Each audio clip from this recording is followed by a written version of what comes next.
you up, bro. I am gonna fuck you raw. I'm gonna turn you around, I'm gonna bend you over consensually, and I'm gonna make sweet fucking love to you.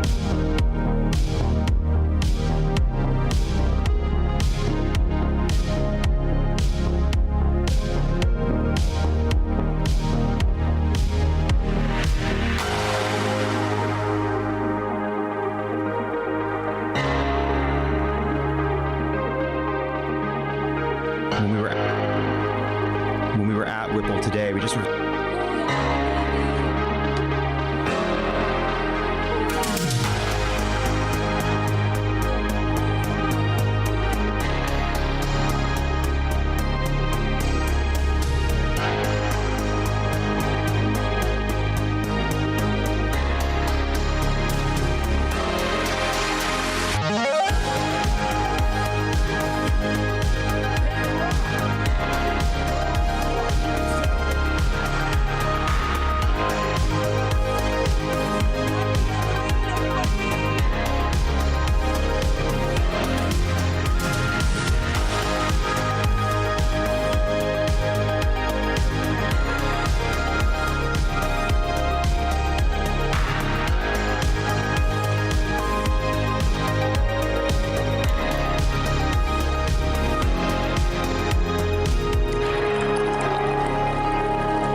Hi folks, I'm Frankie Flight. I want you to check out Hoot Wireless next to Subway, Quitman Highway, right here in Motion. Tell your family, friends, and neighbors to come in and check us out. Check out all our plans.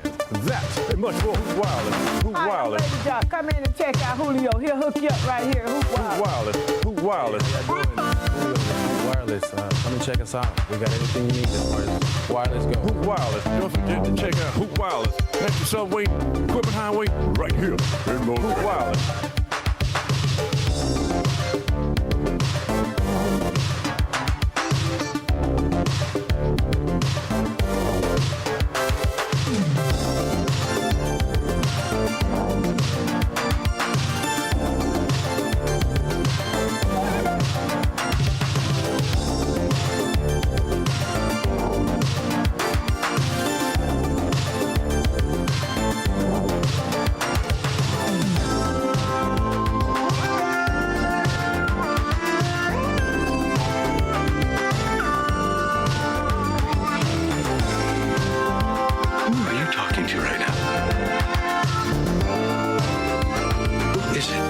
You see,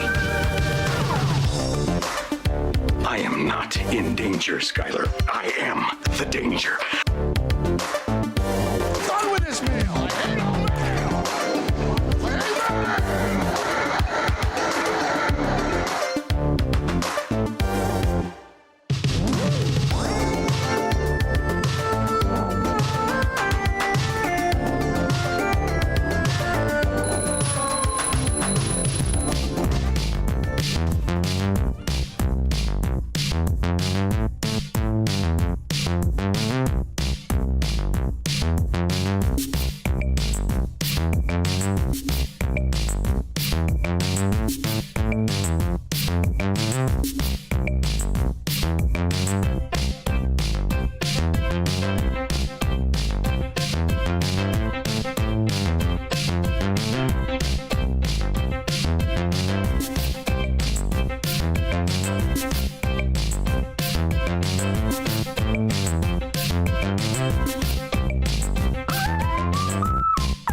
Fucking love Brody Crest, bro.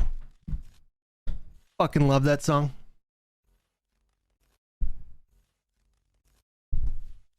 So goddamn good. Okay. Holy shit, I'm gonna come. Okay, guys. All right.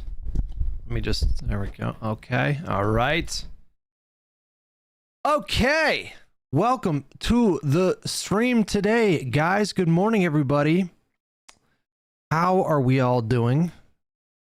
Let me do one of those. We had a long stream yesterday. You guys. And I'm a little tired, but we're gonna wake up. We're gonna power through. We're gonna wake up. It's gonna be fine.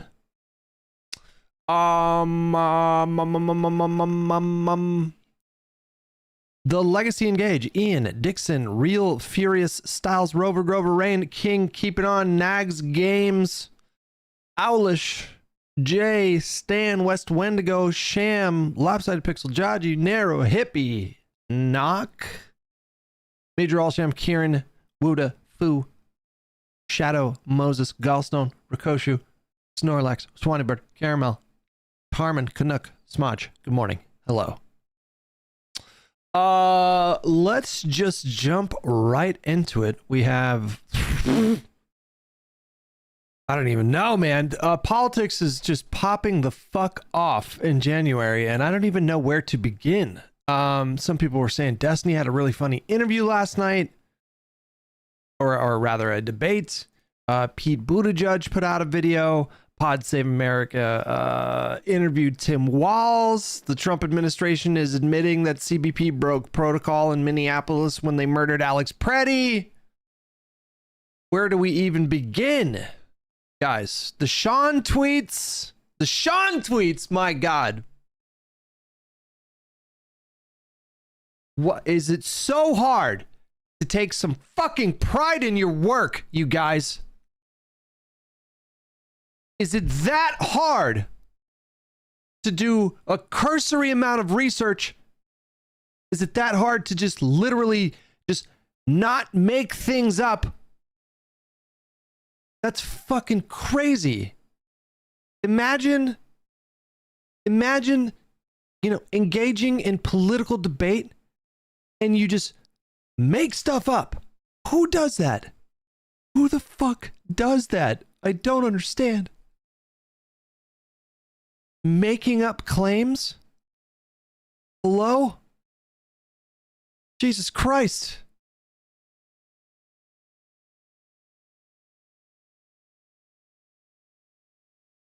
He just made shit up. He just made stuff up, you guys. The craziest. This is like one of the craziest exchanges I've ever been in.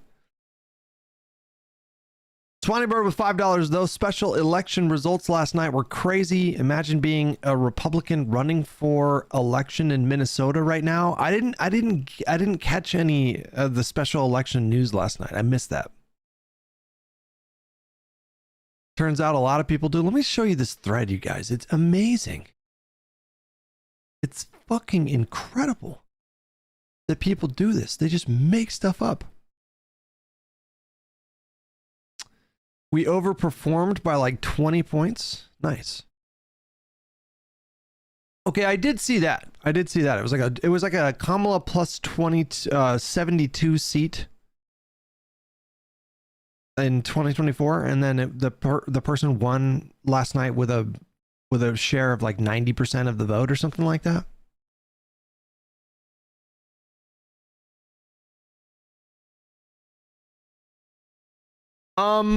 Okay. Sean the Black decides he wants to do a quote retweet dunk. And he references, he says, "Oh, bitch, I'm glad you asked. Yes, I did." Well, I guess we have to do the other quote, but it doesn't matter. It's fine. Who cares? Ian with $5. Hutch, I heard about this weird thing and I don't understand. Could you tell me about Green Lantern theory? Well, I am so glad you asked. Okay, anyways. Oh, bitch, I'm glad you asked. Yes, I did. Here's a highlight on your Twitch where you were defending Biden continuing to run after the first debate, not flipping when literally every serious political analyst already did. You are objectively the most incorrect person, and it's sad. Okay, that's fair. Well, I reply, bitch, I had changed my mind and warmed up to replacing Biden before fucking AOC. Did you even listen to any of the arguments at the time as to all the ways that doing so was risky? Do you think AOC, Sanders, and Ilhan Omar were unreasonable in their decision to stick with Biden?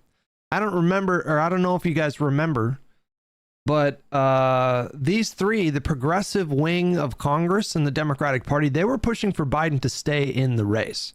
That might seem a bit silly in retrospect, but if you go back and listen to what they were saying, they had very valid concerns. Very, very valid concerns. AOC did, I think, a 2-hour Instagram stream where she talked about all the logistical hurdles of replacing the nominee.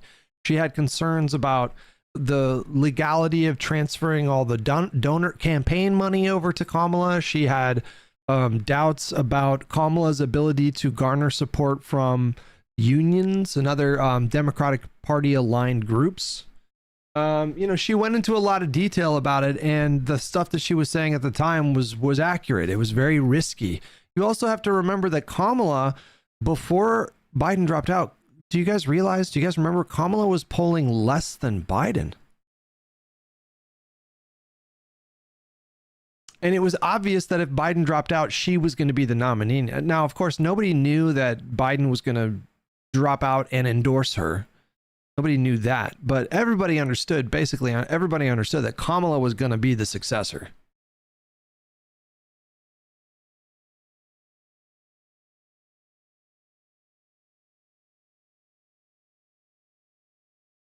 So anyways, if you want to take a swing at me for being initially hesitant to replace Biden, okay, but you'd also have to make the case that Bernie Sanders, Ilhan Omar, and AOC were, I guess silly, stupid, thoughtless, I don't know, whatever. You'd have to really question their judgment. And I don't. None of them pushed Biden to drop out of the race at any point. They were what online lefties call, quote unquote, Biden dead enders. And I don't blame them. You shouldn't judge them for that. They had good reasons to be skeptical at the time.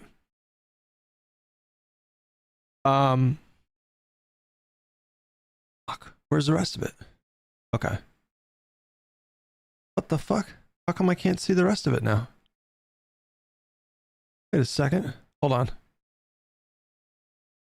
This little fucking dipshit blocked me, and now I can't get the rest of the fucking thread. Oh, wait, hold on. There it is. I can't find it. Hold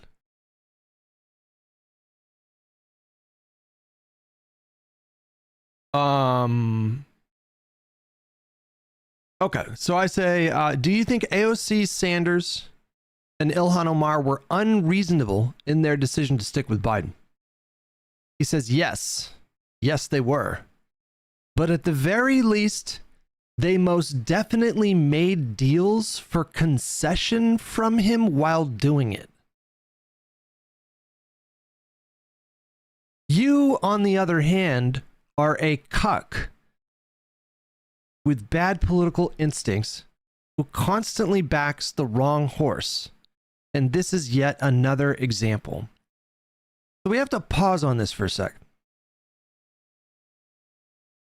and rewind one more sentence here, okay? He's talking about Ilhan Omar, Bernie Sanders, and AOC pushing for him to stay in the race. And in that context, he says, at the very least, they most definitely made deals for concession from him while doing it. And I'm reading this and I'm like, what? What? What is he talking about? Made deals? Concessions? What? Because I was pretty plugged in at the time.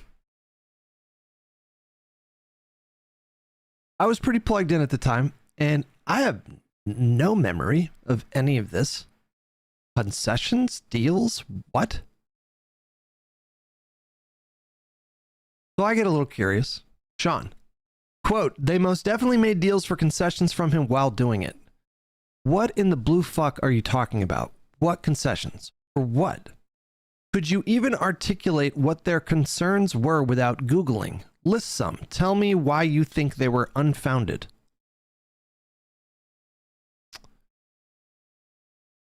And this smug prick goes, I forgot you don't understand leveraging political power for concessions. Like the foundational principles for political holistically? I don't even understand what that means. Think very hard about what thing was going on that AOC, Bernie, Ilhan Omar, and the entire progressive wing of the party wanted at the time. And I say, at the time Biden dropped out? What? Biden surprised them and everyone else. Don't dodge my question. You have such a great opportunity to show people how silly I am. Educate me. I'm here to learn. What were AOC, Bernie, Omar's concerns and why were they unreasonable? Go. He says, yes, you fucking idiot. Yes. An arms embargo was monumentally popular. What the fuck? The concern itself wasn't unreasonable, but sticking with Biden was a stupid decision, as was confirmed when he dropped out. I say, dog, what fucking concessions did they supposedly extract from Biden in exchange for supporting him staying in the race? That was your claim. What the actual fuck are you actually saying? And why don't you answer my question? Third time, without Googling, what were their concerns and why were they unreasonable? He says, I have said this multiple times, but I again explain it to you like the child you are. There are quite many things they could have demanded from Biden. Now we're, I guess, altering the claim. They could have extracted concessions, but I guess now they didn't. And they did it anyway. So does that make them schmucks? They backed Biden and didn't get any concessions? That's kind of what he's saying, right?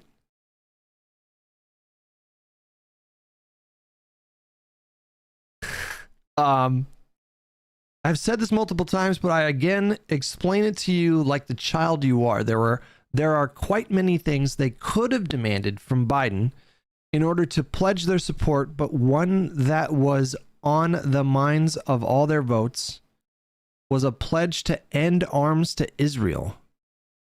I say, no, you said they did make deals and extract concessions while pushing for him to stay in the race. Now you're literally just making shit up that never happened. Actual headcanon based on nothing. Jesus Christ. You cover the news and politics and you just make shit up. Hutch. This is what he says. Hutch. They are politicians. They don't do things for vibes only. Holy shit. They are guided by concessions and political promises. Guys, he just made it up. He just made up a claim. Who fucking does this in the context of a political debate?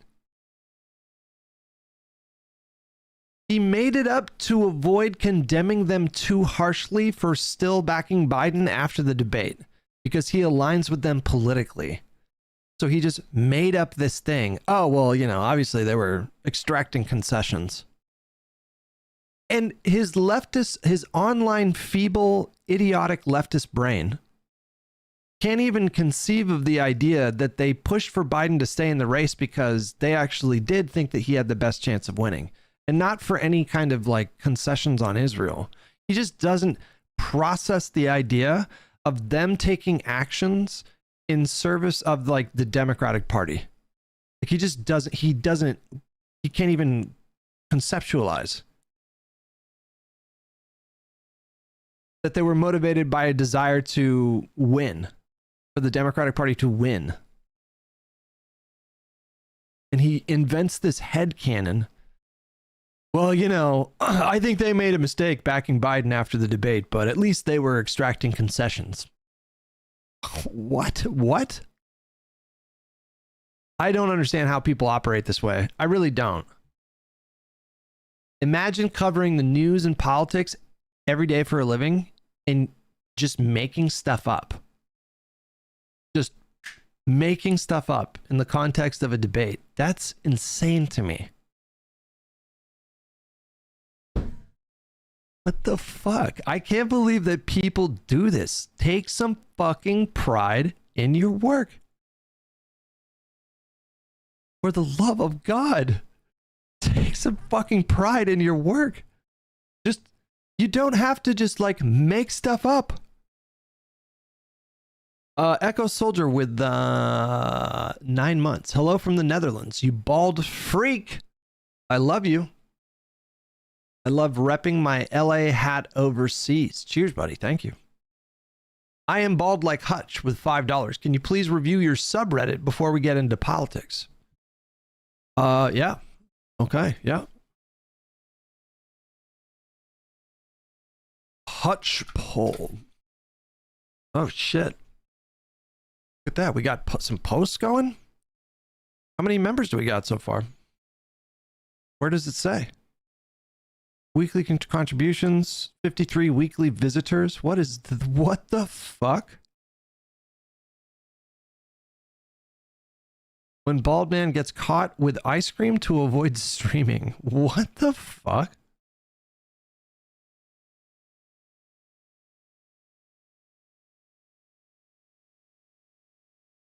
Oh no, Pisco. Let me get this straight. You think that calling out leftists who equate Dems to MAGA fascists is good for the country? I do, and I'm tired of pretending it's not.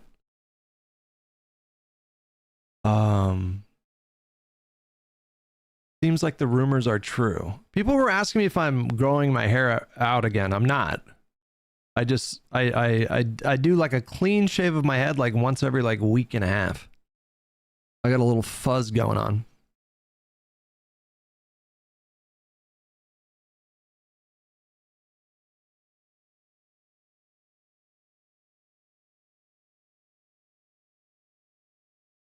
Nice, guys. If you guys are interested, Smodge has set up a dedicated subreddit.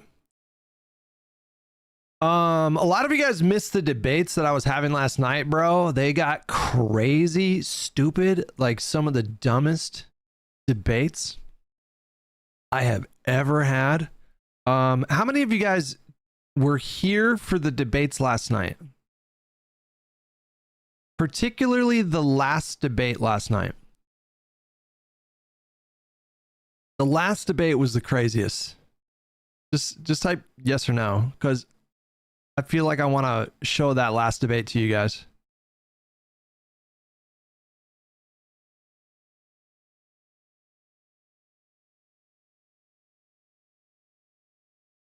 Don't show it. Show us anyway. Shit was wild. We got to watch the last one because that might have been the dumbest thing that anyone has said to me in the context of like online politics and covering politics. Come on, we got to do it. We got to, oh, hang on. We got to show you this. We got to show you this debate.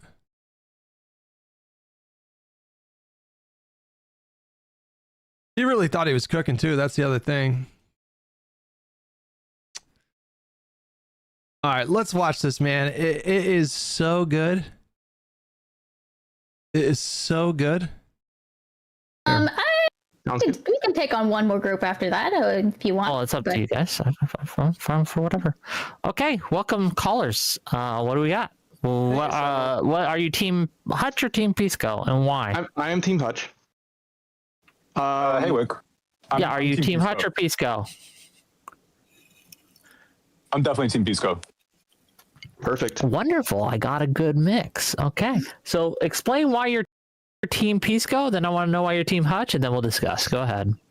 So if I want to linearize the discussion that you're trying to have here, is whether or not Hutch's strategy is more effective or Pisco's strategy is more effective. But it sounds like Hutch is making the case that, and you potentially, that actually what Pisco is doing is actually dangerous because he's inviting wolves in sheep's clothing that he can't manage. That are going to I don't know if he can't that he manage can't work them. with. I think that I would look. I think that what he's doing is dangerous. Yes.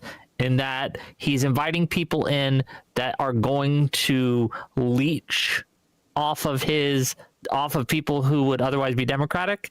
Now, again, the ask I'm making is just to push back harder. That's it. Not to not have them on, but just to push back harder. That's the only ask I'm making. I think when we're looking at the effectiveness between Hutch and Pisco, I think Hutch's strategy more closely aligns with my own and is therefore more effective. That's my argument. Just to be clear, you're somebody that hosts discussion.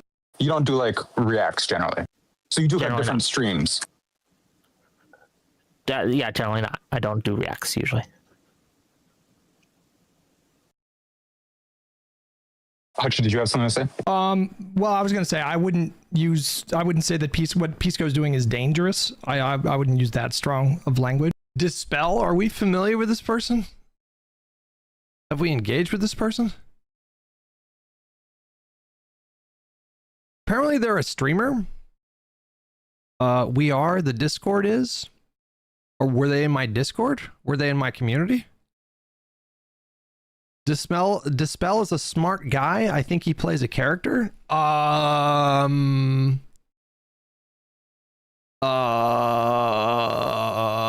would dispute that. I would dispute that claim. But I do tell him very plainly that I think that there are opportunities to push back a bit more aggressive than he does on some things. But I don't mind that he's nicer than me. I don't think that he should be doing... I think, first of all, I think I'm nice, generally speaking. I tend to match people's energy, and if people come at me aggressively, then I usually, respond in kind. But I don't mind that he makes efforts to be civil with people that maybe even have different electoral strategy. I think there's merit to that. I just think that there's sometimes where he could, use big boy gloves with people like Vanguard when they say patently insane shit. And just to tack onto that, I think that we gotta get Vanguard back on the podcast. That would be my as much as I have a criticism for Hutch, it's literally the exact same thing. Your contest, for example, Kyle Kalinske posted a back enough against. Even saying I recognize you have a strategy, it works for you. Yeah. So it seems like generally your contest with Pisco is that he doesn't push back enough against the claims of the donor class, the oligarch class. These people who are oppressing the leftists from achieving true political power. Yeah, for example, Kyle Kalinske posted a video today or yesterday where he said that Democratic Party are basically Republican light. That stuff. So I think. Do you think that money buys power in America? I think, that if you have a lot of money, you can buy power? To a certain extent, yeah. I think money influences politics. Yeah. So would you use that money to encourage the people who are going to accumulate the same power and money towards you, or are you going to use it to fund people who actually want to take it away from you and give it to poor people like Ice Beans? Are you? I guess I got a little confused here because I thought he was asking me personally what I would do with my money if I had a bunch of money, but I don't necessarily think that's what he was asking. I would prefer candidates that pursue social democratic policies generally. Mm-hmm. Yeah. I'm probably poorer than Ice Beans, to be clear. But why did you assume Ice Beans was poor? I'm just curious. Was this the dude with the Hassan tattoo? No, that was Ogre. Ogre and me had a conversation a little bit before this. That was fairly civil, I would say. And the ice bonus hasn't hit yet, Hutch. Sorry, Wick. Yeah, sorry. She's my bird. I got poke and jab at her. Yeah, that's fair. Carry on. It's not that there's no truth to the idea that money has a corrupt influence in politics, and Citizens United has created a lot of problems with that and really exacerbated that. I think of last election with the Elon Musk is just the most pronounced example of that happening. But, Nina Turner, for example, that was one of the most progressive constituencies in the entire country that she tried to win a primary in, and she lost both times. She blamed AIPAC. Cori Bush was down double digits before AIPAC spent a dime because her constituents were mad that she voted against the infrastructure bill. That pissed a lot of her. And then she tried to go to an event like celebrating it. Jamal Bowman blamed AIPAC when he was down double digits before they even spent a dime. Bernie Sanders has struggled historically to break through with black voters, older voters, Hispanic voters. It gets good. I promise. It gets good. Give it just like a couple seconds. We're going to get there. And yet there's never any conversation about that. There's never any kind of actual soul Swayze searching. had a great video on Bernie, actually. He had a stunning video where he interviewed FD Signifier, and they talked about Bernie's rough history with the civil rights movement and performative white activism. Swayze did a great video. Yeah. So it's out there. And I'm curious, is this Nina Turner representative of your opinion of the party broadly? Do you have more examples of this? Well, I just gave you a few right there. It seems like to me, if Katie lefties Porter, are saying insane things, Katie you Porter, can just like let it go and trust that people will view it as insane. Do you have an example of the contrary? No, but I think it's a systemic problem. Examples? Go ahead. Do you think it's a systemic problem? Yes. I think it's the culture of progressive politics right now, in my opinion, is just like rotten. I think Mamdani represents a new kind of pragmatic progressivism. So I'm actually very excited to see where he goes. I want him to set a really good example of a progressive person who has bold aspirational goals, but understands practical limitations and navigates things pragmatically. I think he's doing a phenomenal job. Like he's kind of blowing me away. And so like, I want him to be I want him to lead really this mad at him. A lot of Twitter lefties were mad at him. Right. How much of his base do you think has actually shed away? His own constituency, he's gotten more popular. I think his numbers went way up in the last month. Yeah. It's almost as if when you fight with far left Twitter people, you get more, or ignore them, I think would be more accurate here. more electorally viable and more popular. It's great. So he didn't fight with them. He actually just doesn't engage with them at all. Well, he's Dazvidani with $5. Cori Bush's constituents also didn't like when she would say things like, "My physical touch can cure tumors." Unironic. What?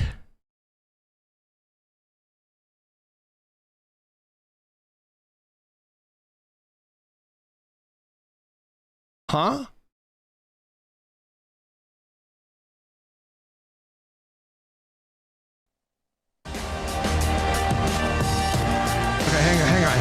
Hang on. We'll watch that in a second. He's a mayor. He's politician. He's not a streamer. He's not a Twitter yapper. Right. Yeah. He's governing. He's actually doing the damn thing. That's correct. So I want to give a small olive branch to Hutch's position. I think since Pisco has been venturing out to reach to talk to these insane lefties that he doesn't hold quite accountable enough, these Prime Kais, these Vanguards, these Kyles, these Straighterades, I think it's associated with a pretty dramatic fall in favorability for the Democratic Party. And I think it's time that Pisco stops immediately. Right? He's a big guy. We can't have him tanking the I'm going to be honest with you. This one flew over my head. I didn't understand how it applied to me. party like this anymore. We need to tailor to the right wing more. You're gonna have to unpack. How does this relate to me? I don't understand. Well, the irony is that despite Pisco doing all these things and treating these lefties with, soft gloves and letting them say insane stuff, trust in the Democratic Party is continuing to fall. It's actually not. Broadly. It's going up. It seems. I just checked YouGov today. The trend line is going up. Since the election, it dropped.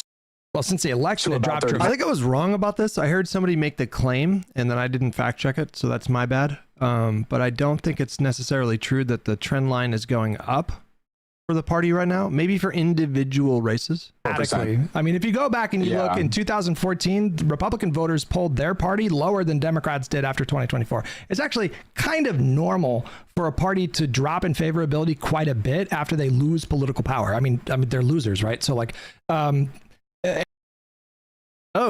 fucking hell. Jesus Christ. Holy moly. Okay, well, that's a pretty significant bump for the Democratic Party, you guys. Holy shit. It's a B-rated pollster. New generic ballot poll. Independent voters. Democrats 43%, Republicans 21%. Last poll was Democrats plus 11, which means it's a 21-point shift towards Democrats by independents. Okay, well, wow, that's a lot. It's not super surprising, but that's a lot. And right now we're already so how do we seeing make them seem like winners? How do we make them You seem win like elections. people that are able to talk to You win. people, make bridges, have conversations happen? you win elections. How do we make that happen? The Democratic Party's numbers? You and I will- are not politicians. We're Twitter people. We're Right. we're YouTube people. So get that out of your minds. Well, I mean, it's not super surprising in the context of the ICE stuff. Like, the public is furious about the ICE stuff, so that kind of makes sense. How do we show people that we're winners as Democrats? I don't know how you do it, but I usually push back when I do it by educating my viewers. Well, let Hutch answer your question. Like, you asked Hutch a question, let Hutch answer it. Go ahead, Hutch. I think I do the same in my own way. I mean, however way you do it, that's fine. But I don't just like do Hutch, super. I'm sorry. You are as lazy and incurious as you accuse Hassan of. Explain. That's not to say I don't like your platform. I think you should stop what you're doing. Can I get an think you should example? have a little bit of humility. Can I get an example? Anytime that you think something or like you're unsure Give me a about something, you specific literally just ask example. ChatGPT. Your mind is wasting away Wait, with hold this on. stuff. Pause. That's crazy. That is the dumbest thing anyone has ever said to me in a debate. That is crazy. You're lazy. Okay, tell me how. When you don't know things, you look it up. What? What? Excuse me? Replay it? We go over it again, but here. And incurious as you accuse Hassan of. Explain. That's not to say I don't like your platform. I think you should stop what you're doing. Can I get an think you should example? have a little bit of humility. Can I get an example? Anytime that you think something or like you're unsure Give me a about something, you specific literally just ask example. ChatGPT. Your mind is wasting away Wait, with hold this on. stuff. Hutch. Wait a second. So you just said that if I don't know something, I look up what the answer of the thing is, and you're calling me lazy? With ChatGPT, yeah. Come on, you guys. Come on, you guys. They are not sending their best. What a ridiculous thing to say. Would it be any different if I exclusively used Wikipedia? Would that mean I'm lazy? If you have an issue with the source of the information, then like you can get into that, but the action of me looking it up cuts against the idea that I'm lazy. I'm fucking lazy. If I was lazy, I wouldn't even bother looking anything up. Do you ever check ChatGPT's sources? Yes. Yes. If I'm looking up like specific things, here's the cope, and maybe we're going to get into our weekly like AI debate. But here's the reality. If you're looking up particular things, like in a really specific context, and I talk about this in a minute here in the debate, but what was the congressional makeup in 1972? List some major bills that FDR signed into law when he was president.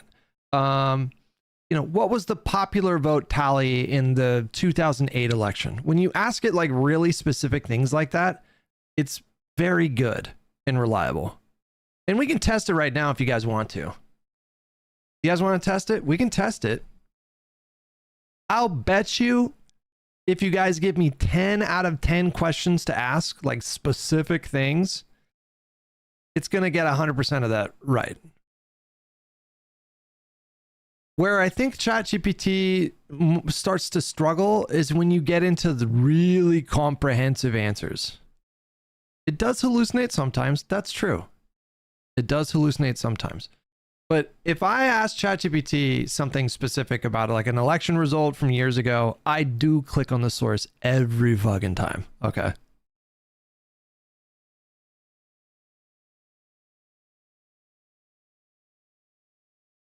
This is like, it reminds me of people in the early 2000s where if you told them some fact, a lot of people in the early 2000s were like, oh, where did you get that information from? The internet?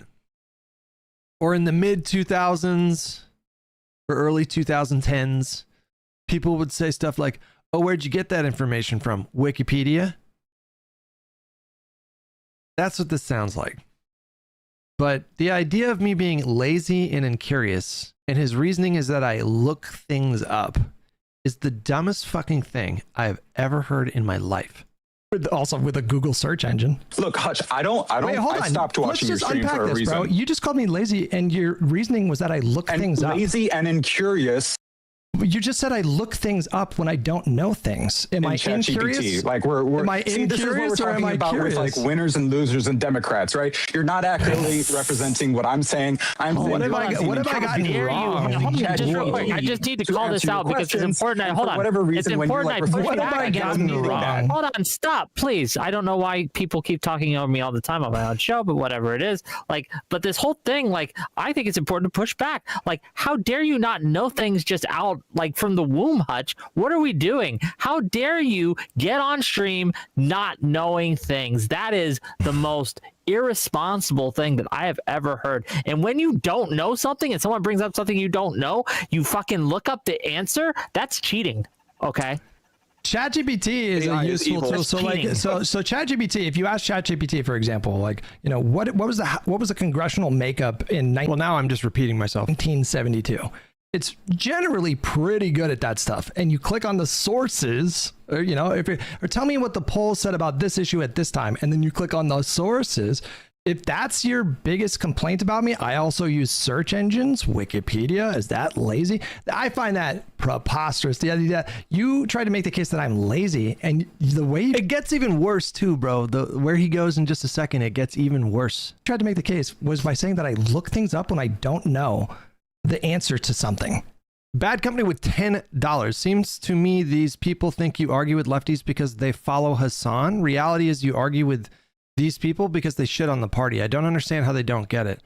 I think it's just textbook intense tribalism. So I think they're reflexive. So if they see someone attacking a creator they like, they just default to a particular mode where they just go into defense. And it doesn't even matter what you said. In fact, 99% of the time, they don't even engage with what you said. It's just they see, you know, someone attacks Hassan and they're just like, they just go into a mode.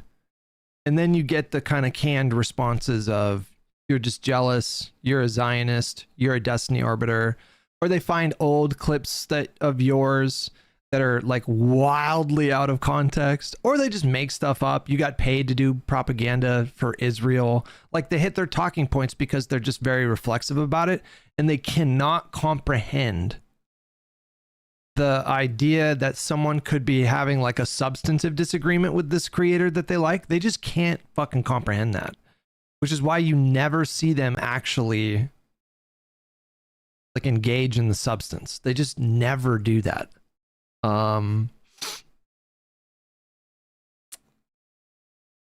Destiny or like they'll try to label you with something is the point. Zionist, Destiny Orbiter, Democratic Party shill.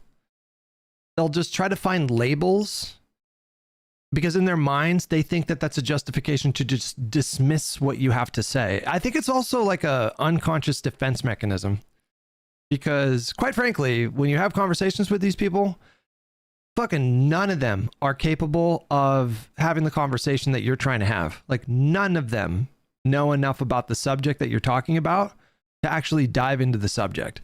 And so in an effort to avoid it, they will say and do things that, you know, as we discovered earlier in the stream, that, you know, they will just make stuff up. Literally. Like, they will just make stuff up. They will not hesitate to just invent some claim with no backing, no basis in reality, no factual basis. They'll just make stuff up. Like, they don't care. It's just, and so it's like, that is tribalism. That's what that is. Like, I have political goals. I have an actual, like, coherent set of principles that I could articulate to you. The people that I go after they run counter to those goals. They're destructive to those goals. And I can tell you, like, all the reasons why I think this person is destructive in their rhetoric. I could list, like, I've thought about these things. I've spoken about these things. I've debated people about these things. I have formed my own sort of interpretation of the dynamics based on my own observations. I would say generally I'm a pretty thoughtful person. Like, I don't sometimes it pisses some of you guys off that I don't necessarily jump to conclusions like right away. You know, I feel reasonably confident that I do think about things, and I do carefully choose my words in my better moments. These people they're not playing the same game. They are not playing the same game. What values? You're still saying vote blue, even the 8 Congress people that voted to advance ICE funding. I don't know. I think I understand what you said there. I will explain that. We can dive into. Ask me that question again. I'm gonna go to the bathroom real quick. Let me play today's video in the meantime. Give me just a few minutes. I'll be right back. Ask me that question again. Before we get to the interview. Here. Reflex. Ask me that question again. In like 2 seconds, okay? Before we get to the interview. 3 minutes, I mean. Interview. Here, watch. This is what Hassan was up to on Saturday, okay? This is what this midwit was saying on Saturday. Honestly, a lot of Democrats like to say, oh, this kind of violence, police brutality would never happen if a Democrat was elected. And that's obviously not the case, considering that police violence never really stopped under the Democratic Party. I mean, people don't remember, but Black Lives Matter.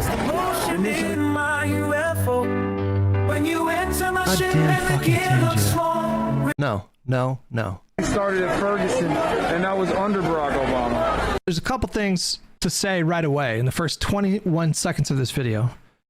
Well, a few things really. Number one, it is utterly meaningless to say that, quote unquote, Ferguson happened when Donald Trump was president. What a meaningless thing to say. Ferguson was a matter of local police department. A local police department. Barack Obama, these were not federal agents. Barack Obama, this is like saying that, you know, Donald Trump was president when COVID happened. Therefore, COVID was his fault. It just doesn't mean anything. What a stupid thing to say. Cowboy said, Hassan is dumb, but focusing on Hassan right now seems gross with what's happening. Okay, well, I think this is not the stream for you. That's number one.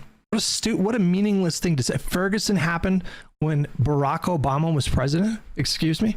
The other thing to point out is that Donald Trump sent 3,000 ICE agents into Minneapolis for political reasons. And he gave them a mandate to do whatever the fuck they wanted. His administration, after people were killed, they were getting in front of cameras and saying, just a reminder, you guys, you have full immunity. What is the comparison to what Obama did or Biden? What's the equivalent to that? Sending 3,000 ICE agents literally to terrorize the city. When you think about it, it's not so different from Democrats. Really? That's not different from Democrats? The other thing to point out is that even though the public had been misinformed about the actual facts of the Michael Brown shooting, do you guys know how the Obama administration responded to that? Do you guys know what they did? The DOJ under Obama, led by Eric Holder, investigated the Ferguson Police Department. They investigated them. And do you know what they found? They found systemic problems, racial profiling, excessive force. And they forced the Ferguson Police Department to adopt meaningful reforms within the department. They went to a judge and got a consent decree signed. So these were legally binding reforms that the Ferguson Police Department had to implement. That's how Obama responded to Ferguson. How did the Trump administration respond to these ICE shootings? They said, "Fucking send more. You have immunity. The people that you murdered are terrorists." What a fucking stupid thing for this idiot to say. He's so stupid. He dresses it up with like academic language, but he's fucking dumb, you guys. Like, I'm like, the last year I have really come to understand just how like not only dishonest Hassan Piker is, but he is just fucking dim. This is something that a dim person says. Oh, you think police brutality is only bad when Donald Trump was president? This is all, he's in Minneapolis. This is in the context of ICE murdering U.S. citizens. He says, well, you know, Ferguson happened when Obama was president. Not so different now, huh? Like, what a fucking stupid thing to say. Unbelievable. And at the time, a lot of Democrats were not very fond of Black Lives Matter. The support for Black Lives Matter within the Democratic Party has always been pretty sky high. Like, I have no idea what the he's talking about. Democrats, like normie libs, that you're saying a lot of them didn't like Black Lives Matter? They had overwhelming support from Democratic Party voters. As a protest movement, as a street movement. And I want to believe that sentiment, that Democrats are going to be different, but unfortunately, they're not showing that right now. Okay, yeah. Sure, okay. All right, yeah. You know, 97% of Democrats in the House voting to not fund DHS and ICE. The Democrats in the Senate it does look pretty certain at this point that they are going to shut the government down. Mind you, not a single Democrat voted for the ICE budget for 2026. That came in the One Big Beautiful Bill. That's where that funding came from. Sean the Black yesterday tweeted out, hold on, tweeted this out. This fucking idiot. Speaking of idiots, this fucking dipshit. Democrats posted ICE agents shot and killed another person in Minneapolis this morning. Get ICE out of Minnesota now. And Sean the Black says, you funded this, you fucks. Just to be clear, Sean the Black did not vote for Kamala Harris. I just want to be clear about that. So this is partly his fault, just to be clear. The two people in Minnesota that ICE murdered would very likely still be alive if Sean the Black and people like him made different decisions. It's literally partly his fault that those people are dead. Don't sugarcoat it. Partly his fault that those people are dead. They own what happens. Everything that Donald Trump has done and everything he will do for the next 3 years is partly their fault. At best, Sean the Black was indifferent to the consequences of a second Trump presidency. At best, he was indifferent. Okay. Reflex, are you still in here? We should unpack your question because it's a good question. Not the size of a broken house. It's the motion in my UFO. It's the chemistry in the abduction. It's the thrusting and the pumping. It's not the size of a broken house. It's the motion in my UFO. When you enter my ship and the gear looks small, remember, one size fits all. Earthling girl, take a little trip with me. More than just a tip with me. Oh my God. Come inside my ship with me. Earthling girl, I saw you walking down the low. Underneath my UFO, you made my lunar crystal glow. And now I'll never let you go. Lady, once you taste gray, you'll never be the same. It's not the size of a broken house. It's the motion in my UFO. It's the chemistry in the abduction. It's the thrusting and the pumping. It's not the size of a broken house. It's the motion in my UFO. When you enter my ship and the gear looks small, remember, one size What the fuck?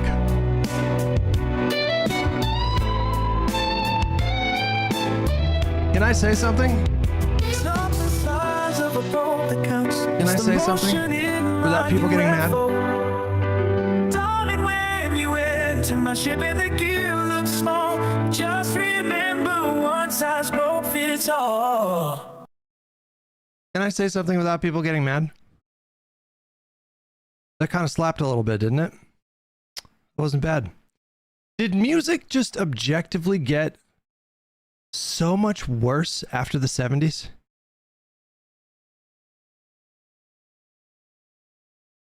Because AI, I don't think, would ever be able to come out with like Bohemian Rhapsody.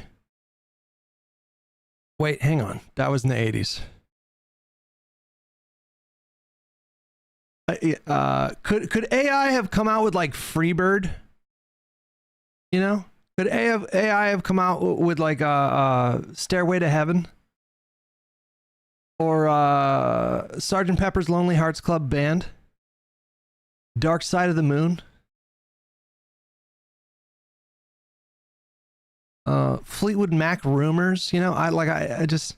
But now it seems like AI can replicate modern music and actually make some like decent sounds. I know I sound so snobby. Listen, there's a lot of artists that I think are just like genius in the modern era.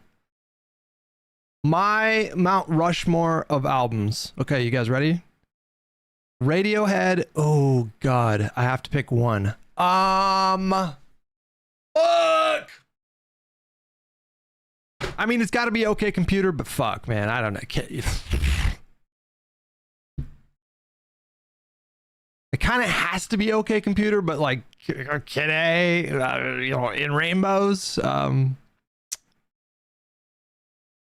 My Mount Rushmore of music in the modern era. OK Computer. 9 Inch Nails, The Downward Spiral. Miseducation of Lauryn Hill. Outcast of Aquemini. That's my Mount Rushmore right there. I don't think AI could make any of those albums. They were just so fucking groundbreaking. Enema is good, but like honestly, I would put Lateralis above Enema. Tool Lateralis, that would be in my top 10 for sure. I mean, the Fragile 9 Inch Nails, that would be another one I would put in there. Kid A. Oh man, there's so many. Discovery, yeah. Stadium Arcadium, that's interesting. I would put Blood Sugar Sex Magic over Stadium Arcadium, but Stadium Arcadium I think is good. I think it's good. Billy Mays here breaking your back. Pounding. Super strong. Super strong. Now that's the strength of Billy Mays guarantee. Super strong. God damn it. Super strong. With the flick of a switch. But it gets even better. So stop getting out of bed every night. Just pee in the closet with confidence. Just pee in the closet. It's that easy. And we'll send you the world's most powerful weed. And we'll send you the weed with lightning speed. Just select the bit, then lock and load. Pull the trigger, then lock and load. So you'll never have trouble claiming what's yours. Now that's the strength of Billy Mays guarantee. Do you have a drawer full of keys? Okay. Take them with you when you go hunting or fishing. And with every order, we'll also include 20 ounces of liquid. Look at this. Jesus Christ. That Tangia was $7.50. I mean, that makes it a little bit better. Somebody asked my foundational principle. Reflex, are you still in here? It's a good question. I don't think I've ever answered it just succinctly, but I think I have a good answer. I actually want you guys to try to guess what my foundational principle is.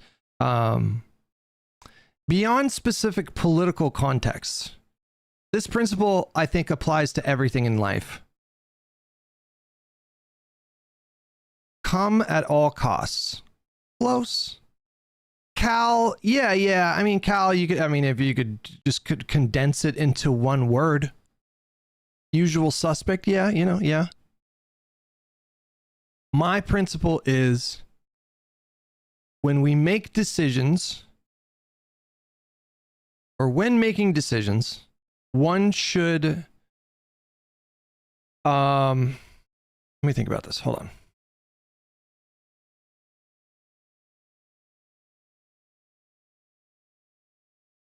When making decisions, one should seek the best possible outcomes, and in doing so, reduce the greatest amount of harm. That is my foundational principle. I think in life, you should be very intentional about the things that you do. When you make decisions in life, really small decisions, really big decisions, you should be really intentional. You should think about the possible consequences of the things that you do. So when you ask me, what is the principle behind voting for, let's say, the 7 Democrats who voted to pass the ICE bill? That's a great example. That's a really great example. Yes, I think if you live in those districts and their name is the name on the ballot with the D next to it once you get to the general, you should vote for those people. Which sounds counterintuitive to a lot of people, because they see a politician make a vote like that, and they think this is totally unacceptable. I completely disapprove of their decision to support that ICE budget. I'm not going to support them in the general. It's a kind of emotional kind of response. But when you do that, when you make your decisions based on your emotions alone, you kind of miss the forest for the trees. You're not thinking about the holistic impact of, say, depriving a politician like that of your vote. You're not thinking about congressional majorities and the things that you can do with congressional majorities. And I think more importantly, when you're the minority party, you're not thinking about the things that you can prevent with congressional majorities. Does that make sense?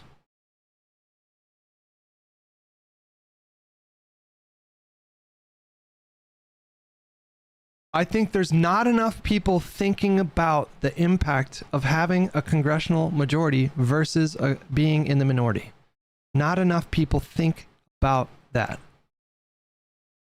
Because it is a world of difference.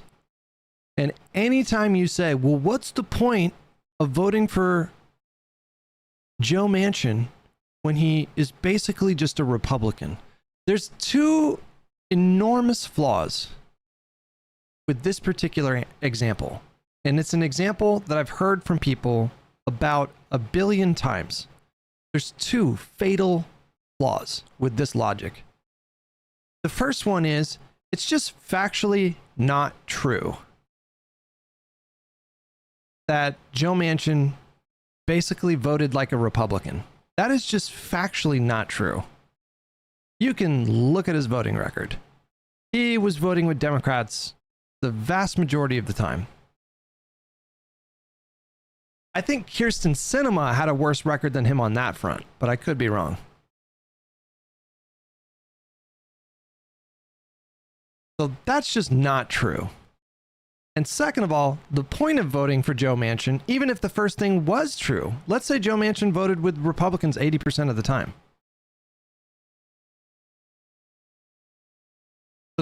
Let's just grant that hypothetical. It's not true, but let's just grant it. You vote for him in that spot because voting for him could be the difference between having a Senate majority and not having a Senate majority. I know I'm preaching to the choir. I understand that. Reflex asked me a question, and I wanted to give him an honest answer. Somebody said what I described as consequentialism. Consequentialism versus utilitarianism. Consequentialism and utilitarianism are both ethical theories that focus on the consequences of actions, but they differ in scope and principles. Consequentialism is a broad ethical theory that evaluates the morality of actions solely based on their outcomes without committing to a specific type of consequence. Tell you what, let's look up consequentialism. Wikipedia. Boom, there it is. Utilitarianism. Wikipedia. Okay, consequentialism. In moral philosophy, consequentialism is a class of normative teleological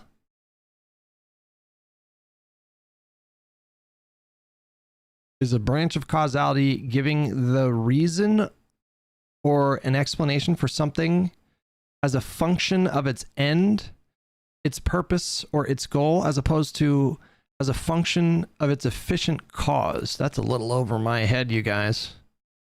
If you guys came for like the meta ethics commentary, I'm not that guy. Just to be straightforward about that. In moral philosophy, consequentialism is a class of normative teleological ethical theories that holds that the consequences of one's conduct are the ultimate basis for judgment about the rightness or wrongness of that conduct. Thus, from a consequentialist standpoint, a morally right act, including omission from acting, is one that will produce a good outcome. Consequentialism, along with eudaimonism, falls under the broader category of teleological ethics, a group of views which claim that the moral value of any act consists in its tendency to produce things of intrinsic value. Okay, that sounds a lot like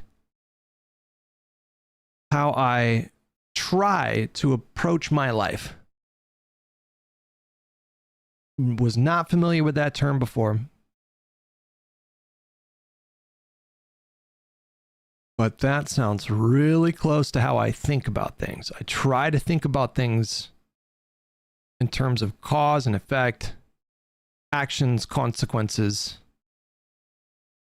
I try to do it in big ways in my life, in small ways in my life. I do it a lot in my relationships. I do it a lot with the relationship I have with my father.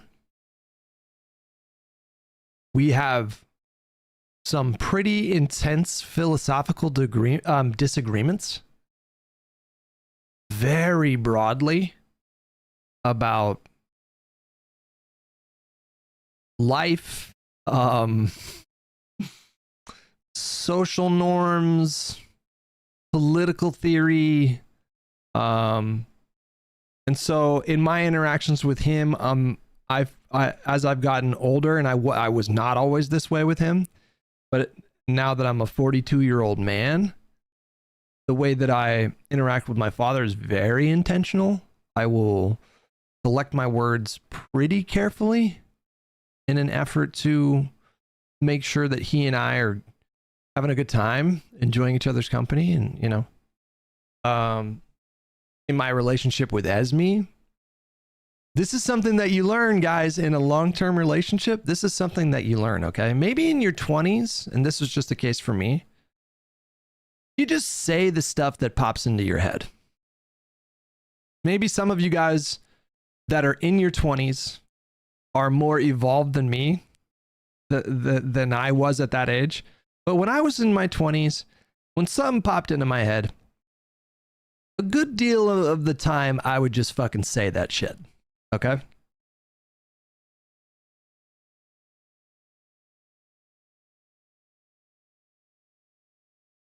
Not the best strat for a relationship. Just really not the best strat. Gotta say.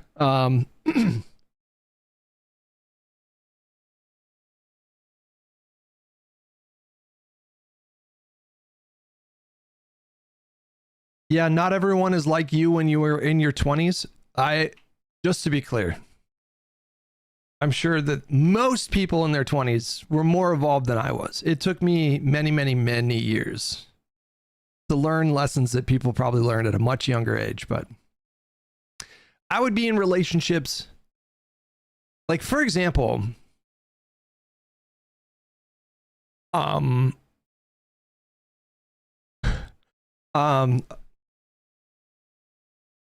had a lady friend, a special lady friend. I'm going to guess 24 years old. We'll just say 23 or 24 years old. And we were spending some time together, kind of a friends with Benny situation. We were in the shower as people are from time to time. And I put my arms around her. I held her very close to me. And I said, I think I'm temporarily in love with you.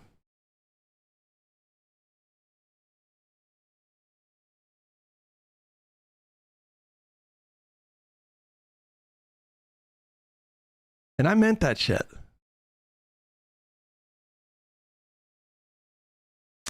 I'm not kidding. I said that.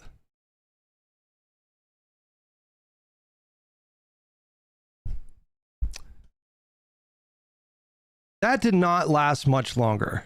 That situation stopped shortly after that.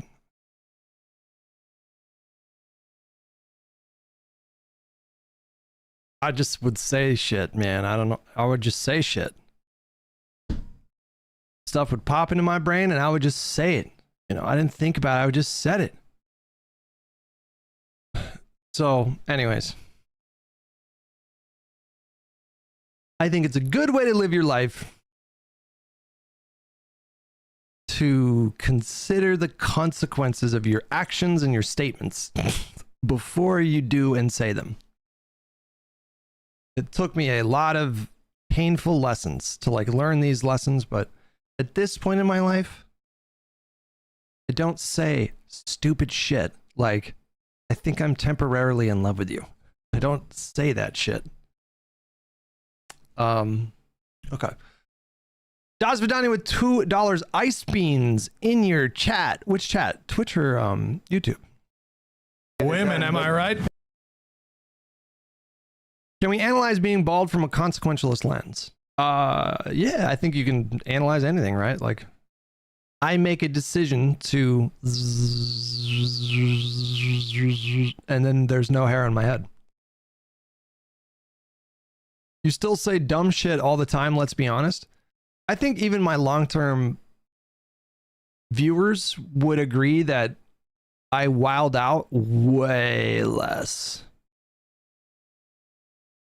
these days. It was kind of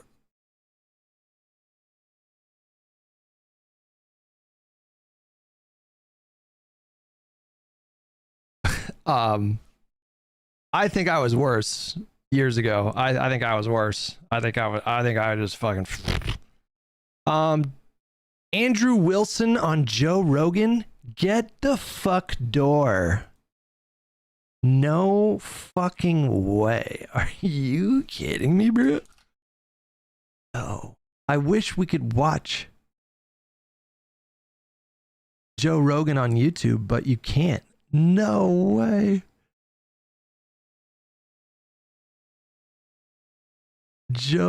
Andrew Wilson on Joe Rogan. God, I wish we could watch that. Maybe at the end of the stream, we shut the YouTube stream down and just have everybody migrate over to Twitch, because I'm curious about that. But how does consequentialism differ from utilitarianism, though? In ethical philosophy, utilitarianism, speaking of like normative ethics and stuff, utilitarianism is a family of normative ethical theories that prescribe actions that maximize happiness and well-being for the affected individuals. In other words, utilitarian ideas encourage actions that lead to the greatest good and for the greatest number. Although different varieties of utilitarianism admit different characterizations, the basic idea that underpins them all is in some sense to maximize utility, which is often defined in terms of well-being or related concepts. For instance, Jeremy Bentham, the founder of utilitarianism, described utility as the capacity of actions or objects to produce benefits such as pleasure, happiness, or good, or to prevent harm such as pain and unhappiness to those affected. That sounds a lot like consequentialism, doesn't it?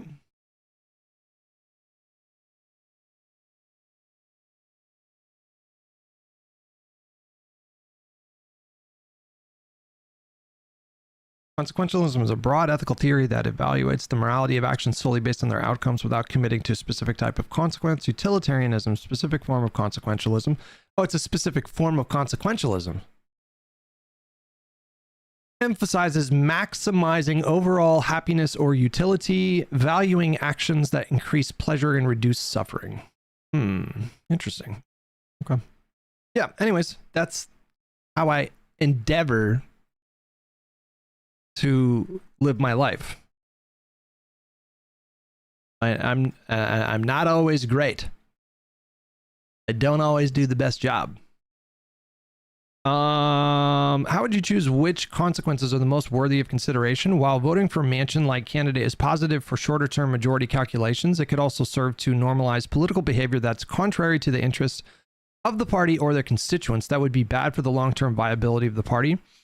I've heard people make this claim, and I gotta say, I fucking totally reject it.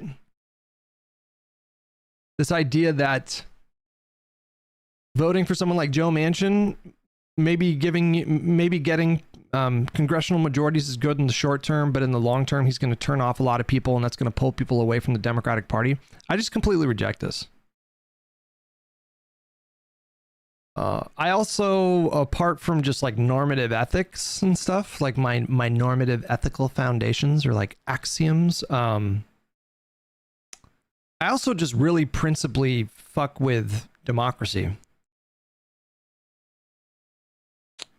I think democracy is pretty fucking based. And if the people of West Virginia choose Joe Manchin, that's democracy. That's democracy in action. Democracy doesn't mean that voters in elections that you're not a part of are always going to make decisions that you agree with. I would certainly prefer candidates that leaned more progressive. But if the voters of West Virginia choose Joe Manchin, I respect their decision.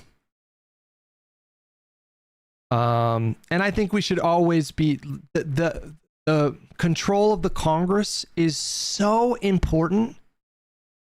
It's so unbelievably important that prioritizing control of Congress every single election cycle has to be of paramount importance.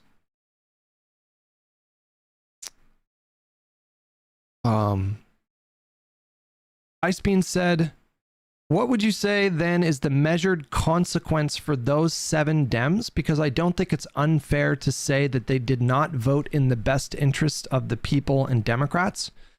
Well, I'm glad you asked that question because it relates to what I just said. This is a democracy. And House representatives have to defend their seat every 2 years. So if the people of those districts are so disgusted with that particular vote, they can and should mount an effort to replace that Democrat. We have a mechanism to punish politicians who make votes that we don't like. You're not going to keep your job in DC for very long if you're making votes that piss off your constituents. People get primaried all the time for taking votes that their constituents don't like.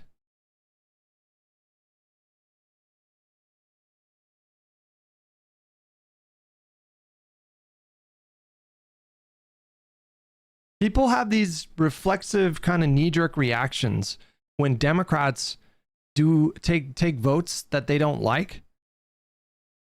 And I think it's because they're looking at the situation all wrong. I mean, not in the sense that it's never okay to get mad at politicians for taking votes that you don't like, but like whenever a politician does something that I don't like, the first question I ask is, are they representing me?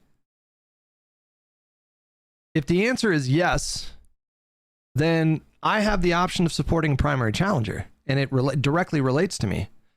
Because that representative or senator is not representing my interests, and I would rather somebody else who does a better job doing that sit in that seat. If it's like a senator in West Virginia or a House representative in Michigan, like it's not up to me. I'm part of that constituency. I can donate money to campaigns and other races. That's fine too. You can do that. You can do that. You can, if you don't like how these representatives voted, fucking look up go online and look up right now. Is anyone doing a primary challenge against so-and-so representative from so-and-so district? If yes, you can donate $5. You can donate $20.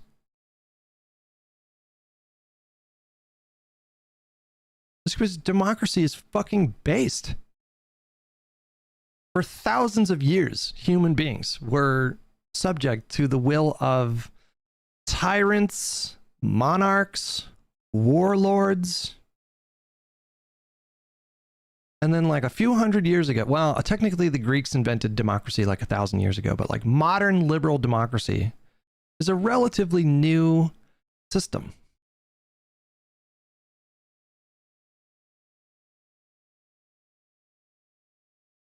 And it's fucking based. Ice beans.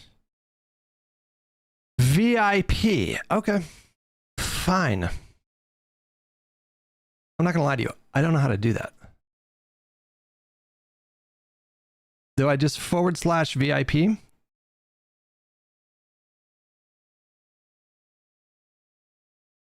You can do it. Go for it. Do that shit.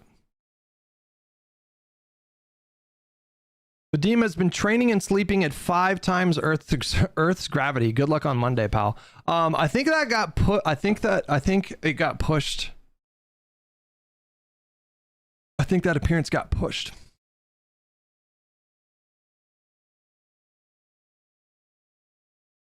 To the Monday after.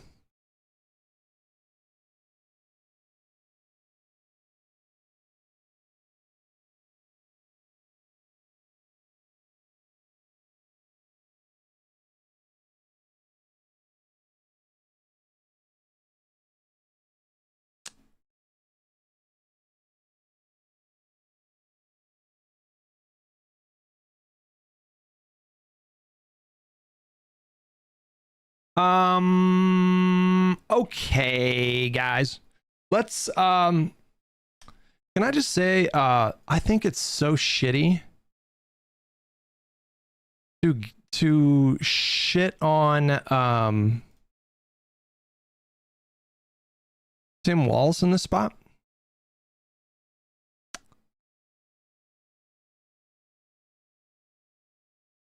Ken Klippenstein reporting on Tim Walz. Tim Walz, quote, "I'm going to give them the benefit of the doubt. My hope is that Tom Homan is different, that he is a true law enforcement professional." So this is following news that the Trump administration is demoting Greg Bavino, removing him from his position as the head of like ICE and CBP operations. Possibly firing Christino. More on that because the knives are coming out, guys. She's blaming hold on. There's so much news, you guys. There's so much news to cover. Holy fuck.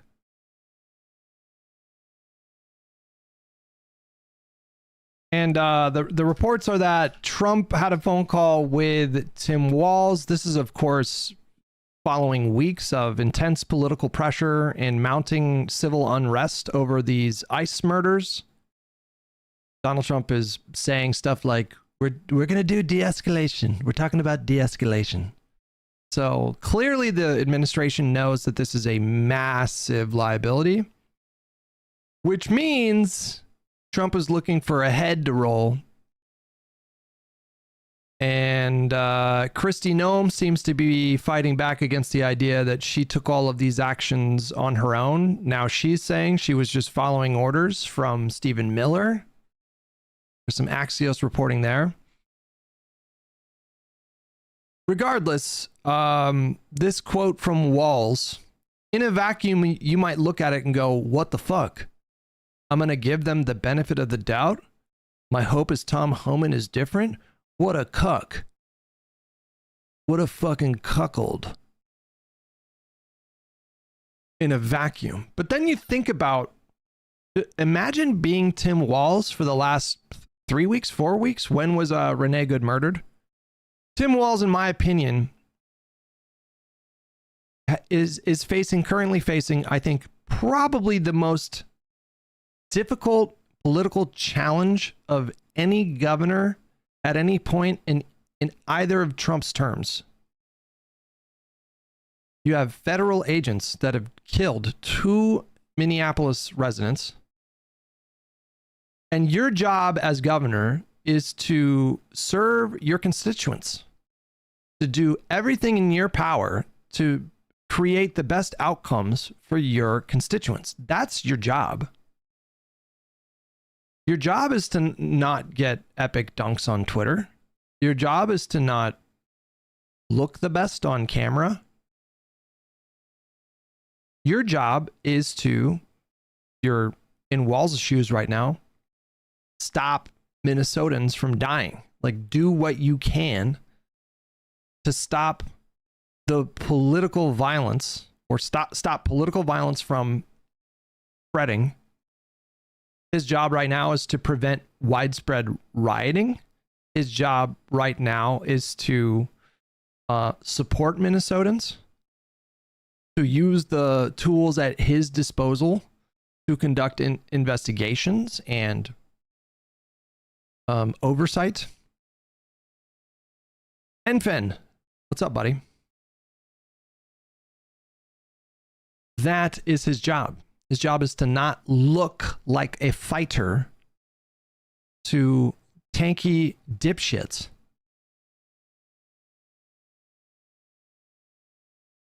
I think Walls is in a really difficult situation. I don't envy him. He must be totally exhausted. I assume he's probably not sleeping very much. I'm sure he's mourning the deaths of those 2 people, just like everybody else. And what did he do? He picked up the phone, had a phone call with Donald Trump.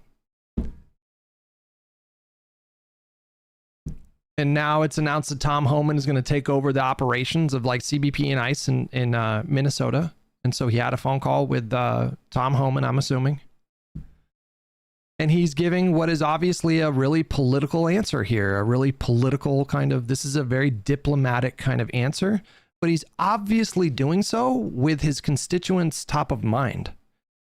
He's doing the best thing that he thinks that he can do in this moment to serve his constituents. And these tanky fucking midwit morons who are just like probably literally masturbating at the thought of Walls ordering the Minnesota National Guard and local police to fire on ICE.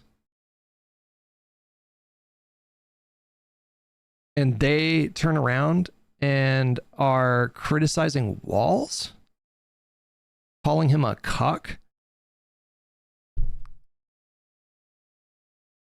It's like, where do you get off? Fuck you, man. What do you know about governing?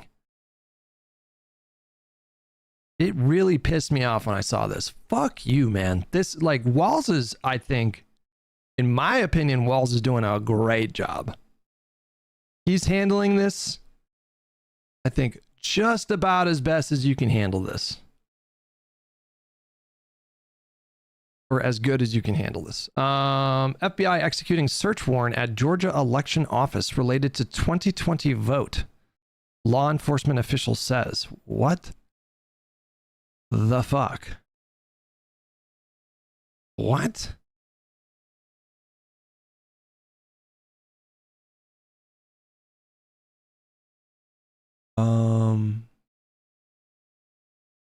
Lead moderators in Twitch. Okay. Hold. Let me play something just for a minute. Apparently, Cori Bush said her touch can cure tumors. Congresswoman Cori Bush said that she healed a homeless woman's tumors with her hands during an interview from 2 years ago that is now just getting some attention. Let's watch. You're a pastor. Yes. You write about healing through faith. At one point, you came across a woman with, quote, several visible tumors on her torso. Tell me what happened. So at that time, I, along with a group of friends, we would go out on the street and just meet with people and pray with people and offer them food. And this lady came to us and she had these tumors. I mean, she wanted us to like feel them. And I just remember I put my hand on her and my hand just began to move. And the lumps that were there were no longer there. And she was so happy and she like went on about her day.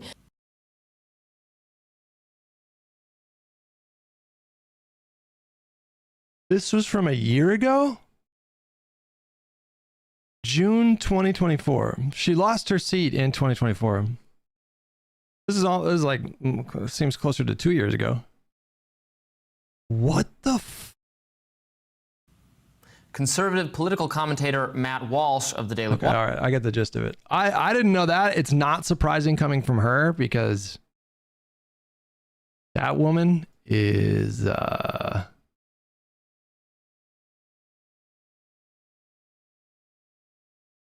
hold on. There's my favorite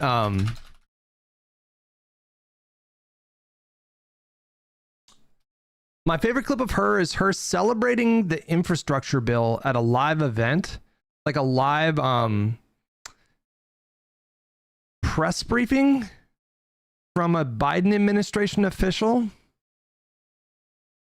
In some community, there was some project that was being announced.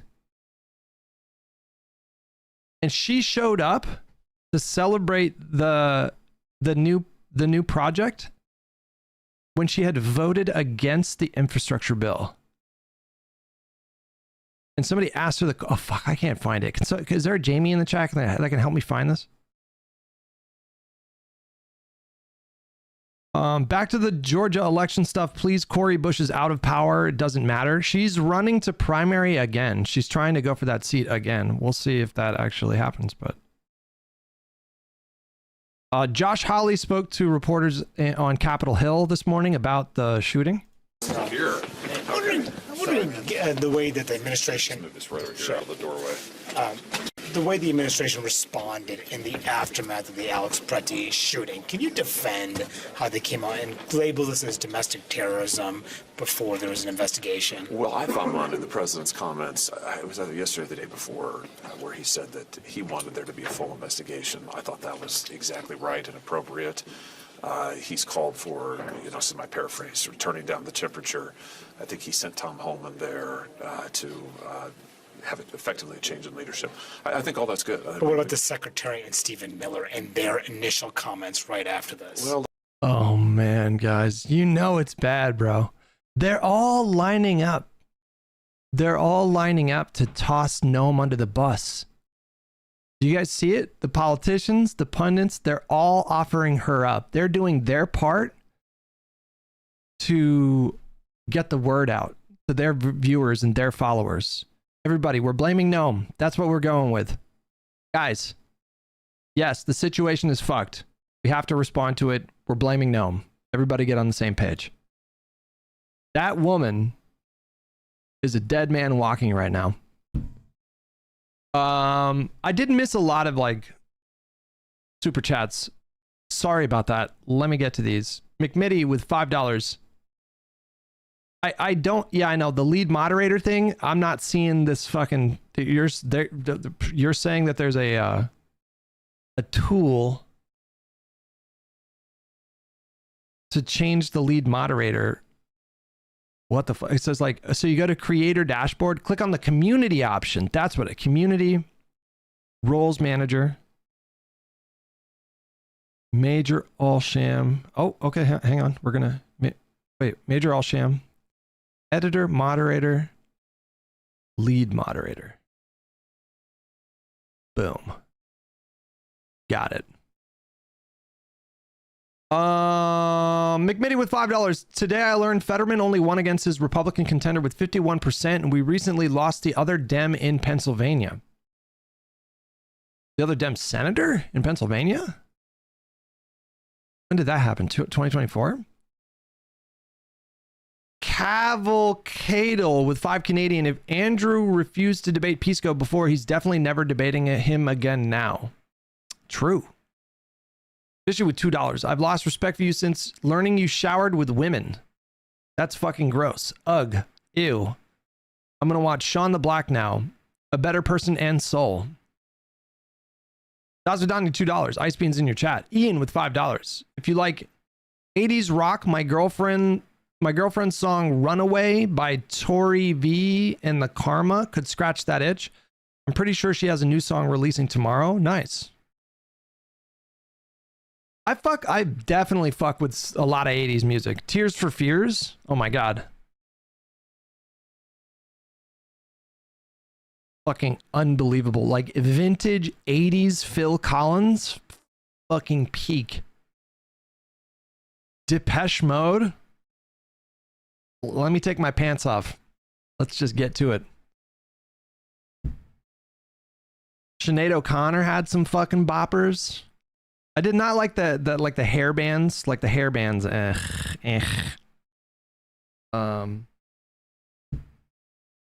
Talking Heads,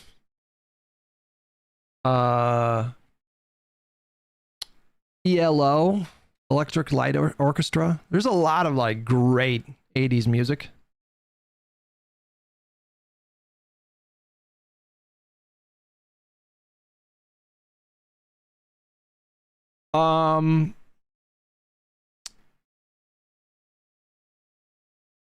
CID with $10. Respect your goals, but constantly fighting Twitter leftists and then recapping the fight will not net Dems more votes, like fighting with people you think are dumb. No need to intellectualize it. I gotta say again, I have never claimed that my behavior on Twitter is praxis. Okay, I have never claimed that my Twitter activity is praxis. That's just entertainment, all right? That's just entertainment. A lot of the stuff that we do on stream is just entertainment. That's it. That's it. I don't think I would make a very good, like, dedicated political activist. We do live streams on Twitch and on YouTube, sometimes on Twitter, and the purpose of the live stream is to be entertaining and you know, that's a judgment call for me. Okay. Richard with €20. They're neck deep in populist sludge, lost the conspiratorial bog for far too long to see daylight. It's easier to blame a uniparty corpocracy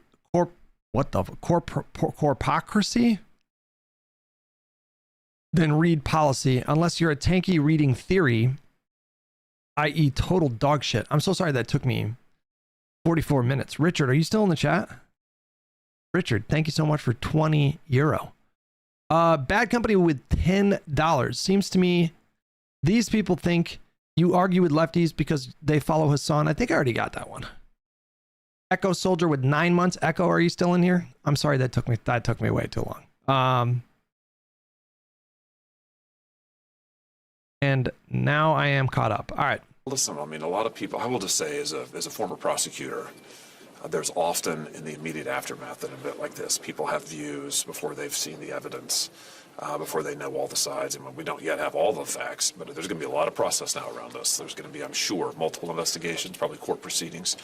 And, you know, that's entirely appropriate. That's as it should be. Is it responsible for them to come out and make that assertion before they've done an investigation? Well, Manu, I would just say again, I think what the president has said here is the right thing. I think the call for an investigation is the right thing. I'm talking about the officials, not the president. Well, listen, I will just say that I think there's going to be multiple investigations, and I suspect there will be court proceedings also. And I'm looking forward to hearing from the head of ICE and Border Patrol and the Homeland Security Committee. I think it's the 12th of February. And so I think that'll be important hearing. Senator, how are the concerns about... We got to mark that date down, the 12th of February. What date? That is a Thursday. That is 2 weeks from tomorrow. Ooh, I pick up my gun tomorrow, you guys. Ooh, I'm excited. Ooh, I kind of forgot. I pick up my gun tomorrow, guys.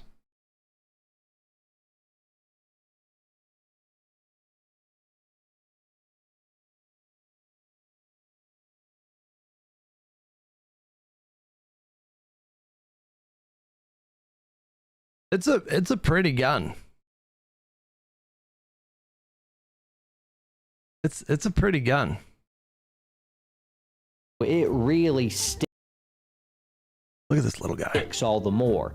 Now, a textured grip sticking to your hand is a little bit of a two-way street, because if you want to get some type of fee with already where the... I don't think that's the same gun. That's the one. This is the one I'm picking up tomorrow right there. Ooh, that's slick. Hell Sweet Hell with $20 would be pretty dope if folks went to Trump's midterm rallies and blasted Power Slave. I don't know what that... I've never heard of Power Slave. I don't know what that is. About a possible shutdown, different this time. Granted, I know it's smaller, but it's still a big. People are concerned about the echoes of last time with DHS people, people at TSA, people at in air traffic control towers. Right. No, we don't want to shut down. I've never voted for a shutdown, Chad. Shutdown's terrible. But talk about the impacts of that. You can show guns on Twitch. It will be terrible. I mean, listen, a shutdown, if there's a shutdown that affects these 6 bills, we're talking about 80% of the government will shut down if none of these bills are passed. I mean, that's a lot of services to a lot of people. Americans are depending on whether it's law enforcement, whether it's TSA, the military won't be paid. We're going to do it. Looks like we're going for another shutdown. That's going to begin here in less than a week, right? I've booked November to visit the U.S. and other mods. And the other mods, I'm going to a range. What guns do you recommend I shoot? Ooh, I am not qualified. If you just go to the range and if there's one thing about gun enthusiasts and people that work at firing ranges, they fucking love talking about guns. It's like vape enthusiasts, like vaping enthusiasts, or like doomsday preppers. They fucking love talking about guns. So they would love nothing more than for you to approach the counter and say, "My good sir, my name is Smodge and I'm from the United Kingdom. I would like to fire a gun. Which firearm would you, good sir, recommend?" You just say it exactly like that.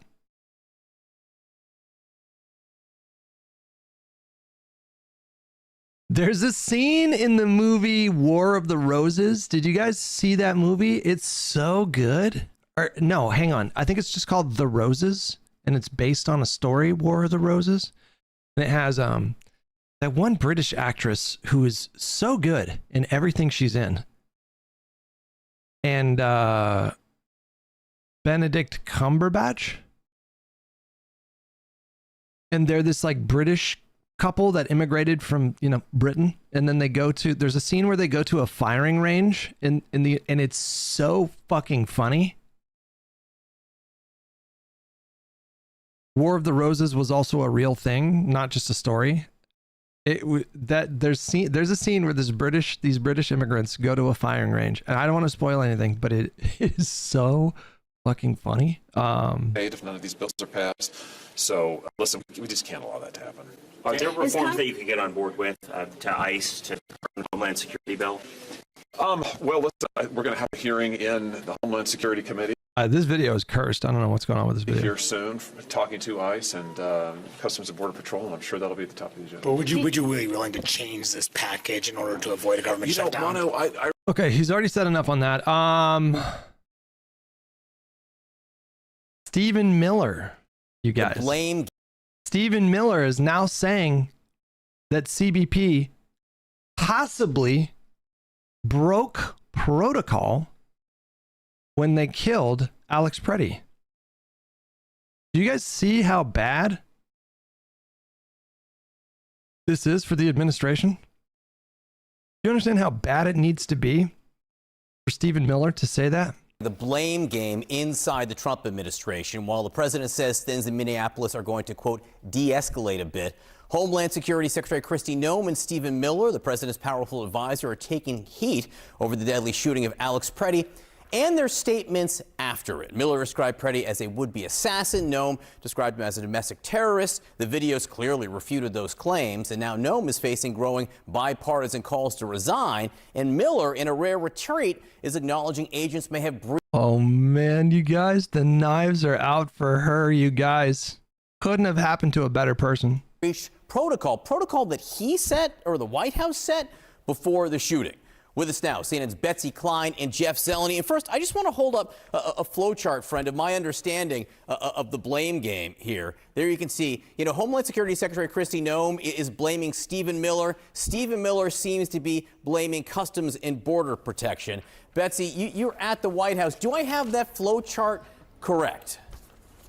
Flow chart. I think that's about an accurate assessment, John. And I just want to point to you to this very remarkable statement to our colleague Kristen Holmes from Stephen Miller yesterday. As you said, in the immediate aftermath of federal agents' killing of Alex Preddy on Saturday, we heard Stephen Miller go to social media almost immediately. He referred to Preddy as, quote, a domestic terrorist, also a would-be assassin. And you can believe that he was behind a lot of the messaging that was coming from this White House. But then last night, in this statement to our colleague Kristen Holmes, he says, quote, the White House had provided clear guidance to DHS that the extra personnel that had been sent to Minnesota for force protection should be used for conducting fugitive operations to create a physical barrier between the arrest teams and the disruptors. He goes on to say, we are evaluating why the CBP team may not have been following that protocol.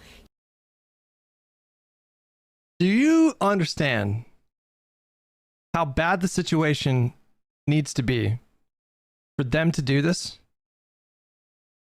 Stephen Miller, before Alex Preddy's body was even cold, was tweeting that this guy was a terrorist that showed up to mass murder cops. And less than a week later, now he's saying that the CBP officers might have broken protocol.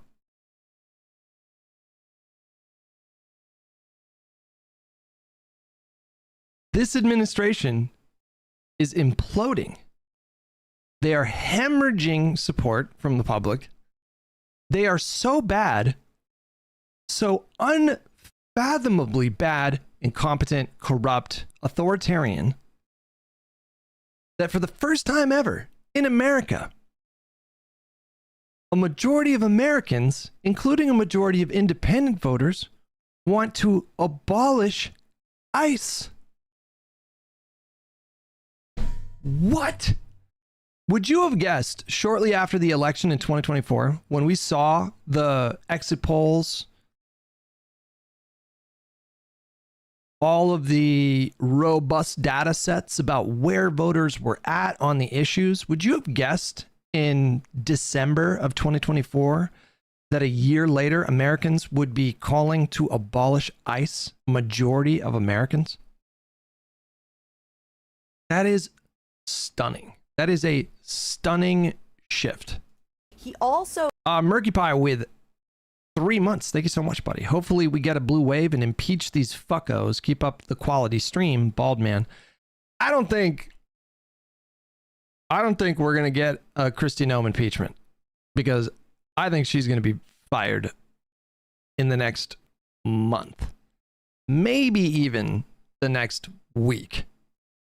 So I don't think we're going to see any impeachment hearings for Kristi Noem. Says that some of the original statements that were coming from the Department of Homeland Security were, quote, based on reports from CBP on the ground. So clearly, I think Trump will cancel the midterms. He simply cannot do that. Let's just game it out, okay? Donald Trump decides that he's going to invoke the Insurrection Act and send the military into Minneapolis. I don't think he's going to do that. I mean, look at the politics, right? Does it look like he's going to do that right now?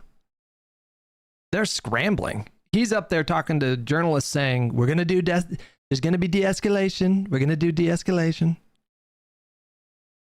That to me does not strongly indicate or even slightly indicate that he is thinking about actually doing that. They are retreating. They are retreating. But let's just say, okay, fine. Let's just say, all right, he invokes the Insurrection Act and sends the feds into big cities and says, we're canceling the midterms. How? How does he plan to do that? The federal government do not run the elections. The states run the elections. They will simply ignore him and conduct elections. He has no authority from any part of our Constitution or codified into law on the books. There's nothing he can do to just announce and say we're not having elections. The states would just simply ignore him. Could they try some certification mumbo jumbo? I'm not going to tell you that he's not going to try any kind of shenanigans, but here, I'm going to predict something, okay? Clip it, archive it. Here's what I'm going to predict, okay? I don't think Donald Trump is going to try to literally cancel the midterms, okay? I don't think he's going to like send in the feds to seize voter machines, but that actually is way more likely than him trying to quote unquote cancel the midterms. I do think he's going to announce like ICE presence at various polling stations in big blue cities. And I'm going to do a 1-2 punch for predictions here. You guys have already heard me make this prediction. I think he is 1000% gonna do that. Station like ICE agents and federal agents at polling stations. I think this is going to provoke more people to vote. Like, I think this is going to galvanize the public, energize them, piss the voters of those constituencies. Those big blue cities are going to be furious with his authoritarian bullshit, and he's going to boost Democratic Party turnout by like 10%. That is going to backfire. That's my prediction. So clip that, archive it, save it. Is it going to be one of my bad predictions, like Joe Biden is actually really good at debates?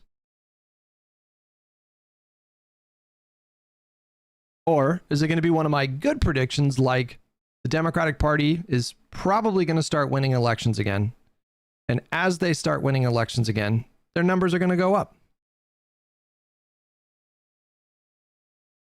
The Supreme Court also said ICE can just pull brown people out of voting lines.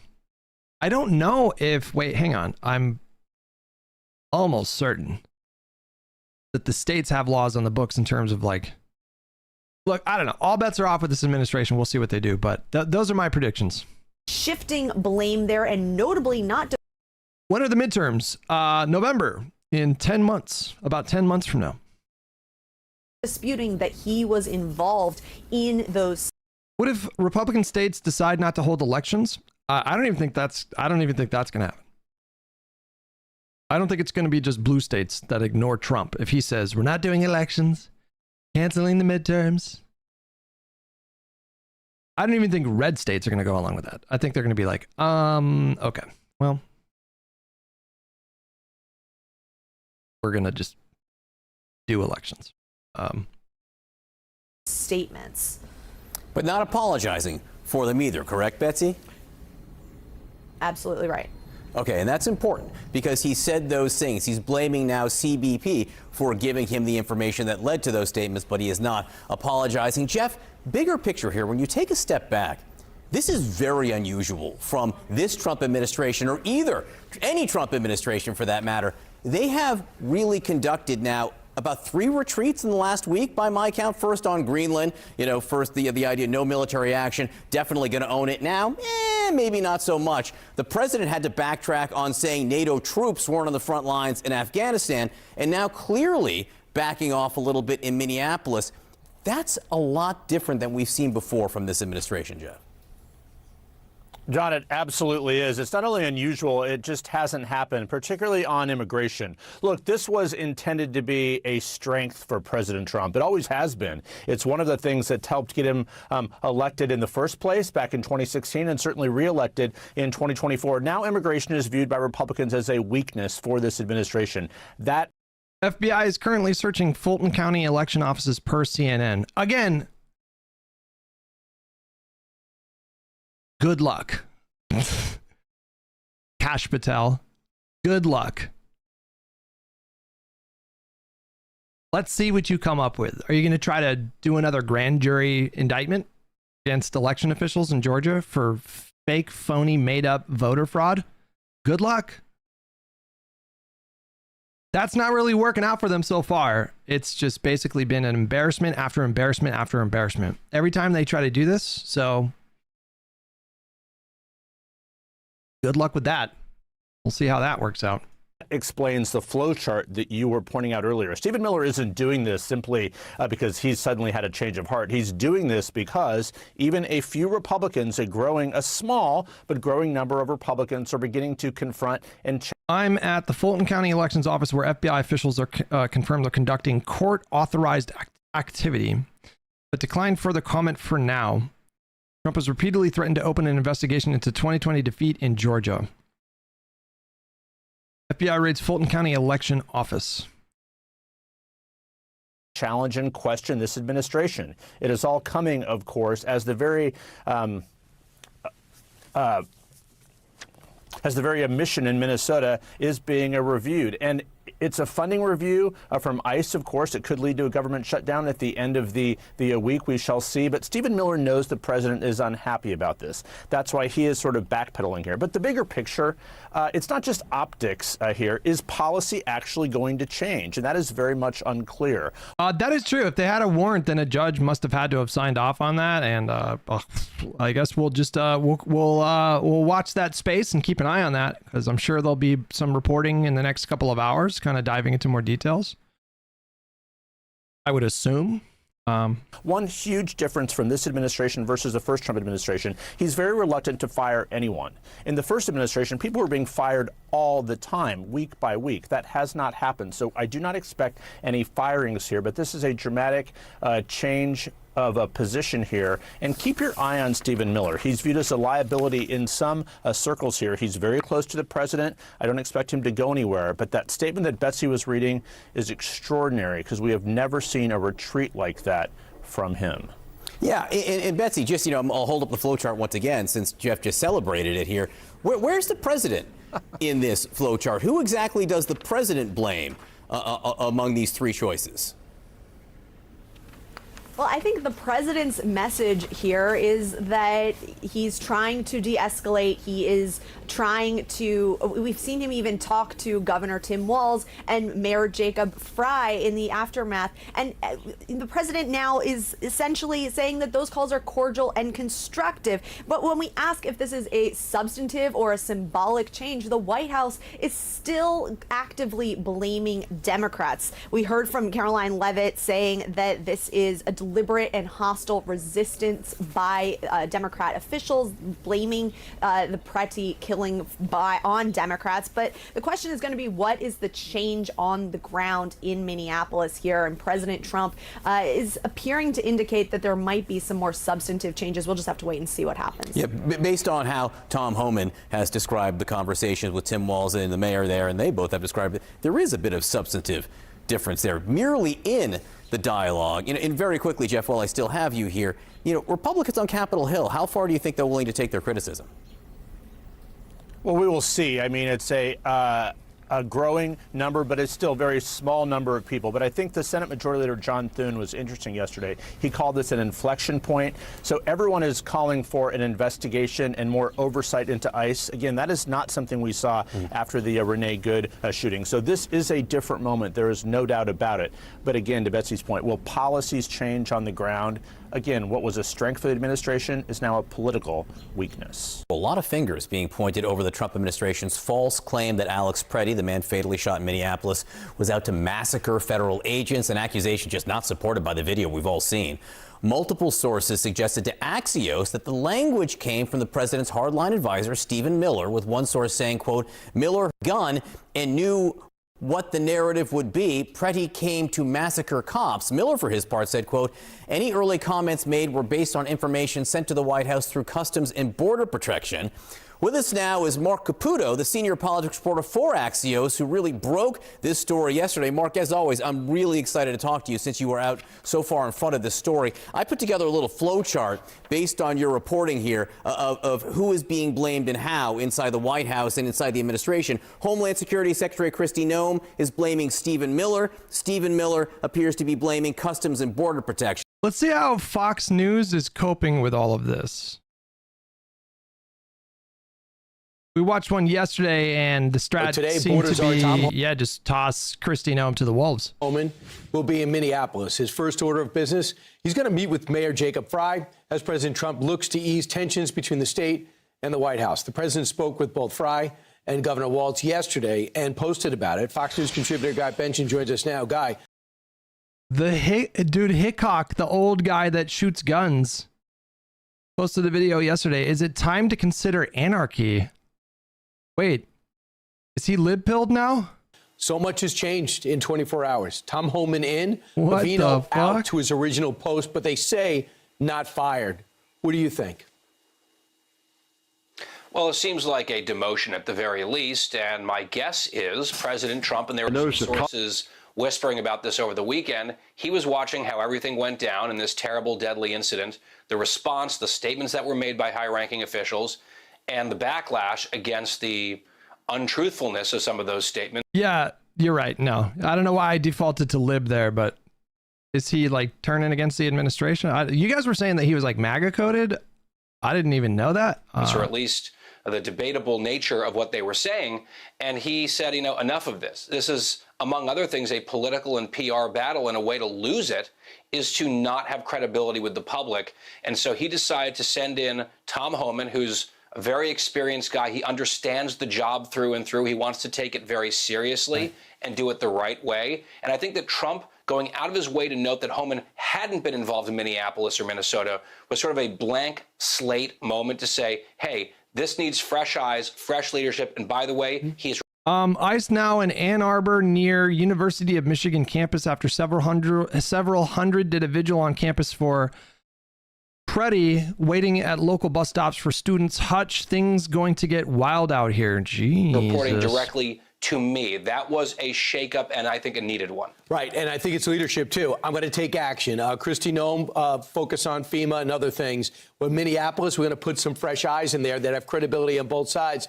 The other thing I think to point out, too, Tom Homan's kind of iced out. You notice he wasn't on television for the last 2-3 weeks. His focus is going to be on the worst of the worst. And I sense that Bavino and company were just scooping up some people that I don't think the president was for. I mean, it was about 6 weeks ago when the president was talking about finding a way for people that have been here 20, 30 years or 15, 20 years and finding them a way of have maybe a long-term work visa with a sponsorship and that type of program.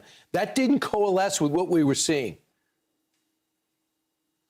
Well, the promise was mass deportations that applied to anyone in the country illegally, but the Hi boy with 19 months. Thank you so much, buddy. Focus that they really targeted in terms of their rhetoric, and certainly many of their actions, was the worst of the worst, people with criminal records. And by the way, in the first roughly year of this Trump administration, according to ICE data, about 70% of ICE arrests were of people with criminal histories in the U.S. That is not the data that I've seen. The data that I've seen is that it's closer to like 45%.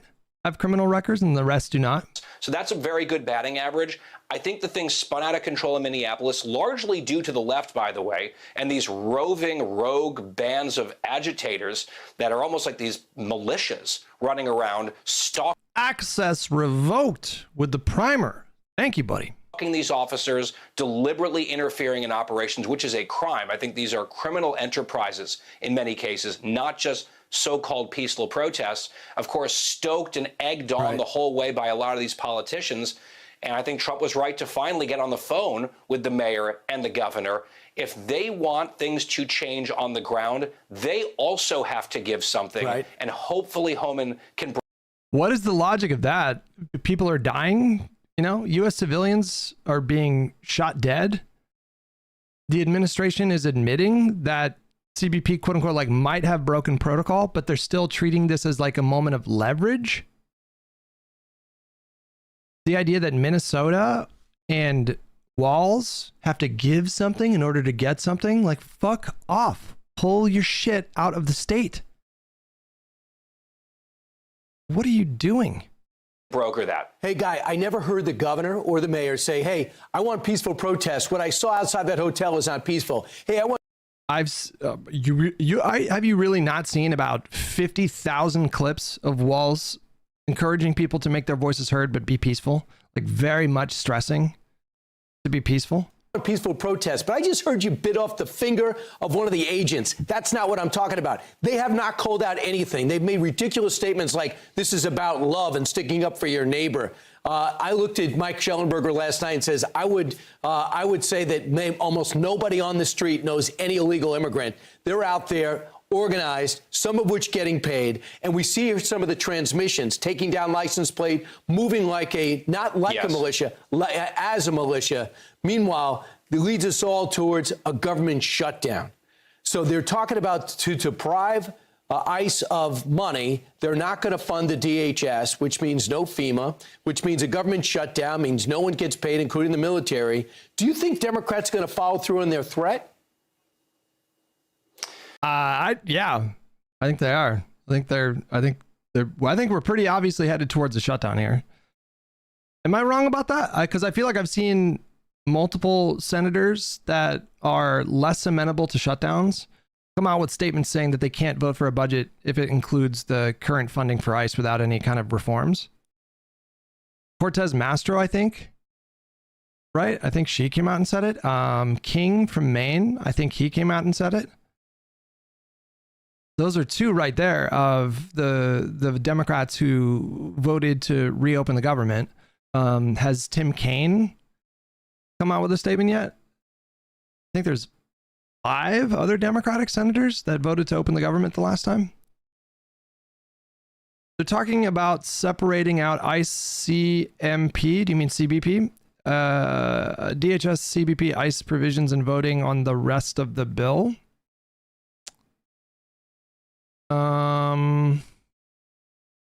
Gotcha. Blood cited poly market like it's a forecast. Honestly, I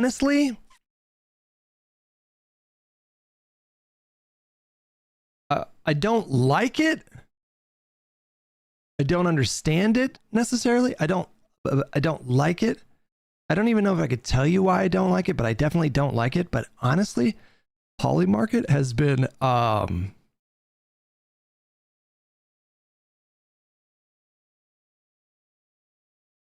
like pretty good about political predictions, election predictions, political predictions.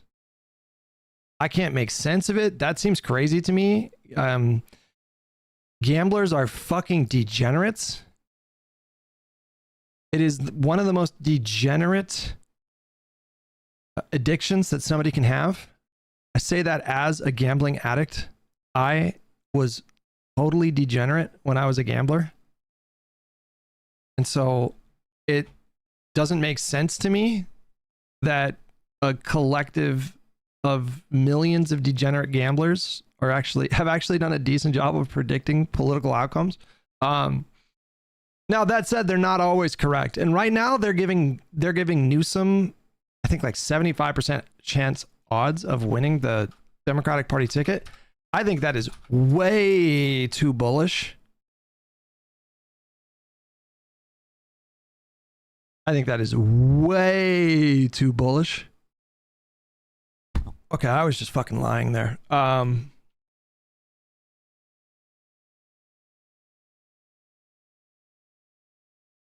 He is the current frontrunner according to Polymarket with 34%, and then the rest is split. LeBron James? What? Who the fuck?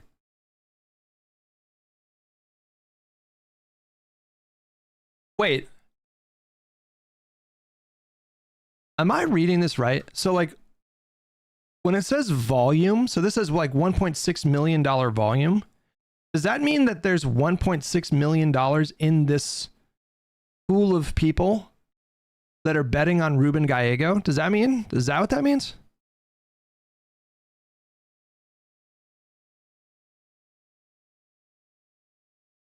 Because what the fuck? The Polymarket says 1% chance odds for LeBron James, and there's $26 million of volume. What does that mean? That is how much the maximum volume could be. Gotcha. Oh, I see. Gotcha. Hunter Biden, 1%. Mr. Beast, 1%. George Clooney, 1%. Liz Cheney, 1%. Kim Kardashian. Okay. Zohran Mamdani, he can't even run for president. That does not seem like good money spent.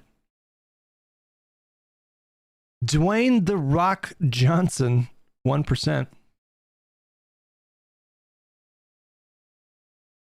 Okay, I actually think this is reasonable if we translate the amount of Polymarket bettors that think Newsom is going to win. We translate this 34% to odds. I actually think those are reasonable odds. I think Newsom right now, that seems about right. Yeah, like probably has like right now, like a 1 out of 3 shot.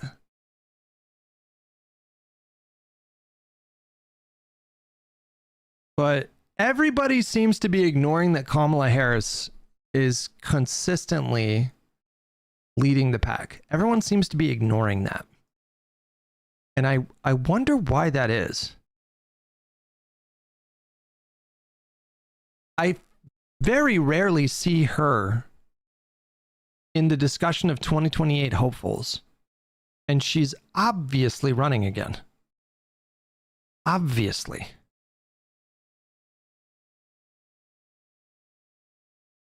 Everything she's doing, you know, like announcing a new leg of the book tour. What do you think that's all about? You think she's doing that just to sell the book? Or do you think she's doing that to like get her name out there? And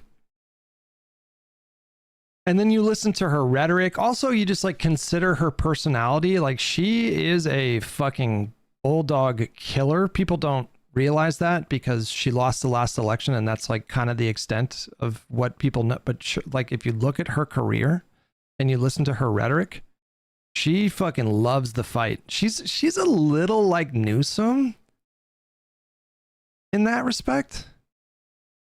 They both like love getting scrappy.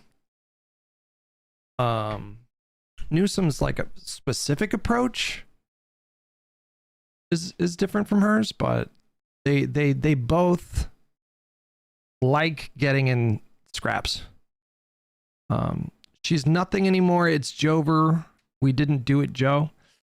I don't know. I think like one of the easiest predictions you can make is that Kamala Harris, number one, she's obviously going to run again. And number two, she's going to be way more,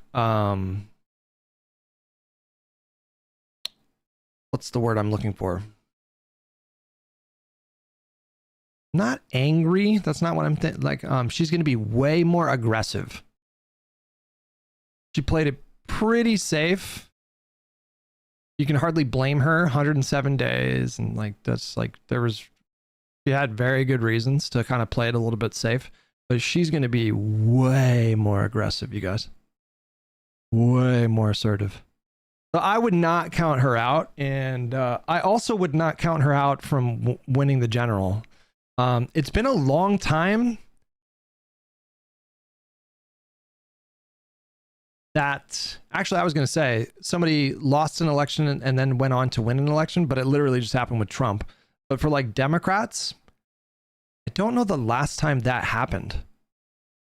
When was the last time a Democrat ran in a general, lost, and then ran in a general again and won?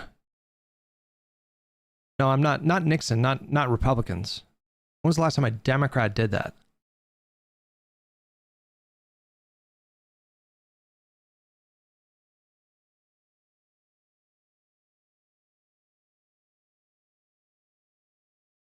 Inshallah, Al Gore does it. He should have run again at some point. I don't know why he didn't.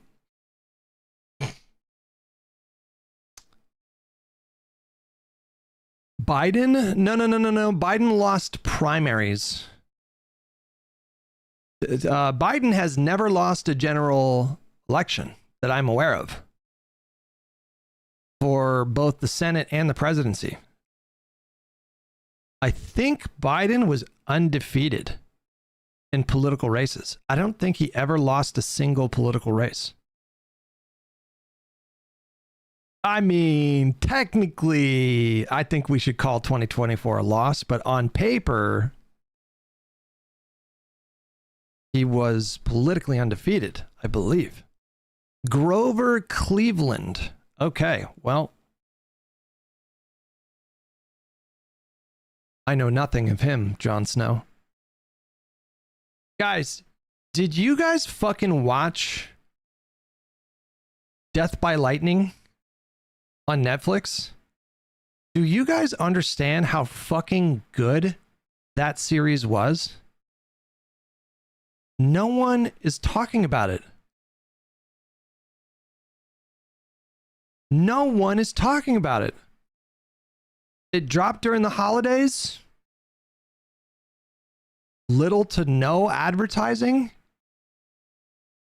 Absolutely stacked cast. About a presidency that I knew nothing about. Very decent chance that most of you guys know nothing about. What the fuck? I already forgot his name. Chester A. Arthur was his vice president and succeeded him. James Garfield. Don't tell me. James Garfield. James Garfield was the first president to be assassinated? Nope. Second president to be assassinated?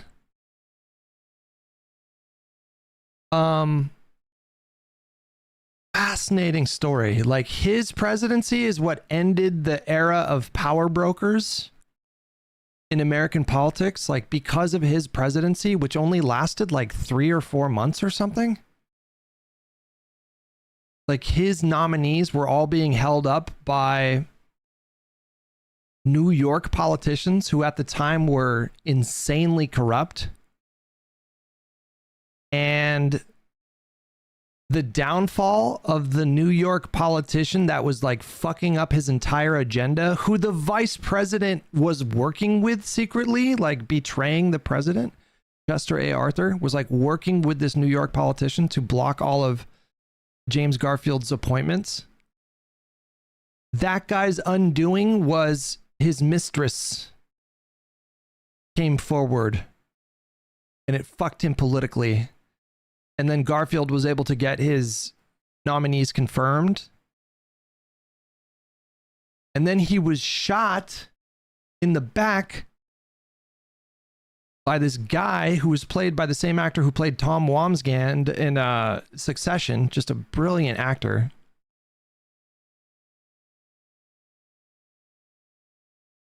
And the bullet didn't hit any organs.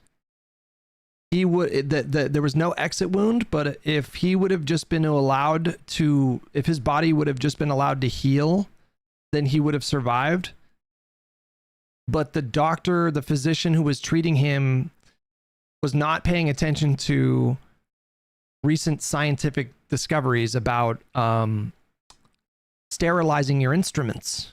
So he was like poking around in James Garfield's back trying to get the bullet. Number one, he didn't even have the right location for where the bullet was. And number two, he didn't sanitize any of his instruments. And Garfield died of septic shock, septic infection.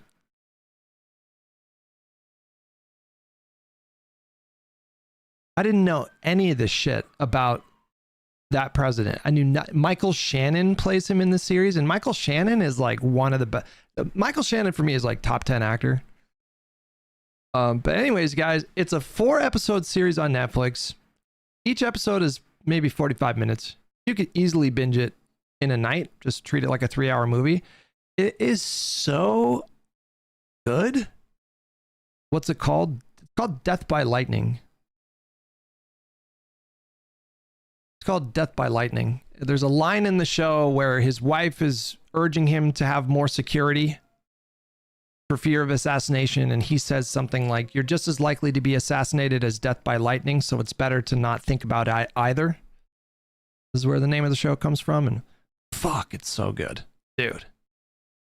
Check it out, man. It's like so fucking good, man.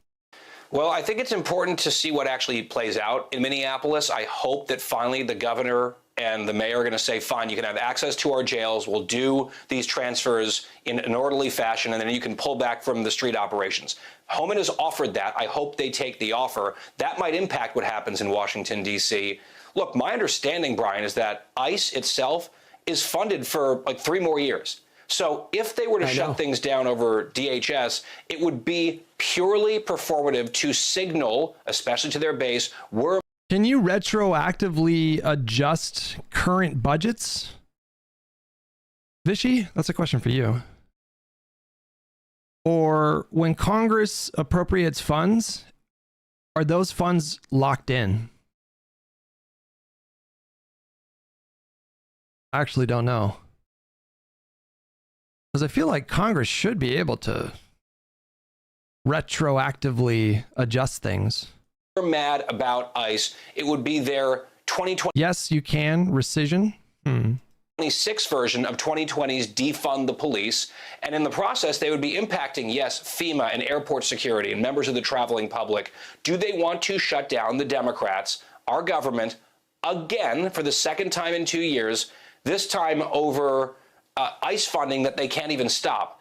Maybe they've decided that resistance is good politics for them no matter what they're going to do. It is, by the way. I mean, for the base, resistance is not just good politics for the Democratic voter base right now. It's necessary politics for the Democratic voter base right now. The Democratic voter base will not be satisfied until they see the Democrats like fighting. And like, this is how they fight, right? Yes, they can take away unspent money. Gotcha. I think it would be harmful and dumb. I agree with you, Guy, but I also think they gain from hurting the Trump economy. And almost nothing is stopping this thing from taking off except the government shutdown. By the way, a snowstorm. Not a good time to stop emergency funding for DHS. Guy Benson, thanks so much. We look forward to seeing you. All right, let's check in with the Majority Report. They put out a video yesterday that said this cannot be reformed.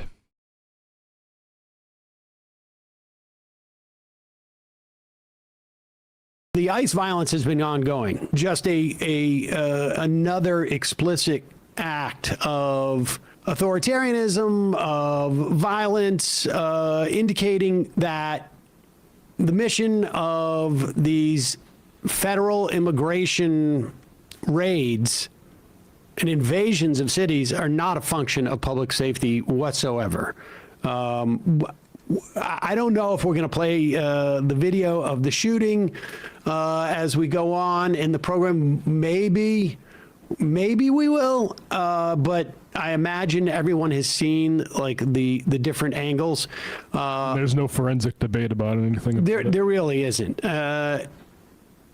It happened at 9 a.m. The first video that came out was from a local Minneapolis paper. I just happened to be on Twitter. Whoa, guys. Are you doing Fallout spoilers in chat right now? What the fuck?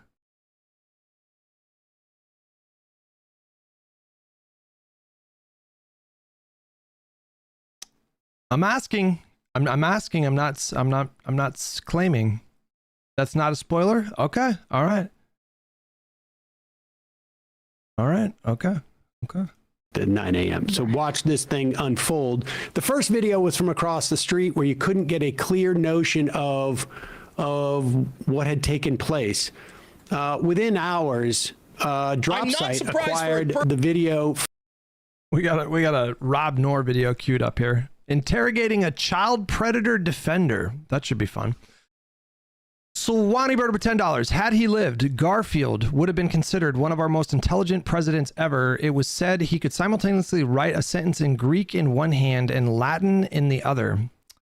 You got those vibes. I didn't know anything about Garfield, but they made him out to be a very intelligent, thoughtful guy. I forgot to say, Nick Offerman plays Chester A. Arthur. Fucking so good. Listen, I cannot stress enough. If you guys are interested in history, politics, even if you're not, that show, Death by Lightning, Netflix, watch it. I promise you, you're going to want to binge the entire thing. From the woman in pink or red, who people could see in the first videos on the other side of the scrum, as it were, videotaping.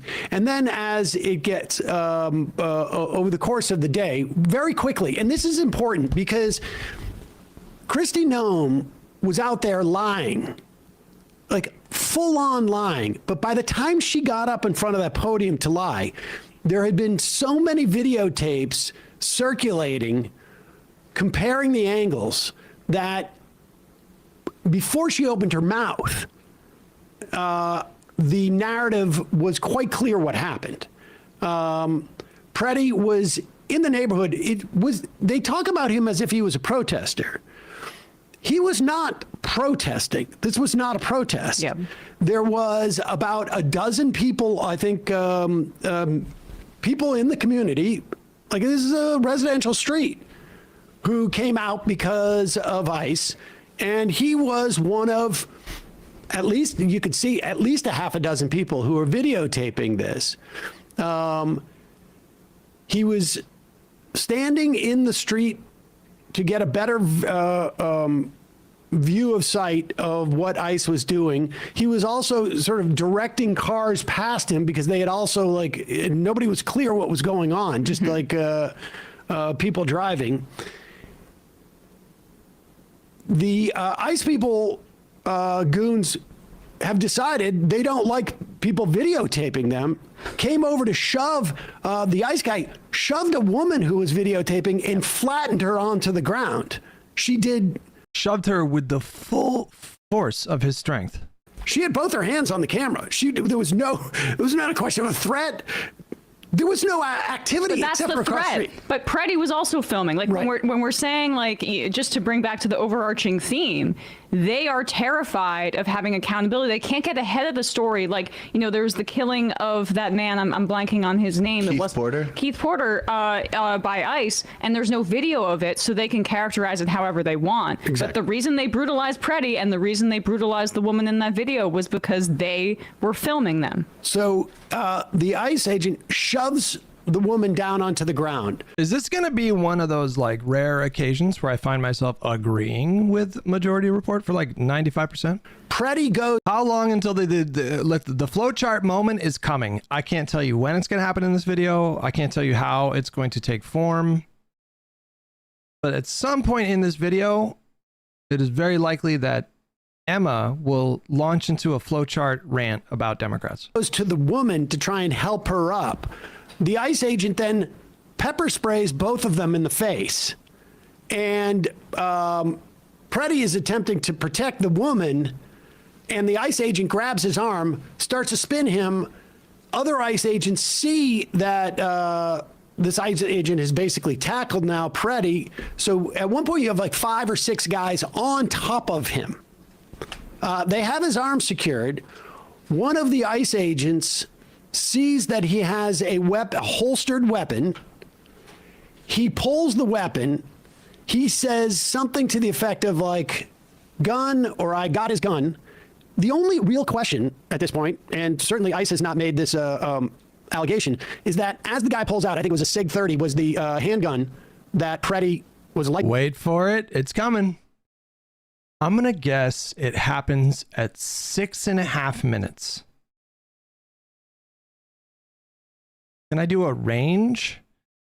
I'm going to say it's going to happen between 6.5 and 7 minutes. License to carry.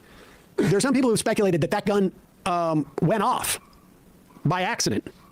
And that does not appear to be true. Inspired the other ICE officer who had already drawn his weapon because he heard the word gun. I mean, this is, conjecture a little bit, but just from the video, who knows what was in the minds of them. And he started to fire, and he fired at a minimum 6 shots. Right, and there's no dispute. Did the YouTube chat go down? No, it didn't. Okay. About whether or not Preddy had his hand on the weapon. The question is if that gun was discharged by accident when it was pulled off of him, or if the shots were fired and there was no firing from that weaponry by the ICE officer that took it off of him. Either way, you'll see when you see the video. Of course, I think a lot of people have at this point. He fires multiple rounds into his back. This Preddy was a. We now know that it was 2 officers who fired rounds into his back. Nurse, caring for his community, helping a woman, and these wannabe masculine agents shoot a guy, these cowards shot him in the back as he was trying to help a woman on the street. And to your point about this wasn't a protest, they keep calling everything an operation. Preddy we don't know exactly why he was there, but when you're occupying a city, everything is a part of your so-called law enforcement operation because you're pulling people out of their cars and terrorizing them on the streets. So anyone that chooses to help apparently is interfering with a law enforcement operation. This is... I don't think I'm going to be right. Between 6.5 and 7 minutes? Ooh. This is as fascist and authoritarian as it gets. I thought she would... God, come on, Emma. That was your moment right there. You had such a in right there, and the Democrats allowed it to happen. And so once once they shoot him, and 6 or 7 times, it's unclear. I guess we could play this video from after the fact. Fuck, I'm wrong. This would be number 4. You will see that one agent is on the ground searching Preddy, basically yelling, "Where's the gun?" Assuming that there was a gun there. And then, according to the affidavit of a 29-year-old medical, I think, student or internist, they would not let that person go and examine. Ah, damn it, I was wrong. Okay. Preddy until they showed their license, which of course they don't have their doctor's license on it, and went there and saw that they were not providing any medical assistance to him whatsoever. All they were doing was counting the bullet holes. They didn't want to live. Not only that, but understand what they were doing. They were trying to manufacture a story so they could get their story straight. Yep. This was all about sort of like retconning the situation and trying to figure out how they were going to get out of it. Go ahead. I'm not sure if it's okay to show this. Who had already taken the gun before the shooting started. Right. Now, the point of it being that he was holstered, that the gun was holstered, is the way that DHS announced what happened is he brought a gun to a protest and he was armed. The implication being that he was using this gun and waving it in front of the DHS people. And so they wanted to create that fiction. But again, the video came out.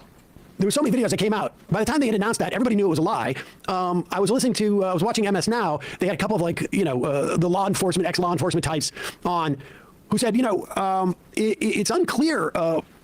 He didn't appear to be waving the gun or doing any of this, and it's hard for us to trust what DHS is doing. The analysis of all this misses the central point, is that DHS definitely did not want people videotaping them murdering somebody. But there is no leadership that is telling them to do anything differently than what they're doing. When Renee Good was shot, ICE agents and all these federal goons, there was basically one of 2 directives that they could have been given. One would have been, we've shot somebody, we need to back off.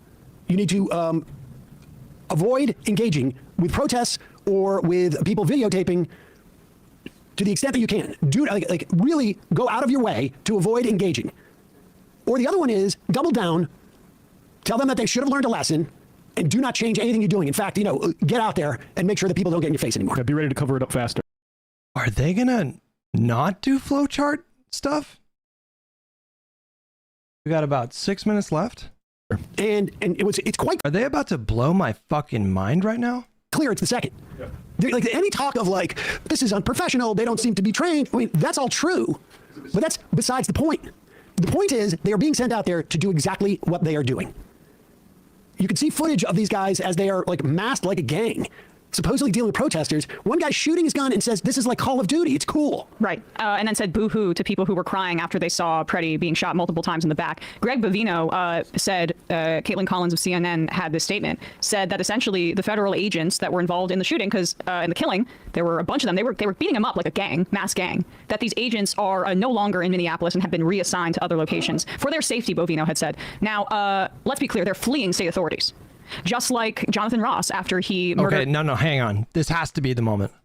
Renee Good and shot her and killed her, immediately whisked out of the state. This is what they're pretending is a law enforcement operation when they're acting like the mafia. Yeah, actually, the mafia is probably a little bit... has more rules. Has more rules. Here's clip number 5. I am fucking stunned. Is she making progress? Is she evolving? You can see an ICE agent's first reaction. Same video. Like Call of Duty. So cool, huh? Take a shot. Take a shot. It's like Call of Duty. He really said that shit? This is just random shooting at people. Tossing in smoke grenades. They were also, there's footage of them brandishing their weapons in the face of journalists just from yesterday, too. It just blows that way. Fucking idiots. Oh yeah, I mean, there's your well, that's the part. Okay, but now here is other part, right? Okay, that took place about an hour after the killing. I would say somewhere around 11 a.m. or so. This is just after the killing. This is a separate thing. Trying to minority report the majority report, yeah. When they said the boohoo part. Yes, this is just after. Right. I believe this is the clapping, guys. Yes, sorry, we're having a connection issue, but yes, this is the clapping. Okay, this is just after Preddy's been shot.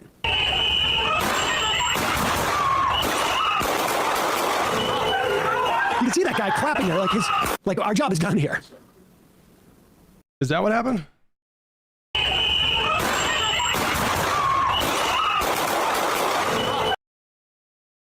This guy right here. He did clap a couple times, yeah. You can see that guy clapping there, like our job is done here. Play this again. We're at the bottom of the screen here. And he just turns around like they're so clear. There he is. There is no threat. The guy claps and then just walks away. That's the first I saw that. That's bananas, you guys. Turns around like we did that. It's stunning. Yeah, I guess that wasn't the other part that I was referring to, but I mean, you could just take my word for it. We heard after, Renee Good was killed, one of the ICE officers, most likely Jonathan Ross, said, effing bitch. And then what we heard on camera after this was boo-hoo, because people were upset at what they saw in front of their eyes. It's, we'll cover this later on, but one of the 7 Democrats in the House. Okay, well, let's give her the benefit of the doubt here. I mean, to be fair,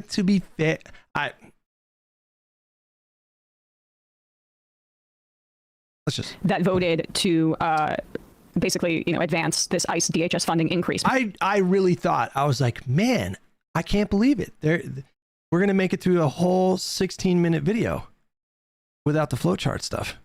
Swanee Bird with $10. I love presidential history, so just have to share. They were using a metal detector to find the bullet in Garfield but he was lying on a metal spring mattress. And they wondered why they never found it. That's in the show, actually. That's in the show. Because as we played from Primilla the series, rather. Paul, last week, there was basically an accounting trick with the last budget. So it looks like you're maintaining funding, but it actually is an increase in funding. And there were 7 Democrats that voted to do so. I'll just read their names. I missed one the other. It was Henry Cuellar, who won his primary a few cycles ago against a wonderful progressive Jessica Cisneros by less than 1,000 votes after Jim Clyburn and Nancy Pelosi went down to support him. And he is an anti-abortion, pro-ICE, anti-trans Democrat. voted to advance that funding. Mary Blusenkamp Perez, Jared Golden, Don Davis, Laura Gillen, Vincente Gonzalez, and Tom Swazi, who is a representative from just a few miles away in Long Island. And this morning he sent out an email to his voters saying that he failed. Quote, I failed to view the DHS funding vote as a referendum on the illegal and immoral conduct of ICE in Minneapolis. That's less than a week ago. So that's how quickly these politics are changing. And too bad you decide to. You know what, though? I think this is actually a moment where this is an acceptable flowchart moment. Like, it's not that it's never appropriate to bring up Democrats in these contexts. That would be kind of ridiculous. Like, sometimes it's appropriate. Like, sometimes there's a valid point that's being made. I'm going to say this is a valid flowchart moment. I'm going to grade it valid. To fund the ICE Gestapo instead of seeing what was right in front of your face. All right, we're going to do a whole thing on the how this is impacting. Trump was interviewed by Will Cain yesterday. Rob Schneider's wife, Patricia, files for divorce. She looks like she's 25 years old.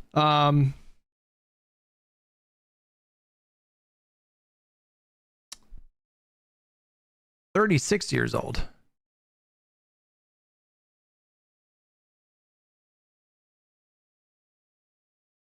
He's 62.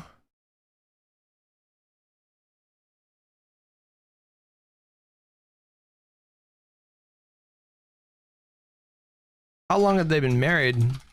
Just curious. 12 years. So they were married when he was 24, when she was 24, and he was 50. I don't know, man. I get kind of weird about that. I guess there's nothing like necessarily wrong on paper with that. There's nothing like necessarily immoral about that, but I don't know. That stuff weirds me out a little bit. Just a little bit. I cannot imagine being in a relationship with a 24-year-old.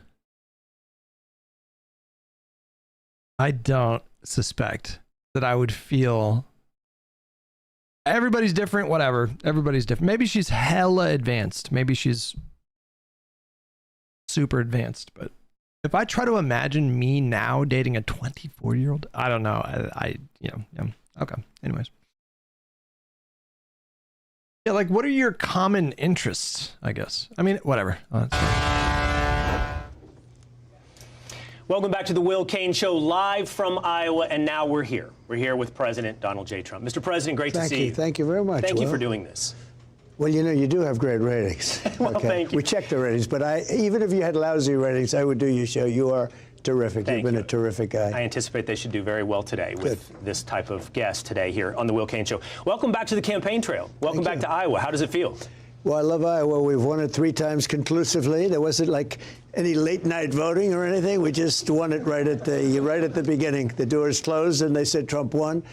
And I love the people. You know, I just get along with the people. I was watching the other room. You look back in your element. You're back with the people. What do you like better? Do you like this, standing on the stage at a rally, or do you like making a deal, maybe for Greenland? I think I like maybe the rallies better. Deals are fun, but we're making a lot of good deals. We made record-setting deals. We have $18 trillion coming into the country. That's why they're building auto plants, AI. They're building everything. With thousands of businesses are being built all over the country. And you're going to have a beautiful, very positive explosion sometime during the year when these things start opening up. But there's never been no country has done what we've done.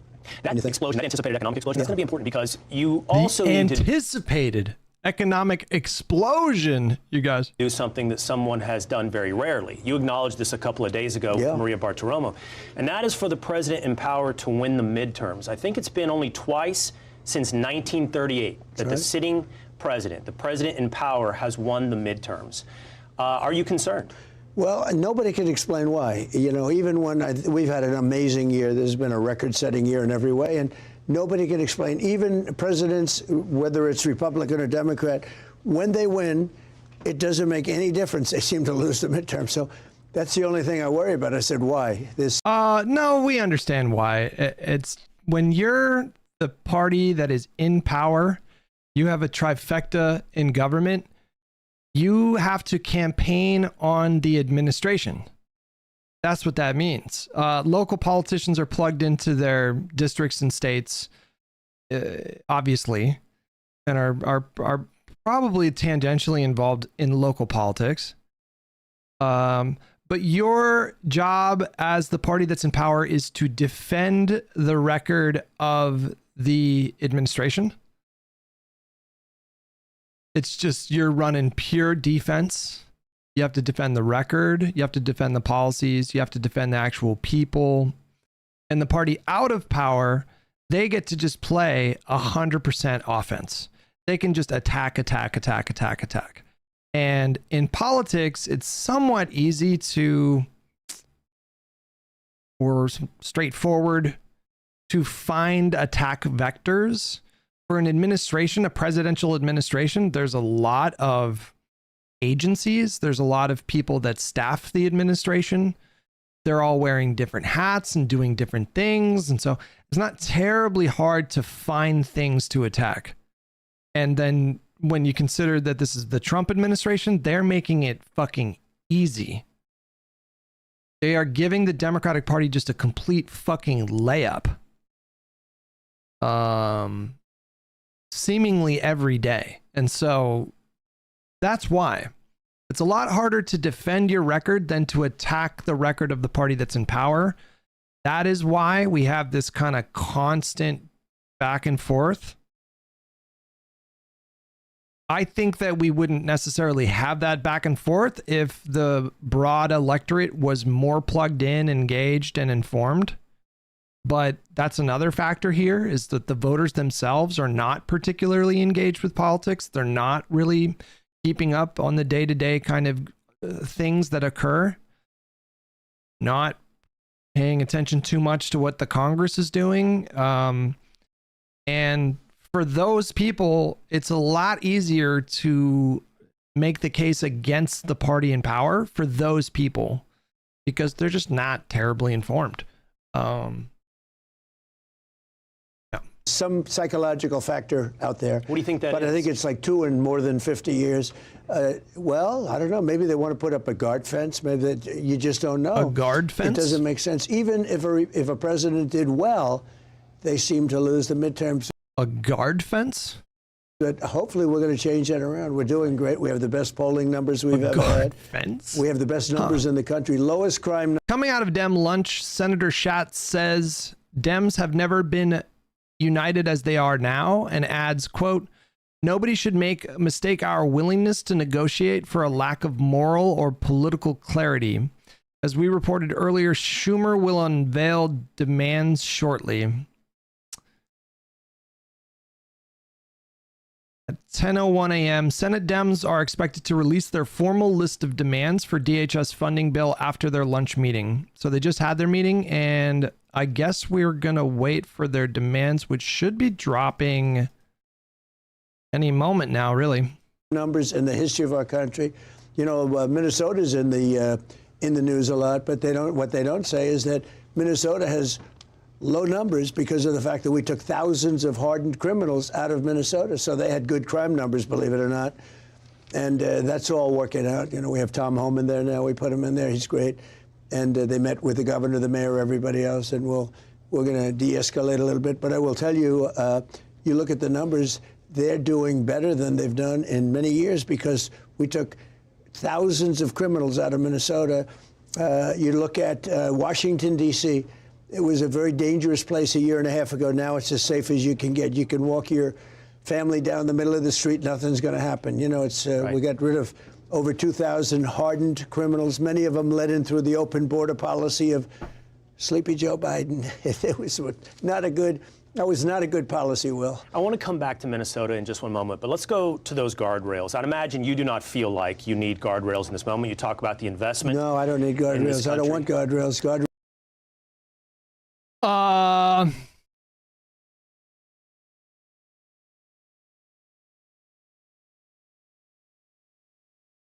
Well, that is maybe perhaps the least shocking thing that he has ever said.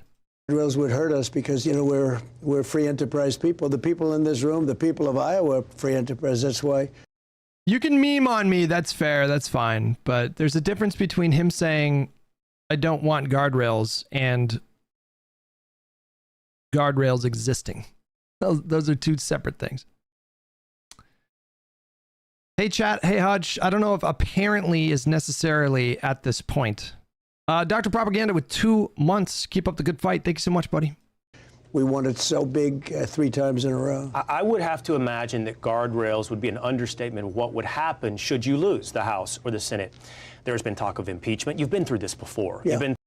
Oh, we'll impeach him. That shit is going to happen. We are going to impeach this piece of shit again. Through it multiple times. I'm a professional. What if for no other reason than it just really pisses him off? What will happen? What will happen if Democrats take the House? They'll probably try and impeach. Will we convict? No. You silly, ignorant slut. No. The best outcome that we can hope for in the Senate following the midterms is a 51-seat majority. That's like the absolute best outcome we could possibly hope for. So, in order to convict in the Senate after the House impeaches, we would have to find 16 Republican senators who would vote to convict. So, to answer your question, will we convict when he's impeached? No. There's a 0% chance. If this was the Republican Party of 1973, then yeah. He would be convicted in the Senate. Yes, Republicans back then would have, en masse, voted to convict Nixon had he stayed in office and was impeached and it went to the Senate. They would have convicted him. This Republican Party, no. 0% chance. Impeach me. They'll say he went to Iowa and he spoke unfairly to people, and he's not supposed to do that. Let's impeach him, okay? And the people in Iowa would say, how did he get impeached? He just did an interview with Will, who has very good ratings, okay? But they just did an interview with Will. Now, they'll find something. There'll be something, I made the wrong turn at an exit, and let's impeach him. Now, they did that before. They impeached me on a perfect phone call. Turned out they impeached me twice. And by the way, I won the impeachments very easily.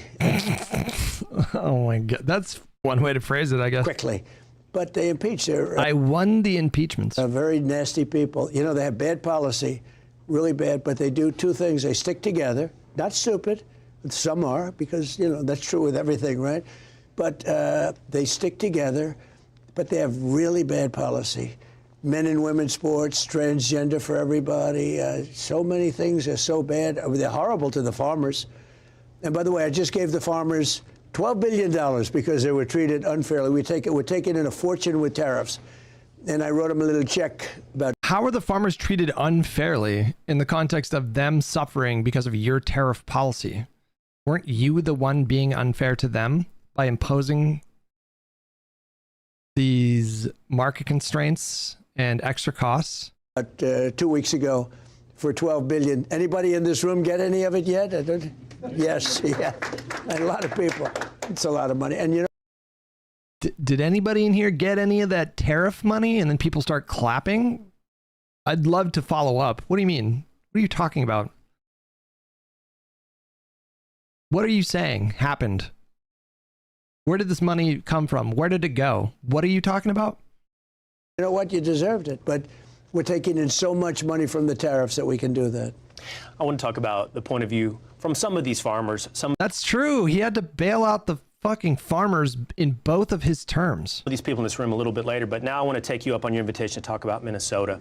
Listen, the entire country is talking about what happened this past weekend in Minnesota. You've already spoken about it. Everyone watching has seen the video. Everyone has an opinion. I'm curious what you thought when you first saw that video. Well, I think the whole thing is terrible. I don't like the fact that he was carrying a gun that was fully loaded and he had 2 magazines with him, and it's pretty unusual. But nobody knows when they saw the gun, how they saw the gun, everything else. Bottom line, it was terrible. Both of them were terrible. The other was terrible too. And I'm not sure about his parents, but I know her parents were big Trump fans. Makes me feel bad anyway. But I mean, I guess you could say even worse. They were. Oh.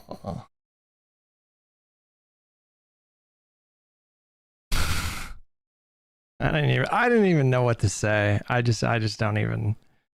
I have no idea what kind of commentary I want to add to that, because what can you even say in response to that? Him saying, I guess you could say I feel even worse about the new guy that ICE murdered because, or Renee Good, because her parents supported me. He really just said that. And everybody in that room that heard that, and Will, including and especially Will Cain, they all heard him say that. And there was a part of them, every single one of them, that was like, what the fuck did he just say? And they have to push that shit down. That's what it is to be, I think, a Trump supporter. In order to do that, you have to kill your own humanity to make it work psychologically. Like, you have to kill your own conscience in order to be a part of that movement. How could you not do that? Everybody in that room heard him just say, I feel worse about what happened to Renee Good because her parents supported me. One of the most disgusting things he's ever said. Some of you guys are saying the word sociopathic. Yeah. It's a bit sociopathic. Ilhan Omar, some fucking guy threw some kind of a liquid on her last night when she was at a town hall. And the way that Trump responded to that was sociopathic. This is from Rachel V. Scott. Just spoke to President Trump. I asked him if he had seen the video of Rep. Omar being attacked and sprayed by a substance. Quote, this is what Trump said, you guys. No, I don't think about her. I think she's a fraud. I really don't think about that. She probably had herself sprayed, knowing her. I haven't seen it. No. I hope I don't have to bother. He said that shit.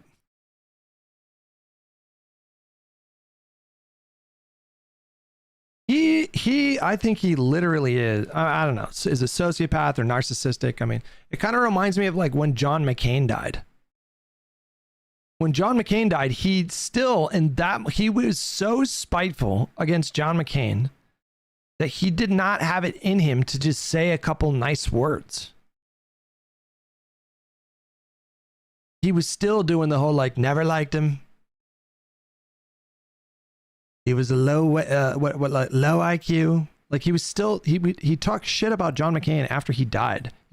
He has no capacity to keep his shit frosty and display even a fucking ounce of empathy for people that he views as enemies. He just doesn't know.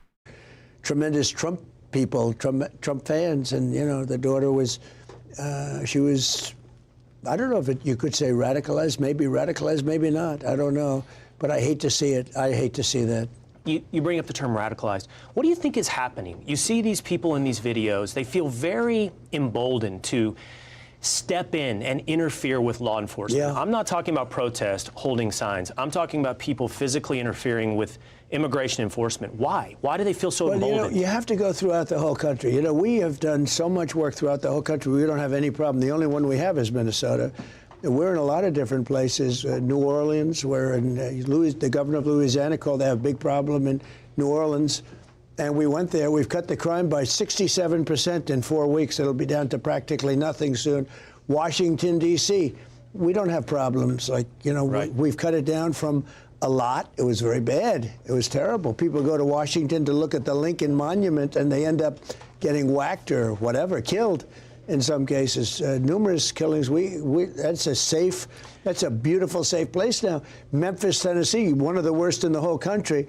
And now it's got very little crime. But it's gone very differently in Minneapolis. Well, it has. It's the only place. And now the message is out that Tom Homan is in. Yeah. Commander Bovino is supposedly leaving Minneapolis along with some CBP agents. Is this a pullback? I don't think it's a pullback. It's a little bit of a change. Everybody in this room that has a business. A little bit of a change by pulling back. You know, you make little changes. You know, Bovino's very good, but he's a pretty out there kind of a guy. And in some cases, that's good. Maybe it wasn't good here. But ooh, oh no, that's the kiss of death right there. Oh no. You can just see Bovino's head rolling across the pavement right now. Ooh, no, he just said maybe he wasn't good right there. Oh no, you guys. That's it.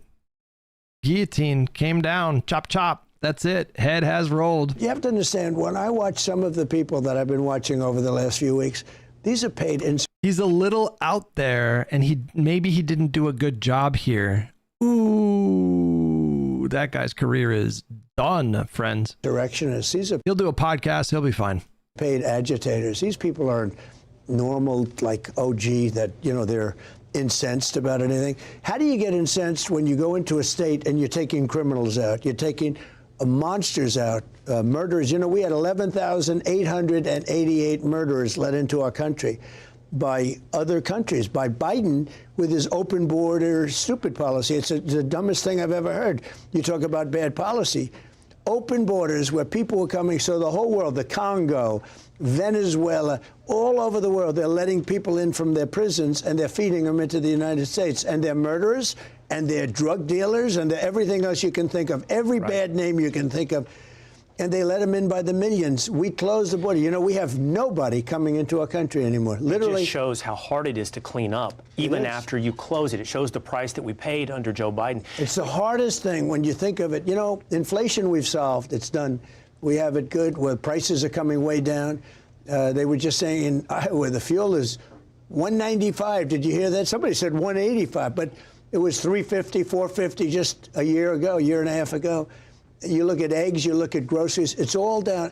I think when we looked, the average cost of gas was $2.73 or something like that. Everything's come down. Do you notice they don't mention affordability anymore? That's like we don't. Democrats don't mention affordability anymore. Wait, that's news to me. An old-fashioned word. They brought up affordability, but they were the ones that caused it. I didn't cause it. I came in, prices were right outside this event. The gas was $2.60. Nice. Were way too high. We had the highest inflation in the history of our country. 48 years, they say. I say the history. But we had the highest, let's say, in 48 years. Okay, we have a list of demands to avoid a shutdown. End roving patrols. Tighten rules in use of warrants is number one. Number two, universal code of conduct for federal officers. Establish use of force rules. Number three, bar federal officers from wearing masks. Require officers to wear body cameras. I'm trying to think of what else I would add. I mean, I think that's a good list. I think I would add a couple of things. I would add, does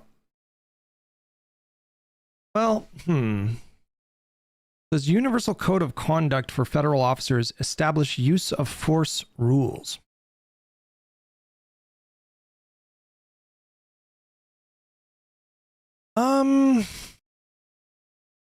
I think I would add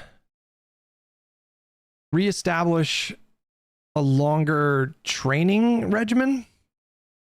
This whole 47 days versus, the previous, what was it, 6 months? That seems pretty bad. I think I might also insist on much tighter screening. Like much tighter screening. I don't know what even that looks like. When you apply to become a law enforcement officer and you go through training and you do all that, do they do any kind of screening, like psychological screening to potentially weed out people who are more prone to abuse authority? Is there any kind of screening like that for local law enforcement or sheriff's departments or federal law enforcement officers?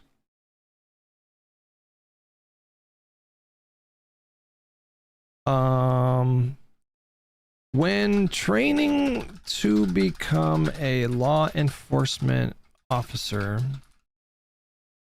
is there a screening process to weed out individuals who might be prone to abuse power and authority? Yes.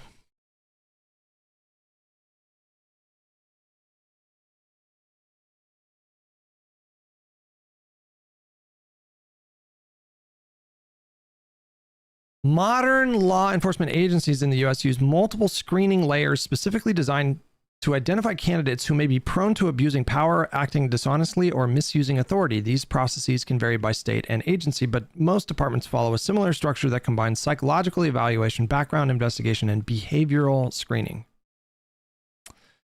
This seems like it is about this at the state level. So let me refine the question and just ask about ICE.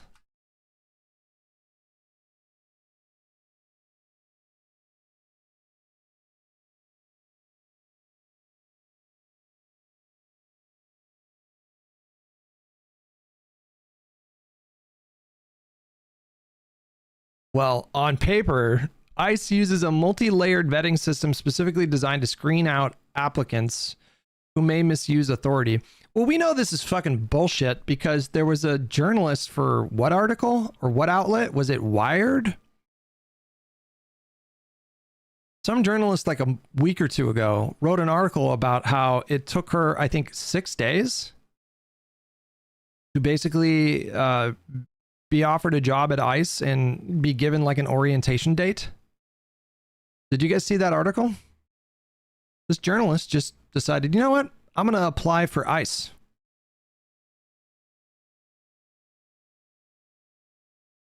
Ma honey, I work for DHS. I can tell you with 100% certainty that ICE doesn't use psychological testing at all. I mean, we knew that. I mean, thanks for the intel, but we knew that. There was a journalist who went through the process of applying for ICE and it took her 6 days to get offered a job. And I don't even think they called her references. In new fundraising email, Trump asked people to give him money or else ICE will assume they are an illegal alien and track you down.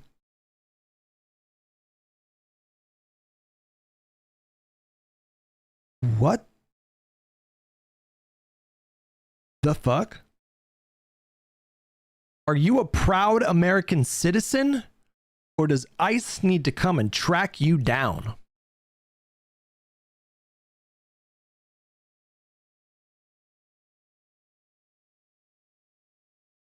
From Donald Trump, are you an illegal alien? Question mark. They're like playing the YouTube clickbait game is what it looks like. I think this is a good list. If I had to tighten things up to like just 3 priorities, these seem like pretty good reforms if successfully implemented, obviously. Once again, number 1, end roving patrols, tighten rules in use of warrants. Number 2, universal code of conduct for federal officers, establish use of force rules. Number 3, bar federal officers from wearing masks and require officers to wear body cameras. I think the body cameras is probably the most important thing, right?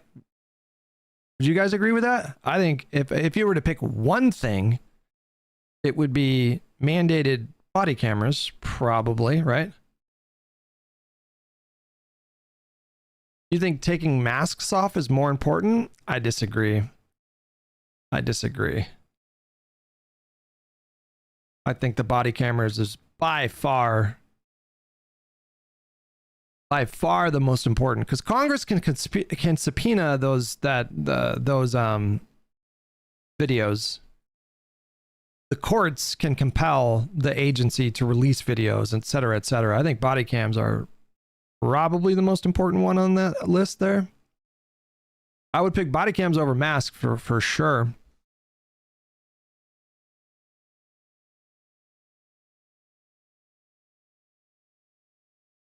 And if the executive branch says no, this is a negotiation in Congress, so technically Trump is not in control. And if they negotiated a bill, I assume there would be so much bipartisan support that it would be veto proof. Now Trump can try to wage a sort of public political fight against these kinds of things, but I don't think he would be successful right now. I don't think he has any capital to spend, and I'm not even sure if he would fight it at this point because the press is so bad for him. Desda says, I'd add no more bounties on arrests. No more bounties on arrests. I don't agree with you there. What's the logic there? I'm okay with bounties.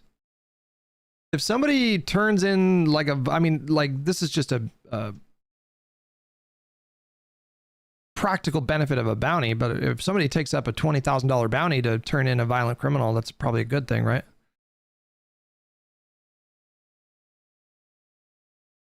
You are mistaken. ICE belongs to executive. Congress can't really make any of these calls or enforce them. That is not true. That is not true. The Congress has oversight powers over these agencies. They can force reforms. Please watch this. It's extremely relevant regarding who is joining ICE. Want to abolish the function. If you look at the function prior under Immigration and Naturalization Services, or INS, in that function, we didn't have militarized federal agents storming the streets of America, kicking in doors without warrants and arresting 5-year-olds. Yeah. We have that now because of the agency and what it has become. So to that point, I agree with you wholeheartedly. And to the point of who they're recruiting, yeah, true story. Why does a police force need bounties for criminals? It's not that they need bounties for criminals, but bounties can help law enforcement locate violent criminals. That's happened before. Right. Many of those infidels motorcycle club bikers that served in the GHF because that was the hottest thing going, guess where they're working now? ICE. You know that for a fact? I know that for a fact. What did he just claim? In the GHF. And to the point of who they're recruiting, yeah, true story. Many of those infidels motorcycle club bikers that served in the GHF because that was the hottest thing going, guess where they're working now? ICE. You know that for a fact? I know that for a fact. Not only have I seen them on videos, I have identified them. What is GHF? What is that? And I have seen some of them that have celebrated it. Some of the same individuals that were in Gaza shooting people in the face with tear gas, shooting at people with machine guns, billy clubbing people and spraying them with the entire can of mace in the face. Department of Homeland Security. GHF was Gaza Humanitarian Foundation. Okay, so this is about that was that organization that was in charge of like distributing aid, right? And then there were some shootings that occurred when people were showing up at these locations to pick up aid. And I think at the time people were saying that the Gaza Humanitarian Foundation was like murdering people, but I think it was like a separate agency that was in charge of security at these aid distribution centers. Was what I remember from looking it up at the time. I could be wrong about that. Gaza Humanitarian Foundation.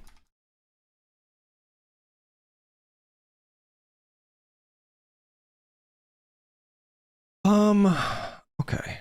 Killings and other access incident. incidents. Infidels Motorcycle Club. In 2025, it was reported that at least 10 identified members of the openly anti-Muslim Infidels Motorcycle Club, including its leader, Johnny Mulford, were employed by UG Solutions as armed security for GHF in Gaza. Okay, never mind. I take it back. So they did have their own armed security. With a further 30 members recruited from the gang, according to one former contractor. Armed contractors were photographed in Gaza with tattoos of 1095, the year that Pope Urban II launched the First Crusade, and banners stating FOB Mar-a-Lago and Make Gaza Great Again.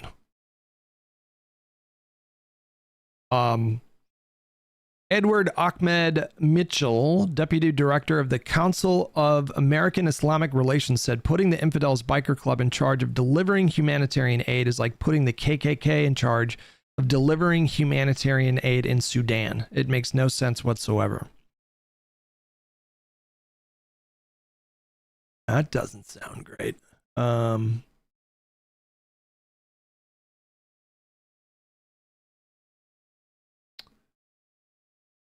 Pisco, my goodness, what's up, guys?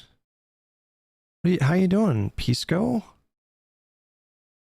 This guy was on after my segment on breaking points. Gotcha. I'm learning about the GHF. Pisco, you and me need to have a conversation, one-on-one, so we're not hogging up and bogarting. Live and learn. I feel bad when we get into our weekly or bi-weekly shouting matches. I'm always conscientious of the other guys on the pod, and I don't want them to get fucking tired of the shenanigans.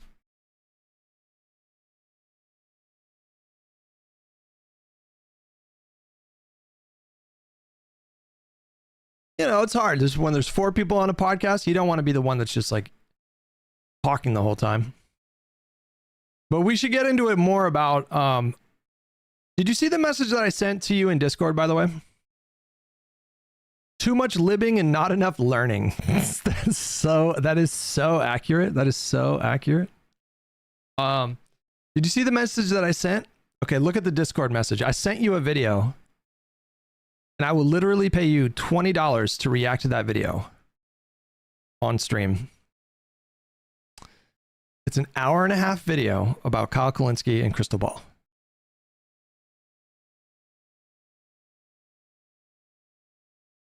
From a viewer of mine who is, building a YouTube channel, doing a pretty good job.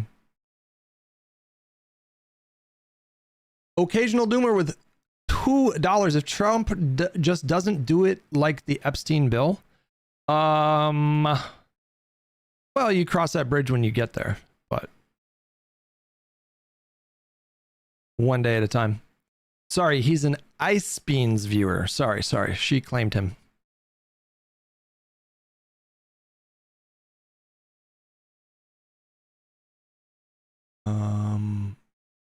Do we need to watch that anymore? I can't. I have a threshold with him. Rob Norm interrogating a predator defender. Oh boy, here we go. Person that thinks it would be immoral to punish child sex offenders, that your moral compass is so fucked up that you can't even have a coherent through line to what you're saying here. Oh, I thought it was clickbait. Is he literally interviewing a child sex offender defender here? Swanibird with $5. We know not all of these demands will be met, so I would have liked more demands from Dems to win more concessions personally. Yeah, I mean, I think I would have added a couple things to that list, but you also have to be somewhat reasonable in your expectations for the party out of power. You know, obviously, I think we would all agree that if the Democrats had a lunch where they discussed what kind of demands they wanted to make, and then they left that lunch with 200 demands, I think probably all of us would agree, like, okay, that's probably not realistic. And if you agree with that hypothetical, then it's just a matter of what is your opinion on what you think are, like, what is the most amount, like, how much leverage do Democrats have right now? And then how does that translate to like policy demands? And there's obviously no like mathematical formula for that, but kind of subjective, I guess. Like platypus. Should we punish child sexual predators? Hey, can you hear me? Yeah, should we punish child sexual predators? I think they should be removed. This is not what I wanted to talk to you about. Should but we I think they punish? should be It's removed. a simple question. It's simple. Should we punish them? I don't like the framework of punish. I think that it. Oh my God.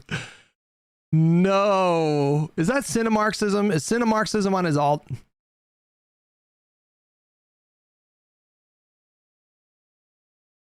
That's Cinemarxism, bro. That's got to be him. Using a voice changer, he's on his alt.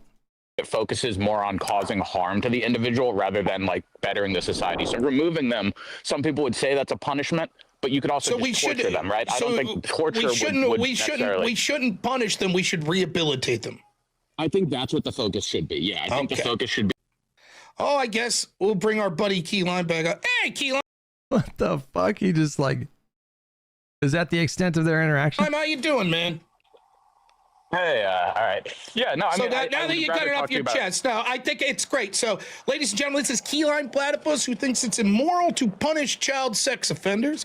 I'll leave you use that judgment, what you think about the type of things that Keyline's in. Well, I don't know if that's a good faith assessment of what he said. Seeing as how it's immoral to punish child sex offenders. Go ahead, Keyline. I feel like you're looking at it in a binary way, but I'd rather just move on to more. I'm sure you would. I'm sure there's a lot of things you'd rather move on to, Mr. It's immoral to punish child sex offenders. I'm sure you'd like to move on things. Go ahead. I don't know. I feel like I made it pretty clear. Like, I think the focus of punishment could be interpreted just as torture, right? Like, and I would say that torturing people is not really productive, but yeah, no. You just re-educating. Yep.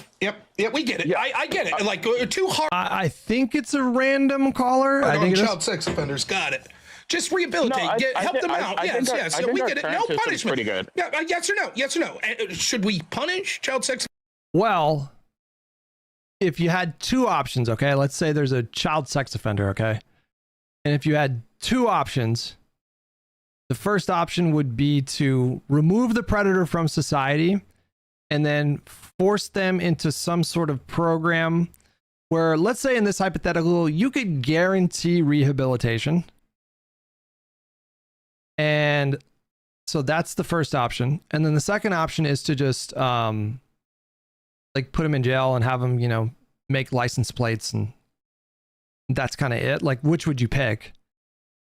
I think he's just flubbing up by not embracing the term punishment. Yeah, it's, I guess, like there's an optics situation here, but I don't know. That guy doesn't sound like super unreasonable when he starts talking. Just give me a yes or no. Can you define punishment? Yes. There should be things that are done to them, not for the sense of making their life better, but to punish or to inflict some sort of recompense upon them for the evil actions that they have taken. Would you consider removing them from society a punishment? It could be something that is partially a punishment, but yeah, that would obviously be a punishment, right? But the intent would matter is whether or not you think it's a punishment. Okay, well, yeah. If I mean, that would obviously be a punishment. That's a punishment, then I would support that. Yeah. But you support punishments.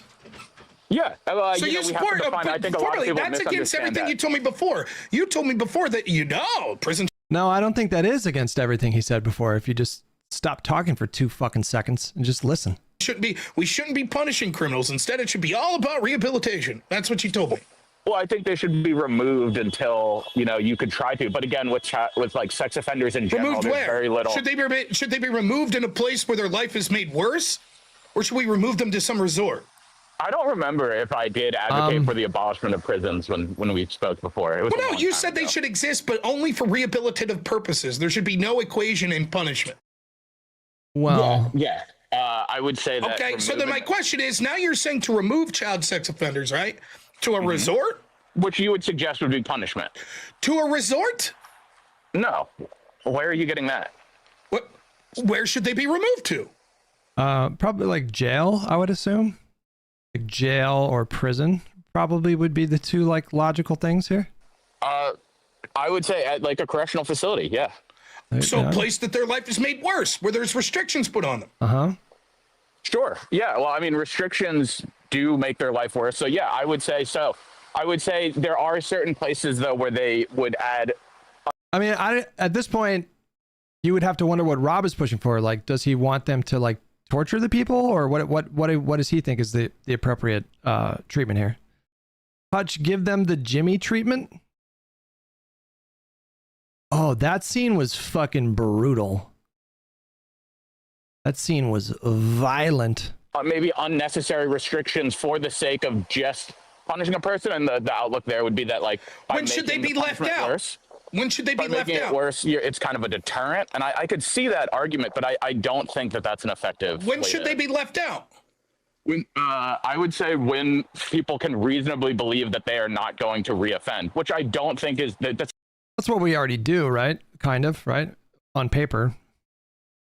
Maybe for some things you might say are too punitive or whatever, but it's going to take so long because there's almost. Who are you? Are you a psychologist? Are you a child sex offender expert?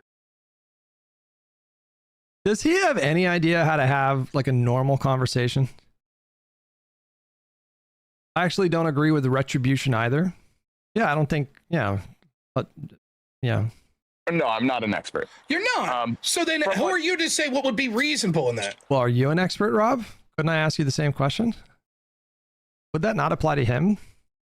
I've taken a little bit of psych, and from what I understand, that's like one of the hardest things to rehabilitate. Well, we see currently right now judges letting out murderers, sex offenders, etc. at record clips, particularly illegals that are going out and doing things. So I think your judgment of at record clips, judges are letting out murderers and sex offenders. Trust me, bro. Are you talking about bail, or are you talking about like fully? They're just saying jail. They're innocent, free to go. Jail. Yeah, he doesn't sound Pisco. I mean, like in the intro, Rob was kind of setting it up that he was going to be like a Cinemarxism type situation where it's like literally no prisons. And you should watch that conversation we had, Pisco, me and Cinemarxism from 8 months ago. It's fucking incredible.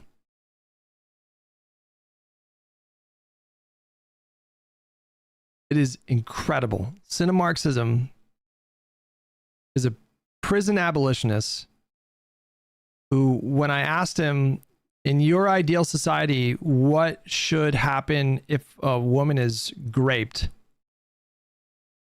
And he said his solution to that would be consent training, like classes on consent, and free therapy for the victims.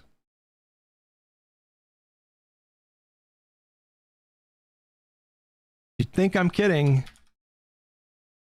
I am not. Call. Hold on. I gotta find it. The transcript, Control F. That's what we're gonna do.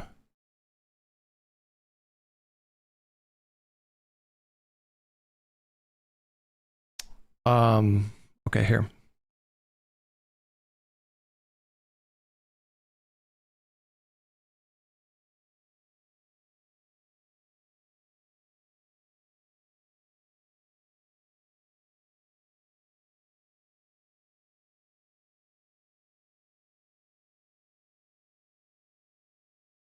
Let's start right.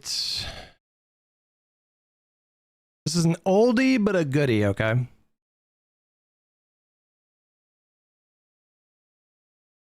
All right, here. Let's just start here. But you never right, I like solutions to these things before the harm happens rather than after, because currently the solution we have is that police show up after a crime has happened, oftentimes hours later. They solve about 2% of major crime. Remember, he's making the argument for no prisons here. That's what this conversation is about. They don't do anything to restore justice to the victim.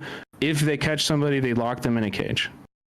And so it's gotten to the point where we now have 2 million people in cages, 2 million U.S. citizens in cages, a quarter of which are not even not even convicted of a crime. They're pre-trial detention, right? Strictly like held in prison because they can't afford to pay bail. But your long-term goal eventually would be a system that didn't have any kind of incarceration system or law enforcement whatsoever, right? That's right. Yeah, Sorry. that's right. Okay. So you asked me a moment ago how you guys are turning off like normies. Mm-hmm. This is what I'm talking about. So like whatever system you can devise that would attack the socioeconomic like root problems that drive a lot of people to commit crimes to begin with. However you address that, you're never going to do it perfectly. And so there's always going to be some kind of crime. And so like under your like system, your final, let's say like, let's skip all the work and we're there. We're at your system. There are no prisons and there are no cops. Who does somebody call if they were raped? What happens? Wait, what do you think that happens if somebody gets raped now? You call the police and you file a police report, and if they can compile enough evidence, you convict someone. Have you ever like spoken with a victim about how that interaction goes for them? I've witnessed that whole process firsthand. I had an ex-girlfriend. We went through the whole thing. It was a nightmare. If you don't want to, I'm sorry that happened. But if you don't want to do, we have now is really bad, and we can definitely, like with very little brain work, imagine a system that's better than that system that you're describing, right? Okay, so let me hear that. I mean, what do you like? We actually like have consent training in schools. We teach men to respect the boundaries of women. No, we're talking about addressing crime. I'm not talking about profile. That addresses the crime. Like, what do you mean? We have no investment in this right now. I understand that this is going to be a long-term thing. Like I said, this is like a generational problem. Do you think that we can entirely violence? Not something that we can just like snap out of existence. This is a deep societal problem. Do you think that we can entirely eliminate sexual violence through education about concepts like consent? Do you think we can get that number down to zero? No, probably not entirely, but I think we could do a lot better than we're doing now. All right, so in the cases, in your improved system where we brought those rates down a lot, there's dudes out there, they're rocking with consent, you still got a few people that are doing that sexual violence. What kind of remedy can we provide for victims of sexual violence? I think, of course, having more like victim, therapy session, like no. What do we?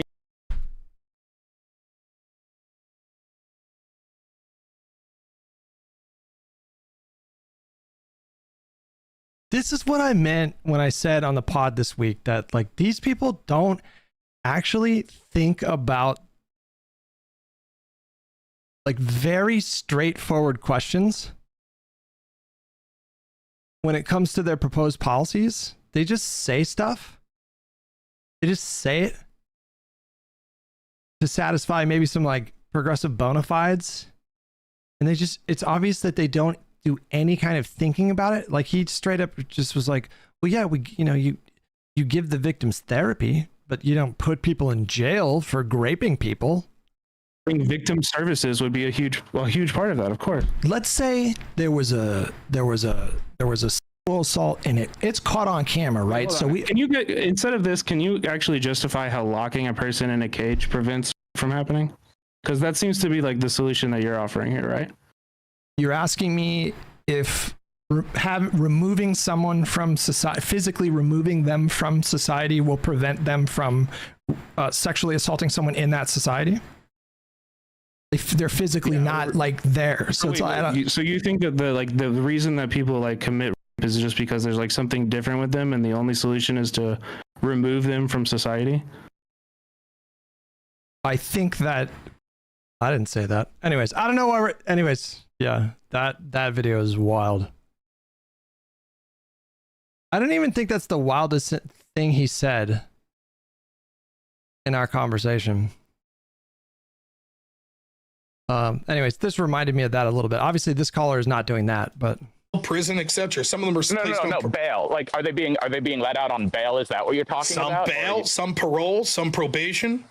Okay, yeah. Well, I think that has to do more with that we have overcrowding in a lot of these facilities, but that's the argument, that it's overcrowding. Then shouldn't we release the people that are white collar criminals before the sex offenders?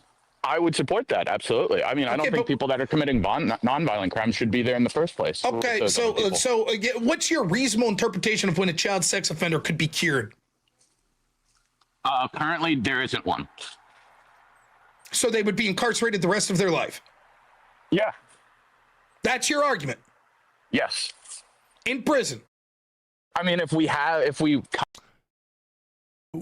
now Rob has to figure out like what they even disagree about. Come to some new understanding and through psychology of a way that is effective in rehabilitating, that'll change things. But we are like, is Rob going to back off and be like, oh, I had the wrong impression? Or is he going to try to save face and distort the argument? I thought you kind of missed. I thought you kind of missed this point, Maze. Which point are you saying I missed? Far from that, I believe. Well, I will say that's massively different than what you said previously. It's been and I understand why you would do it, because I think letting people see a little about yourself and how you're very concerned about the punishment of child sex offenders and how that shouldn't occur. I can understand with the people seeing how disgusting that makes you look, how you'd want to try to change that. But I know what's in your heart. Don't worry. Sure. Well, I'd like to talk to you rather than just about like a conversation we had many years ago. Talk about that you've changed your stance on, but you haven't really changed. You're just optically trying to change because you don't want people to secretly know that you seriously don't want the punishment of child sex offenders. Oh my God. This is what he does. When him and I were having a conversation about, you remember that photo op that Trump did at that military cemetery in DC? What's the cemetery called again? I don't remember. And Donald Trump's people literally forced their way past the staff of that cemetery, Arlington, and did a photo op. You guys remember that shit? They did a photo op, which is so fucked up. All those other headstones of people are now in a political picture. Like the dead corpse of a fallen soldier, their name, on a headstone is now in like a Trump fucking thumbs up, big smiling at a cemetery picture. And then me and Rob got into it, and he kept on insisting, without any kind of basis whatsoever, that I don't give a fuck about dead veterans. He'll just do this thing where he just like very strongly attacks your character based on nothing. Like, Rob doesn't know me. Like, he doesn't know that, like, one of my fucking best friends is buried in one of those cemeteries for veterans. Where's the picture? It's the craziest picture. This big old thumbs up. Sociopath. Look at this guy. Hey, guys, let me do a big fucking picture and a thumbs up at a cemetery surrounded by dead veterans. What an actual psychopath. Sure, go on. Okay. Well, I mean, I can't, if you don't take it at face value, I don't know what else to do. But yeah, so I would want to talk to you about what's been going on in Minneapolis. It seems like you said you spent 5 hours. I tuned into your show somewhat late, going over all of it. Did it seem like he was reaching for a gun? Were you able to see that through a clip? Can you show me one time that you've called out any of the Democrats that are suggesting people should why would you not answer that question? It's a pretty straightforward question. Protest ICE? I think we know why. I don't really post on social media. Yeah, then I don't give a fuck to answer any of your questions on this. Why'd you pull him in the Discord then? Why the fuck did you pull him in the Discord? Why are you even speaking to him? Okay. Yeah, well, why would you be against a third-party investigation? Or is that a question on this? I don't care to answer any of your questions, you dog shit piece of shit that's encouraging the position. What the fuck? He's so unhinged. What a lunatic. He's an actual lunatic. That leads to these violent altercations occurring. You can go back and watch my video for my opinions. Sure, let's talk about it. Okay. Rob Noor. He calls himself Normal America. And it's like, this does not feel like normal behavior to me. Here's the truth. Andrew Wilson clears the air. Caring rightists are a scourge. Here's the truth about the reason it's shootings. different is because of the implied consent.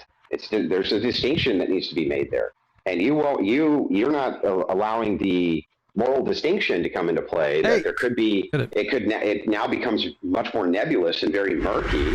Are they talking about the shooting? Other conditions are equal. She's screaming stop. Oh my God, these crazy hypotheticals. I don't think he's actually put out a video on the thing. And he wasn't arguing with law enforcement at that point. Why didn't they apprehend him before that? Here. That's what I'm asking. When he was out in the street. There we Go go. find it out. I don't know what to say. I don't know. I'm not going to parse this out with you. Why don't you go volunteer? This is his friend's wife, by the way. Like, him and Andrew Wilson are friends.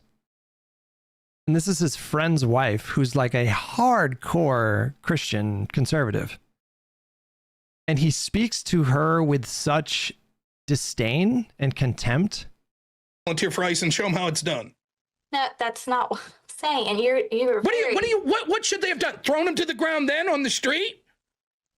Yeah, beforehand. So that would have been the compassionate. So if they did that and the same situation plays out and he gets shot, then it's okay. But the fact that they waited. So why was he trying to help the woman? What was going on? She was just standing there peacefully? And he decided to go hold her hand? I did not say that, but why did Okay, so why was he helping the woman? Did they apprehend her? That is why were they helping? Yes, they were apprehending her. Why was he I don't think that's Rachel. It says Rachel Wilson delivers a wake-up call. helping the woman? Why was he helping the woman? Or is this a different woman? Oh, no. Oh, okay. Rachel Wilson shows up at the end of the... Oh, never mind. Okay, I misunderstood. Because they had just pepper sprayed her. Why did they pepper spray her? No reason? I didn't see it. I didn't see the video up to that point. That's what I'm asking. Did you watch the video? Go watch it then before you call in and comment. Is there missteps? Is there not missteps? There's one right now. You trying to fucking talk to me about having a big heart. That's a big fucking misstep. I didn't say anything about you. He's like a living embodiment of the meme that we use on Lefties. There's like a meme where it's like,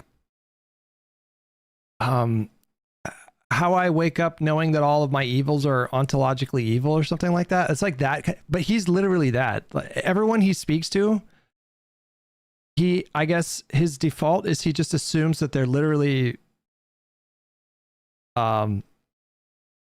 possessed by Satan, or I don't know what he literally thinks that everyone he speaks to is just the purest distillation of evil. You're having a big heart. You said we need to have bigger hearts. Well, people getting shot when they're literally turned around and getting thrown to the ground and they're not in that moment. He wasn't. Andrew Wilson went on Rogan today, and I just need you to be aware of this because it sure feels blackpilling. You know what maybe we do at the end of this stream, or to close out the stream, is we just switch over to Twitch only and watch the Rogan episode and maybe play a little Arc Raiders and just listen to that. I want to get through some more of this Rob stuff.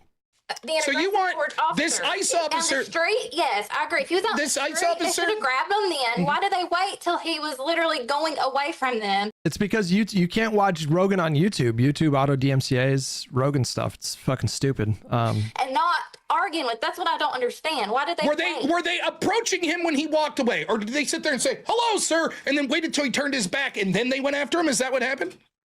Or could it have been that they were trying to approach him and apprehend him and the woman as they were trying to flee? Should you stop trying to apprehend people when they flee? Okay. Well, if I can see... You haven't seen the video. Why am I talking to you? Huh? You haven't seen the video. Why am I talking to you? I have seen the video. Okay, then explain to me what happened. From what I saw the point where he had the camera, and I guess in his right hand, and he was out on the road and walking towards the lady after. Oh, well, they both got pepper sprayed. I did see that part. And then why was that legitimate to pepper spray them? If they were impeding law enforcement, of course, I do agree with that. Get them out of the way. Okay, so you pepper spray them. Okay, so the pepper spray's okay. Got it. So they're pepper sprayed. Now they start walking away, right? Because their eyes are burning. Yes. But you're not allowed to apprehend them then. That's their back to you. So now you can't apprehend them. It didn't look like they were trying to. They pushed him to the side, and he turned around and was helping the lady up, and then they pulled him back. Why didn't they grab her too? That's my question. Why did they just only grab him, not her? They did. Now what? But there was. They grabbed her?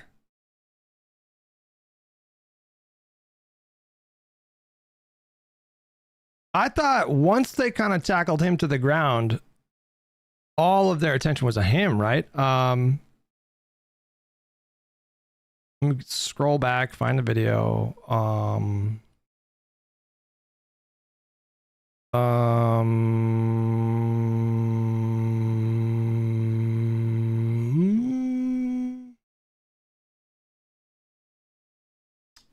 Here. Jesus Christ. He shoved her so hard, it's crazy. Alright, so he starts, okay, alright, and then...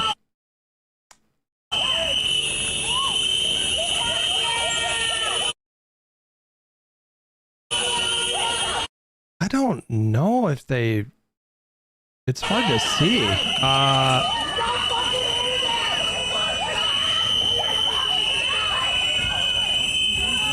I don't think Rob is correct. I don't think that they continue to try to detain the woman. 6 or they pulled him back. Why didn't they grab her too? That's my question. Why did they just only grab him, not her? They did. I don't think that that's true. Oh wait, hang on. No, they definitely did not.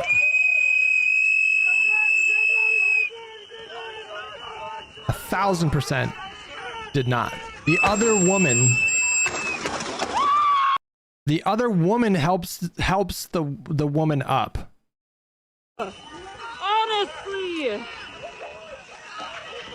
And they're not trying to detain her. Like, all of their focus is on him. So Rob is just wrong here. Just very, very confidently wrong, by the way. Lady up. Apprehend them then. That's their back to you. So now you can't apprehend them. It didn't look like they were trying to. They pushed him to the side, and he turned around and was helping the lady up, and then they pulled him back. Why didn't they grab her too? That's my question. Why did they just only grab him, not her? They did. No. Once they fired pepper spray on him, he was the sole focus of their violence. Now what? But there were 6 or 7 He's just wrong about this. men on that one guy. And they grabbed her as well. There were more men on him because he was a man who was struggling back, and He's like Sean the Black, bro. He just makes, like, people just make stuff up. I can't believe that people do this, man. I can't believe that people do this in debates. They just make stuff up. This is your brain on, I don't know, what is this? Do we call this tribalism? Hyper-partisan brain rot? What do we call this? Cognitive bias? I don't know what it is. Where people go into debates not as though they're good faith exchanges. I guess this is, you just say bad faith, right? People go into debates, and rather than, like, they're not, like, his heart rate is probably like 150 BPS here. He's all jacked up on fucking Mountain Dew and adrenaline. And you just get into a mode where it's not even about the words that are being and ideas that are being exchanged, and it's purely about the appearance of defeating your enemy. Whatever word there exists to describe such a state of mind, it's just, that's what this is. And so, like, people just make stuff up in debates. It's crazy to me. And he does debate for a living? Isn't it literally like his fucking part-time side gig to debate people? And he just makes stuff up? Fucking blows me away. How do people not have more pride in their work? How do people look at themselves in the mirror and think, you know what? I did my best today by just making shit up in a debate because I was afraid of looking wrong, I guess? It's so stupid. They found out that he was armed. Okay. Like, okay, all you gotta, okay, we'll leave it at that. So at that, like, all you got to do, if you're Rob in this moment, and just say, I actually don't know if they still focused on her. Let me pull up a video. Let me take a look. And then you do that. And then you say, okay, so it does look like they were just focusing on him. Why is it so hard to do that? We killed it. What's up? Christian pro-traditional family advocate Andrew Wilson has an on-stream meltdown after feminist debater Charlie reveals that his wife has 3 children by 3 different men. Oh, I've seen this. And was married twice before him. So I'll try to rephrase this. I'm going to reframe, and I'm just going to be totally honest with you. The Charlie person, I think. What is their Twitter account? I don't want to slander them. What's Charlie's Twitter? They might have me blocked because of a questionable Twitter exchange. Swallow Bolo, chill the fuck out. His wife is a whore. Relax. Enemy Charlie? I might be mixing her up with someone else.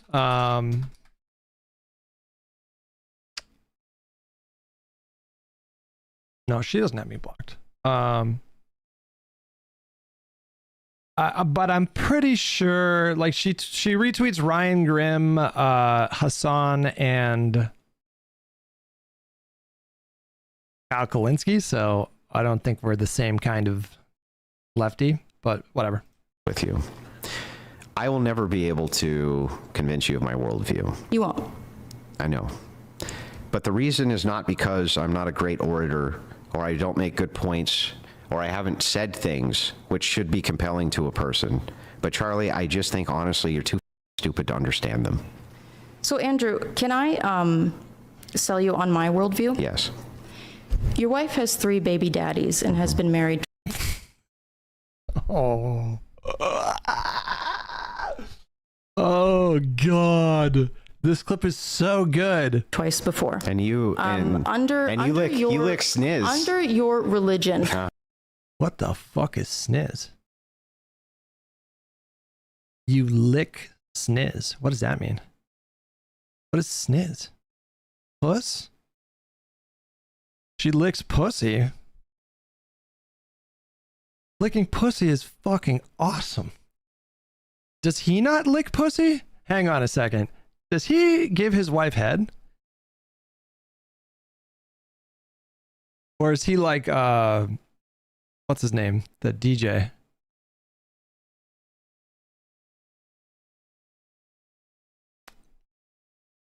They actually just don't lick pussy?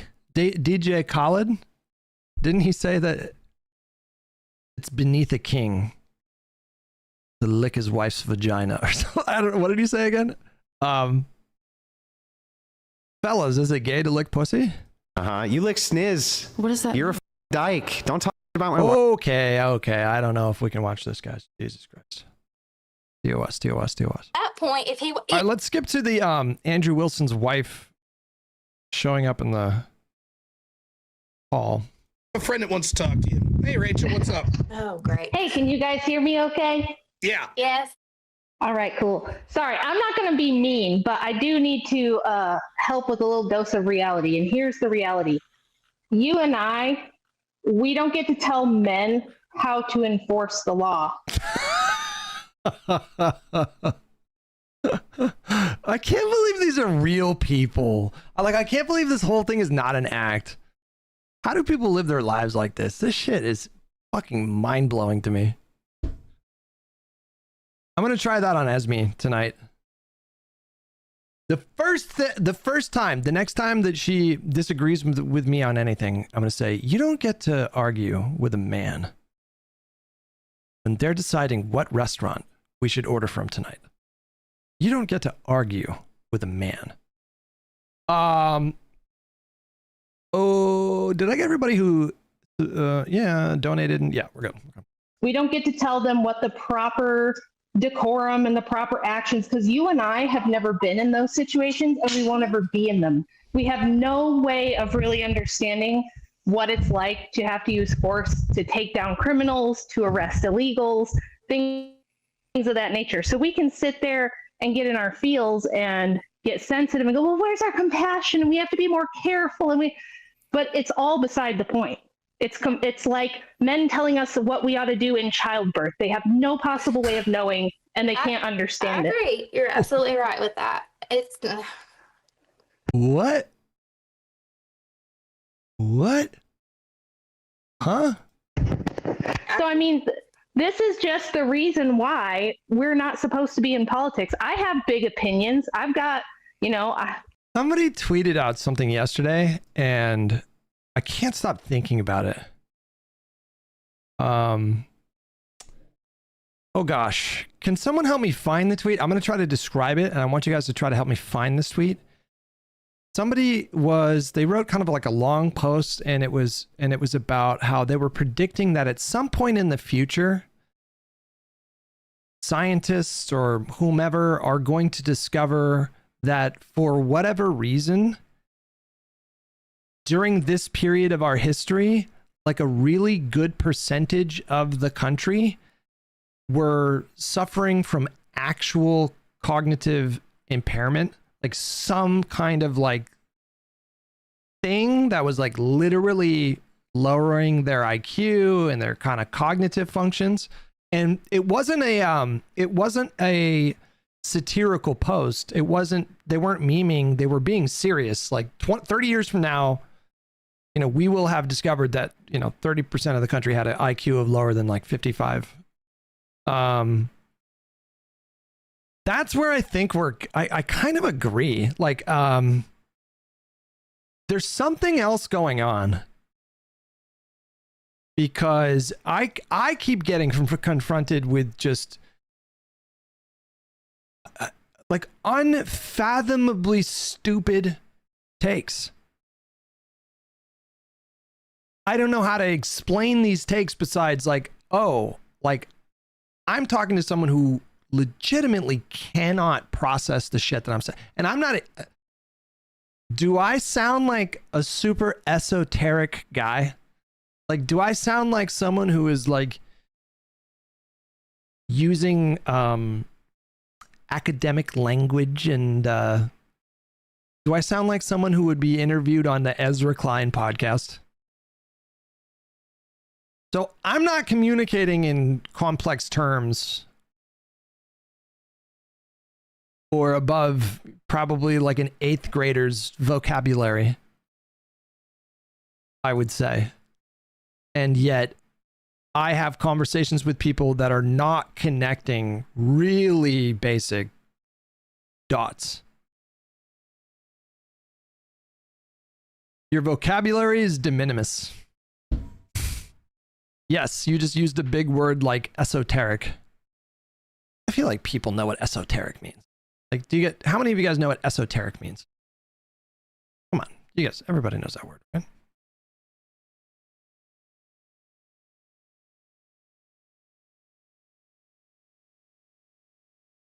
Nope, and I have a BA. Let's see if even I know what it means. Esoteric, I think, means to use language that is, would prohibitive be the word? To speak in a way that only smarty pants would understand, like only people with master's degrees, to like use language that normal people don't use. Isn't that what it means? Have I been using it wrong? Intended for or likely to be understood by only a small number of people with specialized knowledge or interests. Come on, that's what I said basically in so many words. Benevolent.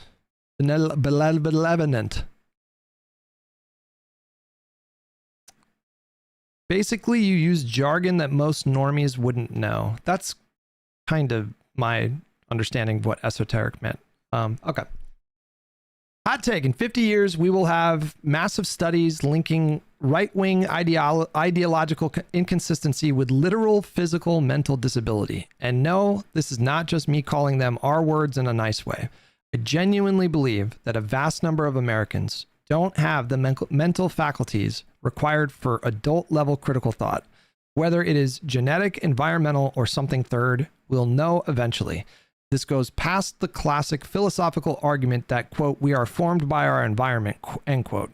While the vast majority are subjects shaped by the society they grew up in, material conditions, etc., there is a substrata of cretins so profoundly inconsistent that one must recognize their failings as more biological than political. I read that and I can't stop thinking about it. Because I fucking think, and maybe this is me with the tinfoil hat on right now, But I think that shit is true, dog. I think they're going to save people's brains. Maybe it's social media. Like maybe it's but if that's the case, I should be a fucking literal troglodyte. The amount of time I spent on social media, or maybe it's the way that social media interacts with certain types of brain chemistry.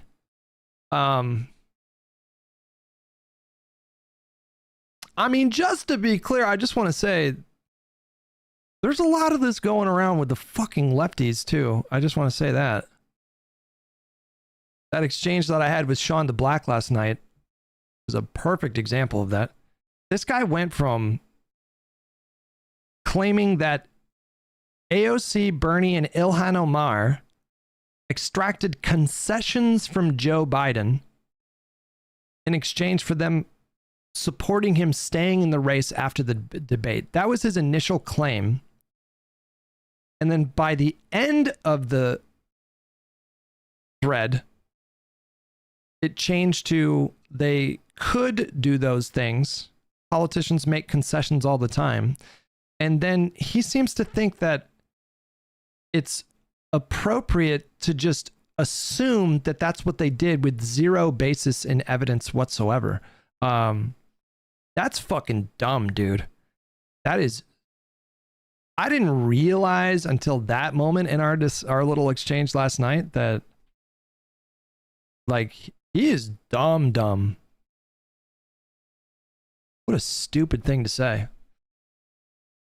But bro, I'm so serious. Like, we need to start preserving brains. We need a big sample size. But we need to start preserving brains. And then 50 years from now, when we have med beds and insane computers that can fucking diagnose cancer before it happens and all that, like, they're gonna get to the bottom of it. This is kind of like a great unifying theory when you think about it. Because I feel like a lot of us, when we're confronted with the modern era, we're just kind of confused. That's what it is to be an American in the 21st century, especially in 2026. And it's getting worse. To be an American is to look around with a constant sense of, what the fuck? You know? What is happening? Why is this happening? How is this happening? You're like in a bad acid trip is what it feels like. Maybe it's not just Americans, but I'm just saying in America, that's what it feels like right now. You're just like, how are people thinking these things and believing these things? Like, how does that make sense? How do you reconcile Einstein's special theory of relativity with quantum mechanics? You know, this is like the great unifying theory of American political discourse, is that there's legitimately like a decent percentage of the population that are cognitively unable to form cohesive thoughts that make any sense. Cohesive ideas, coherent thoughts. Epistemic dissonance, the conflict that arises when someone encounters information or beliefs that challenge their existing understanding or perception. Yeah. It's the difference between epistemic dissonance and cognitive dissonance. Well, wait, never mind. I understand. That's not quite the same as cognitive dissonance.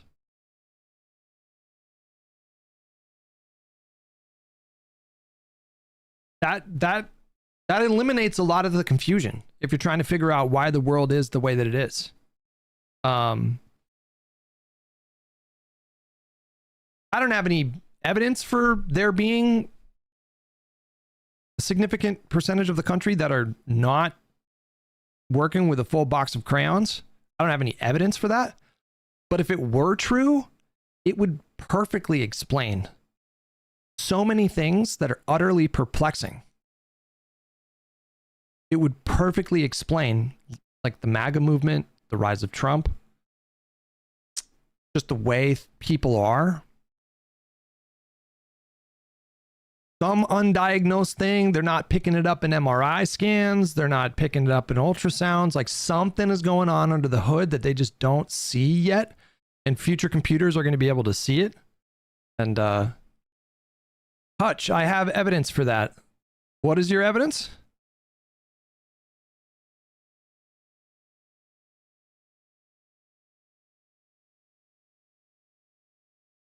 Bro, are you really saying right-wing people have some sort of brain defect?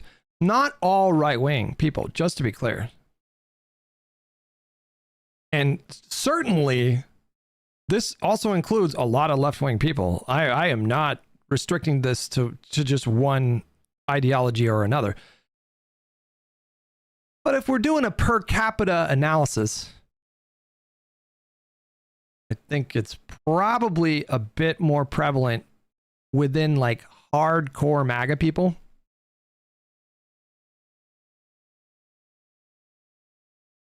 That is the worst take I've ever heard. I'm not saying that I wouldn't bet my life on it. I'll just say that. I wouldn't bet my life that this is the case, but if it were true, it would perfectly explain the dysfunction, the total breakdown in communication, because that's really what's happening here, guys.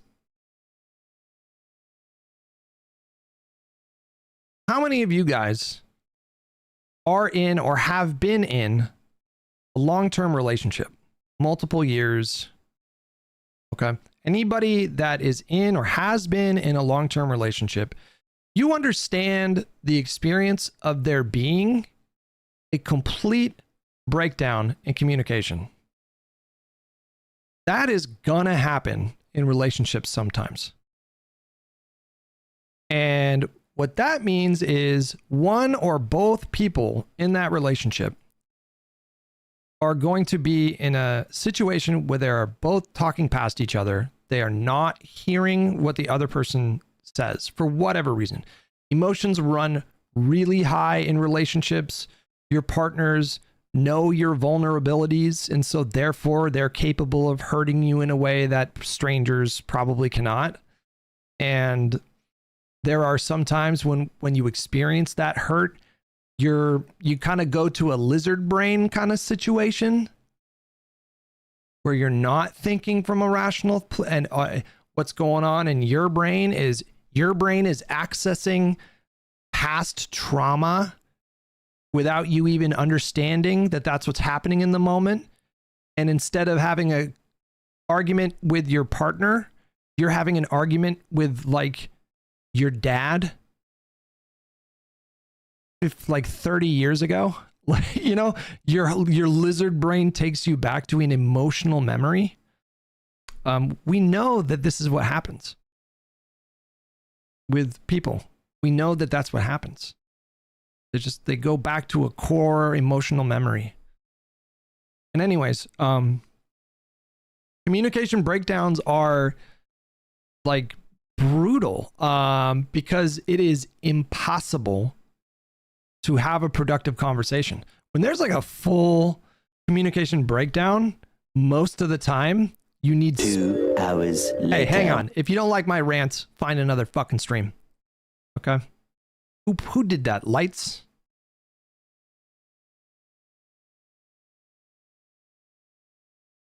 Disrespect me like that.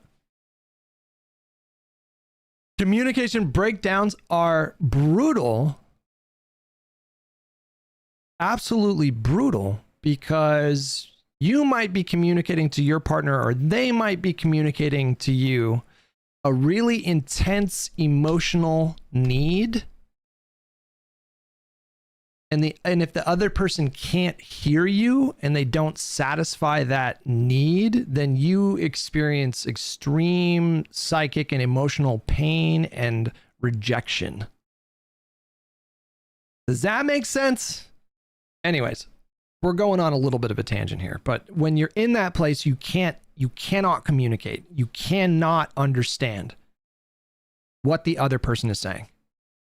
You are in your feelings so profoundly that you mentally are incapable of hearing what your partner is saying. And that's what's going on right now in our politics in America. That is what's happening.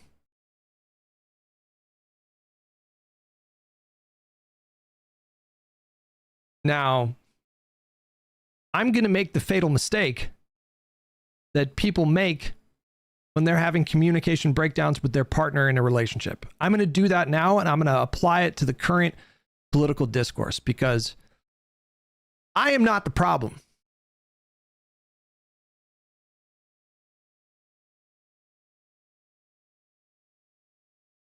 They are the problem. I can understand what they are saying.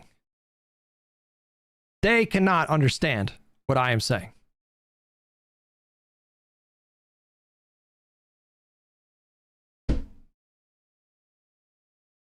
You never want to do that in a relationship, even if you think it's true. Sometimes that is true, by the way, in a relationship. But it doesn't help anything to say it. There have been times where my partner was incapable of hearing what I was actually communicating. And there have been times when I was incapable of hearing what they were actually saying. Did I repeat myself? Vice versa, whatever. Sometimes you both are in that place at the same time, okay? You never say it because that's not going to help anything. But that is what's going on. There are people in this country that are not capable of consistent, rational, coherent thought. Their minds have been poisoned by something. I don't know if it's the phones. I don't know if it's lead content. I don't know if it is ingredients in food. Some new kind of mental condition that we're not even aware of. Fluoride, chemtrails, secret beams of light. Maybe there's an alien, superior alien race that is fucking with us in a way that we can't understand, or in a way that we are not aware of. They're shining beams of radiation at us from fucking 50 billion light years away, and just kind of sitting back and watching. That would explain it too. What's the nearest star system again? Shit. What's the nearest solar system to us? Andromeda.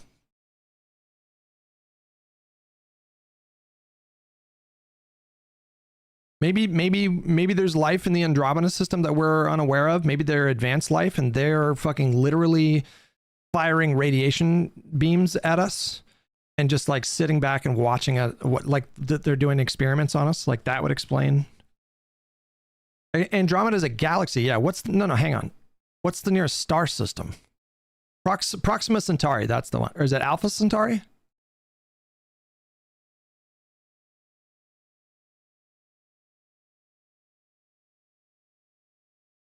Well, if Alpha Centauri had life, I feel like we would definitely know, right?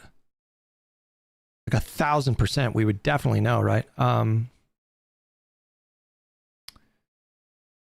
The gas leak from community writ large? Not necessarily, no. Did we ever get a follow-up on the Mars situation? This is so depressing. Like, politics has become so all-consuming and toxic that it just sucks up the oxygen of every other story. Because we found very compelling evidence that life existed on Mars. The way that NASA described it was they don't know of any other way to explain what they found, which was a kind of discoloration of rocks, but the discoloration, like a splotchy discoloration, is for some reason is a marker of the fundamental properties of life.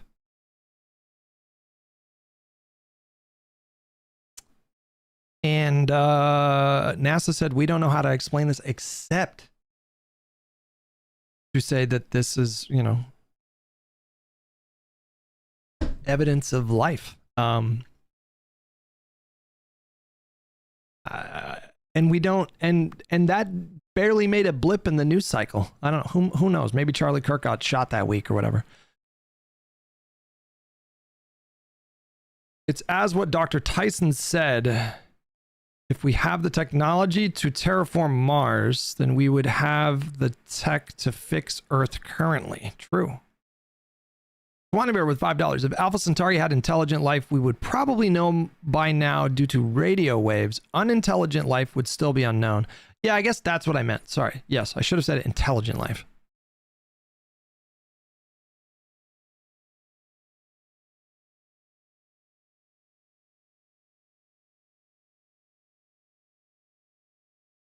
Because if we found evidence, if we, and they are going to do a mission to Mars, and they're going to collect samples of this one particular rock. They're going to bring it back to Earth. But that shit's going to take like 8 years or some shit, like 6 to 8 years. So we just have to wait before they analyze what they found. But if that's true, if there's evidence of life on Mars, the implication is that the universe is fucking teeming with life. The implication is that life is everywhere in the universe.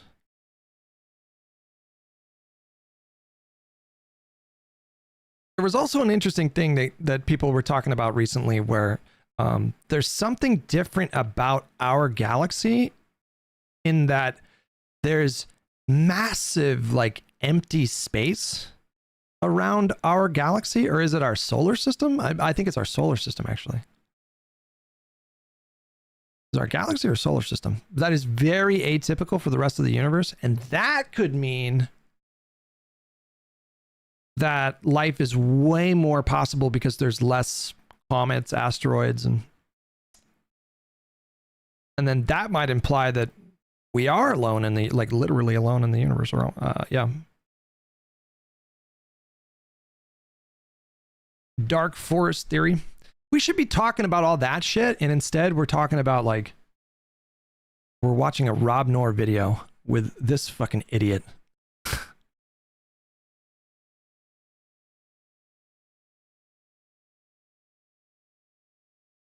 Listen, I'm going to say it. There's an intelligent alien life. They have the technology to observe us very closely. They are firing a beam of radiation at us. It's not making everybody dumber. So this radiation, for whatever reason, only kind of activates the troglodyte status for a certain percentage of the world. And they're just watching us, like how much, and they're gonna slowly each year they're gonna like increase the radiation or decrease it to do A/B tests. I think that's what's happening. But there is something going on with roughly 20 to 30% of the country where it's like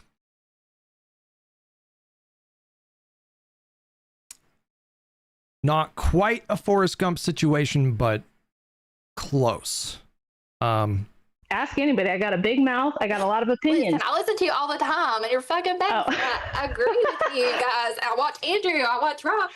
I don't know. It's just a lot. And I think as a mother in this country, it's just scary times. And I want to trust ICE. I want to trust their enforcement. Well, it's not even about... Damn, she switched it up so fast and started crying there.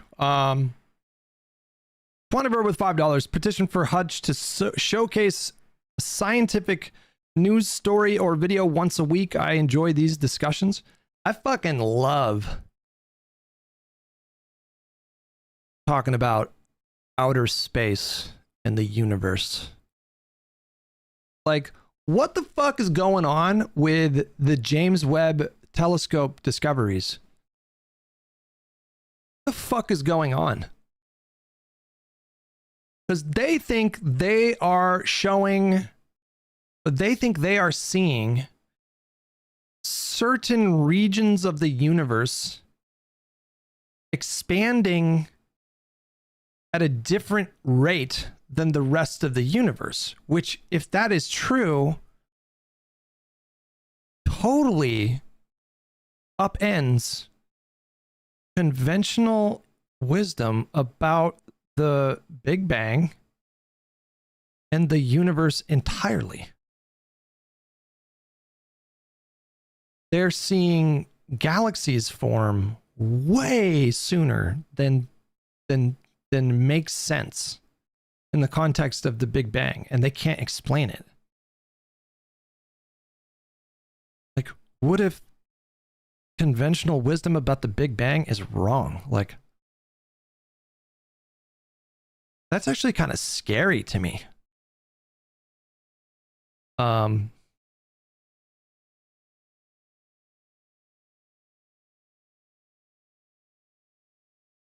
It doesn't have to change the Big Bang, but it just means that we don't know everything about galaxy formations. If there are certain regions of the universe that are expanding at different rates than other spaces in the universe, then that does very much call into question everything we think we know about the Big Bang.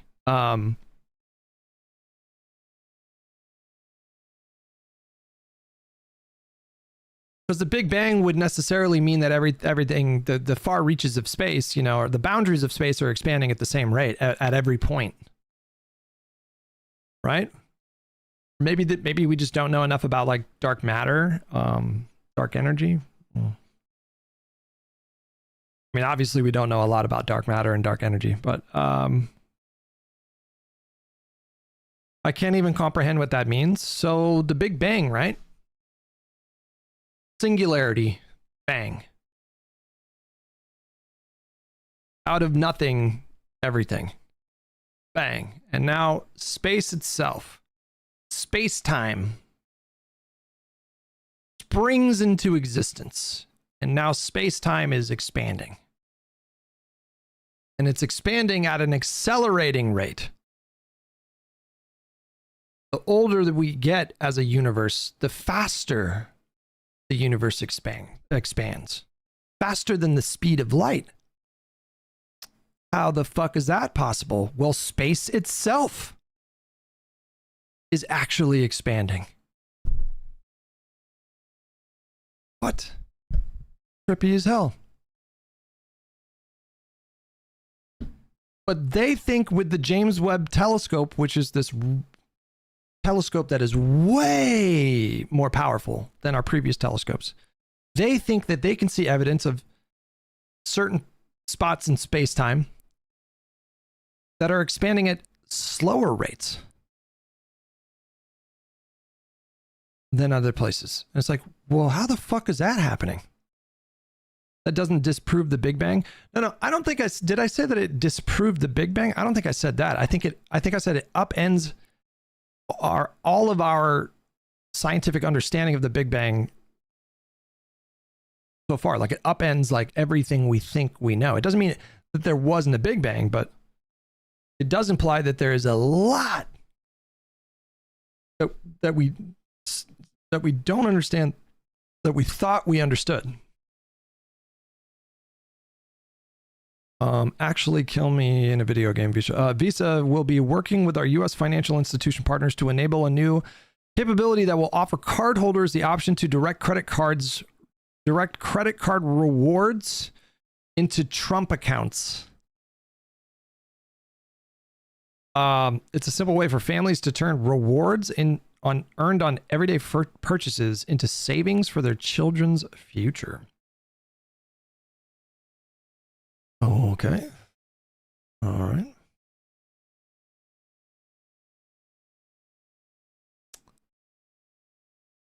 Short stack goblin. No, the rate varies with time, and we're seeing far away regions at an earlier moment in history where whenever people say far away, they mean older. Is that what happened? I mean, because I feel like I saw some stuff popping up on my news feed where, they were like interviewing cosmologists and physicists, and they were saying that this potentially challenges our understanding of how the universe is expanding. I implore you not to follow pseudoscientific astronomy YouTube accounts. Yeah, Mr. White. Yes, science. I got to be honest with you. That is a bit of an Achilles heel for me. But you know what? I backed off of that. I really did. I backed off of that. I used to watch a lot of those and I would go, whoa. And then I would see like a Neil deGrasse Tyson clip where he would just explain like, no, that's bullshit. Da, da, da. Like, I started to get wise about all these fucking YouTube channels doing these like space facts. When I started to notice the same channel was posting basically like the same video like once a month. Is our universe, do we exist inside of a black hole? You know, it was like stuff like that.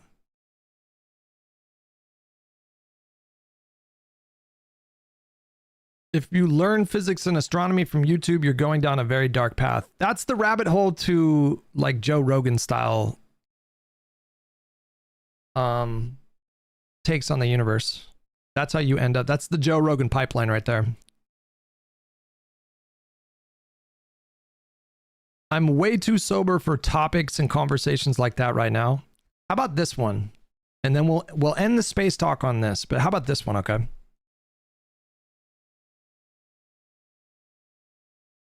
I'm about to blow your mind right now, okay?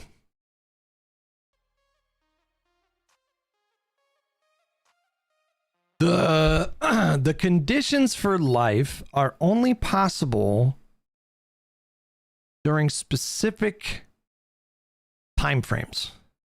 You might call them islands of time. You might have a brief kind of window within a solar system where the conditions of life are possible. And maybe that's millions of years or hundreds of millions of years or whatever, but in the grand scope of the universe, it's like a nothing, like a second in a 24-hour period. But because galaxies are moving away from each other,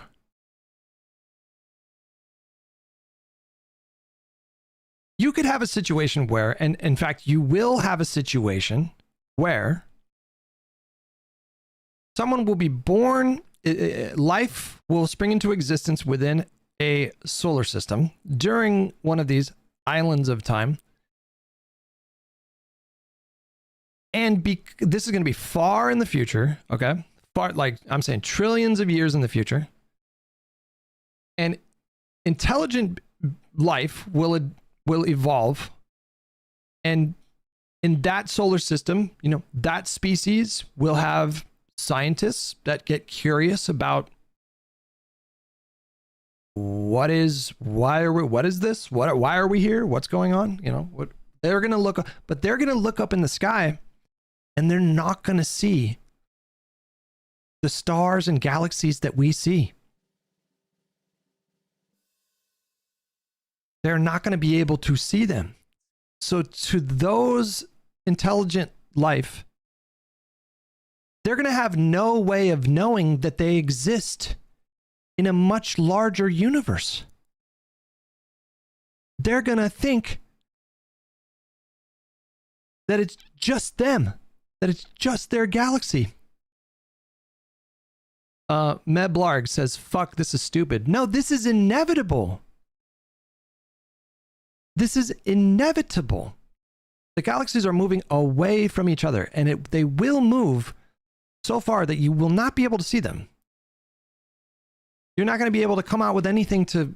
The most powerful telescope will never be able to see them. And so for any life that evolves in those conditions, in those galaxies, as they get more intelligent and they want to try to figure out, like, where are we situated? What's going on here? Like, what is this planet? And they're not going to even know that the rest of the universe even exists. Isn't that kind of depressing? Yeah, Mr. White. Yes, science. Isn't that kind of depressing? Like, they're going to be necessarily limited in understanding their own position in the universe. They're not going to even know that the universe exists. They're only going to see what is in their galaxy. And that's it.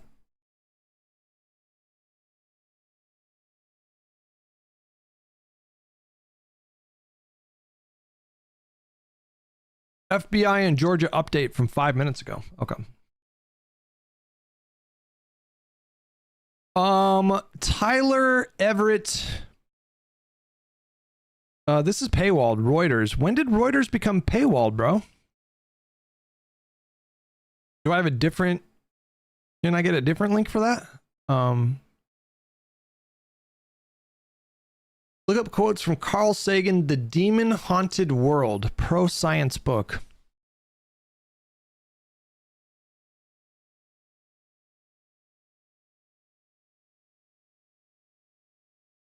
Notable quotes. For me, it is far better to grasp the universe as it really is than to persist in delusion, however satisfying and reassuring. Based? One of the saddest lessons of history is this. If we've been bamboozled long enough, we tend to reject any evidence of the bamboozle. I have a foreboding of an America in my children's or grandchildren. I know this quote. I know this one. I have a foreboding of an America in my children's or grandchildren's time, when the people have lost the ability to set their own agendas or knowledgeably question those in authority.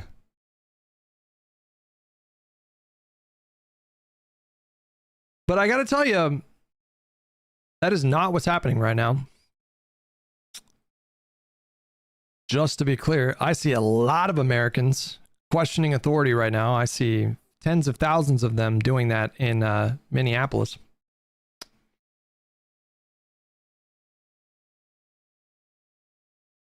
Nope, that link did not work either. It is paywalled. Is there a way to get the broad strokes of what's going on in Georgia right now?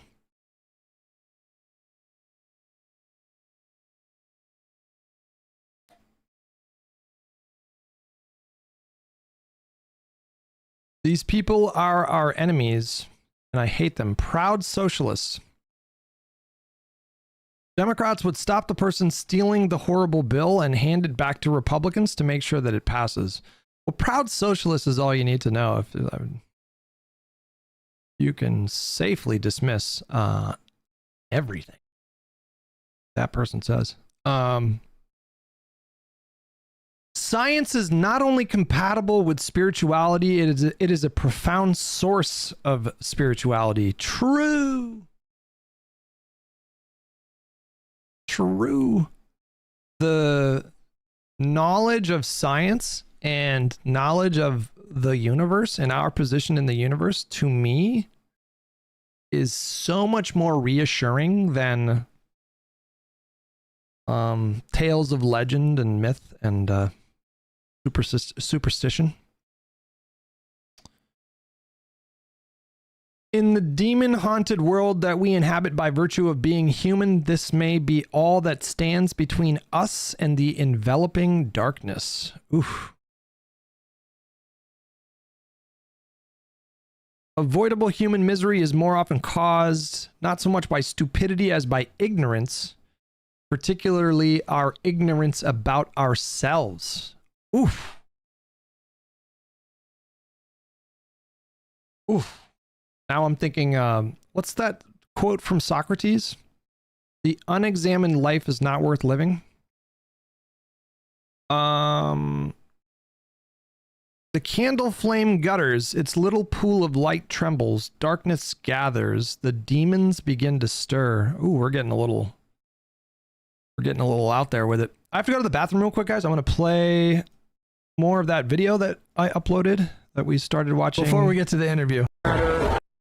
The support for Black Lives Matter within the Democratic Party has always been pretty sky high. Like, I have no idea what the he's talking. I'm turning off Tangia for this, just so you know. There's no Tangia.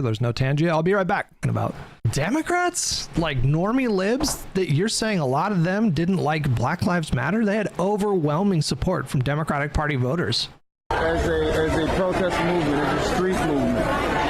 And I want to believe that sentiment, that Democrats are going to be different, but unfortunately, they're not showing that right now. Okay, yeah. Sure, okay. All right, yeah. 97% of Democrats in the House voting to not fund DHS and ICE. The Democrats in the Senate it does look pretty certain at this point that they are going to shut the government down. Mind you, not a single Democrat voted for the ICE budget for 2026. That came in the One Big Beautiful Bill. That's where that funding came from. Sean the Black yesterday tweeted out, hold on, tweeted this out. This fucking idiot. Speaking of idiots, this fucking dipshit. Democrats posted ICE agents shot and killed another person in Minneapolis this morning. Get ICE out of Minnesota now. And Sean the Black says, you funded this, you fucks. Just to be clear, Sean the Black did not vote for Kamala Harris. I just want to be clear about that. So this is partly his fault, just to be clear. The two people in Minnesota that ICE murdered would very likely still be alive if Sean the Black and people like him made different decisions. It's literally partly his fault that those people are dead. Don't sugarcoat it. Partly his fault that those people are dead. They own what happens. Everything that Donald Trump has done and everything he will do for the next 3 years is partly their fault. At best, Sean the Black was indifferent to the consequences of a second Trump presidency. At best, he was indifferent. At worst, he's an accelerationist, tanky moron who thinks that Trump being really bad accelerates the country towards socialism or whatever. Did you guys know that so far, this is just so far, there are multiple groups who have tried to estimate the amount of people dead because of USAID cuts, and their numbers, this is multiple different sources, their numbers are between 600,000 and 750,000 people dead so far, and 2 out of 3 are kids, and it's partly his fault. He helped Donald Trump win another election. It's partly his fault. Don't sugarcoat it. Nobody forced these people. I don't care if this message is not going to work on tanky morons, okay? I am not trying to, I'm sorry, I'm getting a little spicy. I am not trying to convert tanky morons. I am not trying to court them or convince them to support Democrats. It's a waste of time. They are opposition. This isn't anger. I'm just saying something that is true. 600 to 750,000 people, 2 out of 3 of which are kids, would still be alive if Sean the Black and people like him made different decisions in November of 2024. They helped that happen. And the 2 people that have been shot in Minneapolis would still be alive. It is partly their fault. We need to start pushing back against this. I tried to warn Kamala and the Democrats. No, you're a grown-up. They didn't force you to not vote, to block Donald Trump. Nobody forced you to do that. You did your own internal calculations. You are complicit. Yeah, that's a good word for it. You were complicit, and you are complicit with everything that's happening right now. So it would be best if you just be quiet. Stop talking. Just be quiet. These people pretend like they don't have agency, and they infantilize themselves. You gave me no choice. What choice did I have? I tried to warn you if you didn't do this or this or this, there was no way I could vote for Kamala Harris. I told you. No. Hang on. Nobody forced you to help Donald Trump win an election. Nobody forced you to do that. Okay? You made your own decision. Okay? It's always too little, too late. It's always, oh, maybe ICE is fine, but we don't want to fund ICE in this current version of ICE. It's never abolish ICE. Now, some Democrats do say that, but there's obviously not enough momentum in the national party. Understand that when Hassan Piker talks about abolishing ICE, he is talking about getting rid of a kind of federally authorized force that enforces our immigration laws. When he says abolish ICE, he means like We have no immigration enforcement mechanism. That's what he means when he says ICE. So don't listen to these fucking tankies that are like, we were right the whole time. We were right about abolish ICE the whole time. Understand that they mean like stop any enforcement whatsoever of immigration, which is just baby brain nonsense. You never, ever, ever have to credit tankies for anything, okay? These people are fucking morons. They're not right about anything. They're not listening to the demands of the population. Just like they are. Just to be clear, they are. They are. The Democratic Party, when it comes to ICE, they are. We are headed to another shutdown. That is what's happening. That's what's going to happen. Like they spent 2 years refusing to reckon with the crimes of genocide in Gaza, and even to this day still have the audacity to bring. But people like him are refusing to reckon with, I mean, like 750,000 people dead from USA ID cuts, and 2 out of 3 of them are children. And these people want to look at you with a straight face and say, well, my conscience wouldn't allow me to vote for Kamala because of dead kids in Gaza. Well, what am I supposed to do? How do I reconcile that with hundreds of thousands of kids dead because of USA ID cuts? A large concentration of them in Sudan are literally starving to death. Like mothers are watching their children starve to death because they are no longer getting aid from America through that program. And they're just watching their kids wither away and literally starve to death. So if your morals precluded you from supporting Kamala Harris, which, number one, that's kind of funny. Vice presidents don't set foreign policy. That's a little strange. Why would you? But moving past that, well, you're going to have to explain your moral system, because I don't understand how, 550,000 dead kids from USA ID cuts, is that an acceptable outcome from your principled moral stance on Gaza? Your morals make no sense. I don't understand what your morals, how does that calculation make any fucking sense? Bozzy with 5, is that euro? Tankies supported by propaganda coming from places like China claim that USAID and NED were propaganda outlets and change agents. They're happy. True. They think USAID was like, yeah, it's all a big CIA op. Dazvidani with $5, also partly the fault of certain Michigan congresswoman for not endorsing Kamala. Rashida Tlaib, we talked about her a lot during the election year. I'm going to stick to my principled stance of giving her a little bit of a pass. She has family in Gaza, so like that, I don't know, that would f me up. So that would make me compromise, but maybe don't be a congressperson if you're going to be compromised like that. I don't know. I can't judge her too harshly. Like if I had family in Gaza, I don't know how I would probably be compromised. Motox Freak with $10, or MotoX Freak. I don't know why everyone keeps assuming simply having elections is going to matter after 10 years of elections are rigged and literal insurrection that they all got pardoned for, by the way. Truly the DPRA. Listen, one of the reasons why I am so grateful for the people of Minneapolis for setting such a wonderful example for the rest of the country. When I look at Minneapolis and the way that they're responding to what happened in their city, I am filled with so much confidence that if Trump really tried some like shenanigans, oh brother, he does not have the kind of support that he needs to pull something like that off. And I can't even, bro, there would be 20 million people, 30 million people marching in the streets, 40 million.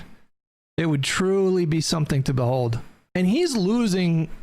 I mean, we've been talking about this ad nauseum, but he is losing right now. I mean, he is free falling right now. There was a Axios article yesterday. I don't know if you guys saw this. Exclusive and secret reporting. Senator Ted Cruz trashes Trump and Vance. Quote, "You're going to lose the House. You're going to lose the Senate. You're going to spend the next 2 years being impeached every single week."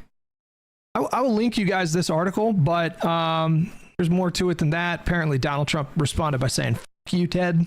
Here's why I think, I mean, guess what I'm about to say right now, but like, here's why I think that is really notable. Just guess. Why do I think that is like really remarkable that we saw that article? I think Ted Cruz obviously leaked that recording the Axios. And I think he did it because in his calculation, Trump has reached the point of no return.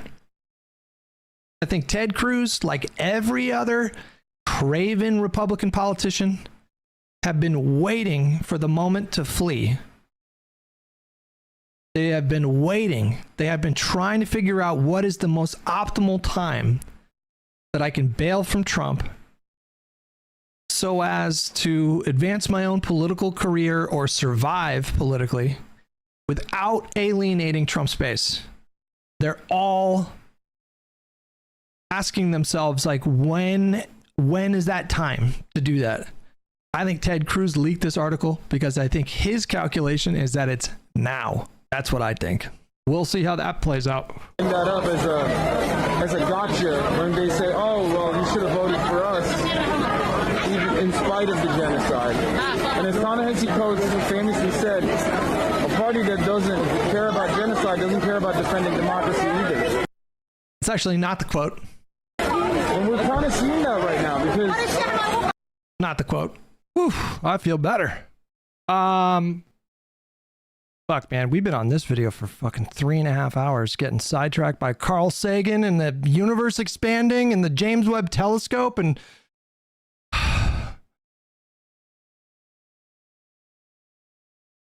beams of radiation that make Americans stupid. This is why I would never trust you working in government.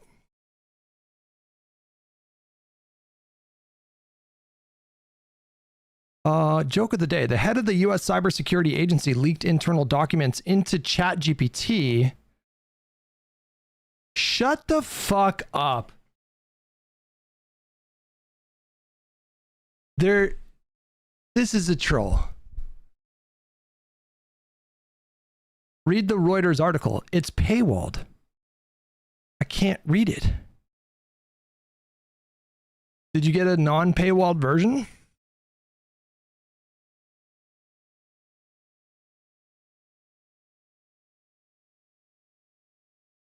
We all clicked it. Okay. Oh, bro, it is paywalled. Subscribe to Reuters to continue reading. Is there maybe incognito? How do you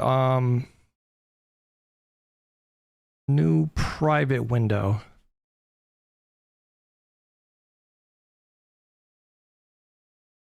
Oh, that worked. Okay. Okay. The FBI searched an election office in Georgia's Fulton County outside Atlanta on Wednesday, pursuing U.S. President Donald Trump's false claims that his 2020 election defeat was the result of widespread voting fraud. What I want to know is about how did a judge sign off on this? Are they going to talk about this in the article? FBI said in a brief statement that its agents executed a warrant at the Fulton County Election Hub and Operations Center in Union City, a large warehouse-like facility opened by Georgia officials in 2023, and called it a court-authorized law enforcement activity. The warrant sought a number of records related to the 2020 elections. Fulton County government said in a brief statement the FBI agents were looking to seize computers and ballots they believe were held at the facility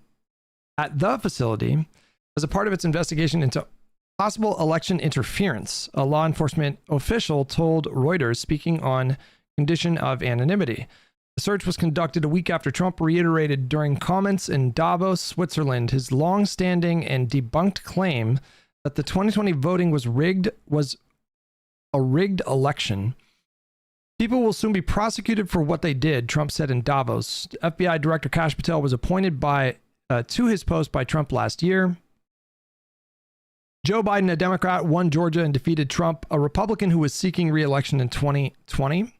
Trump returned to the presidency for a second term last year after winning the 2024 election. Trump administration separately began a lawsuit last month to get a hold of Fulton County's 2020 ballots. In the suit, The administration said that the ballots and other records being sought were in the custody of the Fulton County Superior Court in Atlanta. It was not clear where the ballots were being stored. The administration has asked a federal judge to order Shay Alexander, Fulton County's court clerk, to hand over, quote, physical ballot stubs and absentee ballot envelopes for the 2020 general election. Alexander this month asked the court to dismiss the lawsuit, noting that the ballots she holds are under seal under state law, and that the administration should instead ask the county superior court for an order to unseal them. Alexander did not immediately respond to a request for comment. The Democratic-leaning county is home to Atlanta, Georgia's biggest city, and backed Biden by a wide margin in the 2020 election. Trump unsuccessfully sought to overturn the 2020 election result, blah, blah, blah. Trump this month asked a Georgia state court for $6.2 million in legal fees. He said he spent fighting criminal charges. Blah, blah, blah. Prosecution of blah, blah, blah.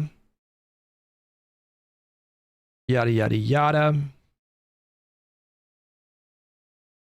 Okay. No details on what the administration is calling a court-authorized law enforcement activity.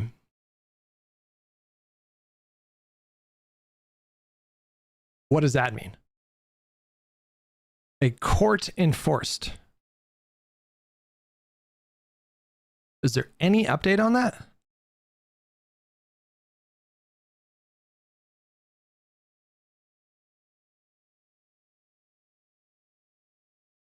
Just looking at my feed here real quick. Okay.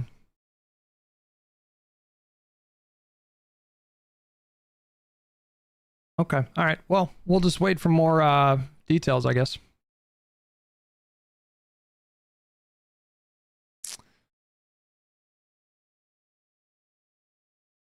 Yeah, I'm not seeing anybody talk about it, so I guess we'll just wait for more details. But maybe I have no idea. What is the story here, guys? The head of U.S. cybersecurity agency leaked internal documents into ChatGPT. Now they're accessible to everyone. According to Politico, acting head of U.S. Cybersecurity and Infrastructure Security Agency, Madhu Mukala uploaded internal files into the public version of ChatGPT for work purposes. Documents were not classified, but were marked for official use only. As a result, CISA contracts, cybersecurity materials, and other sensitive documents were exposed. The irony: Makala had previously failed a polygraph test, one he personally pushed to introduce. In the end, rank and file employees were suspended, not him. That is fucking funny. The staggering levels of incompetence. This is what happens when you staff your cabinet with sycophants that are only interested in demonstrating their loyalty. This is what happens. You get Pete Hegseth leaking highly classified, real-time military actions to a fucking journalist. That's what happens. Ken Klippenstein, ICE's secret watch list of Americans. Posted today.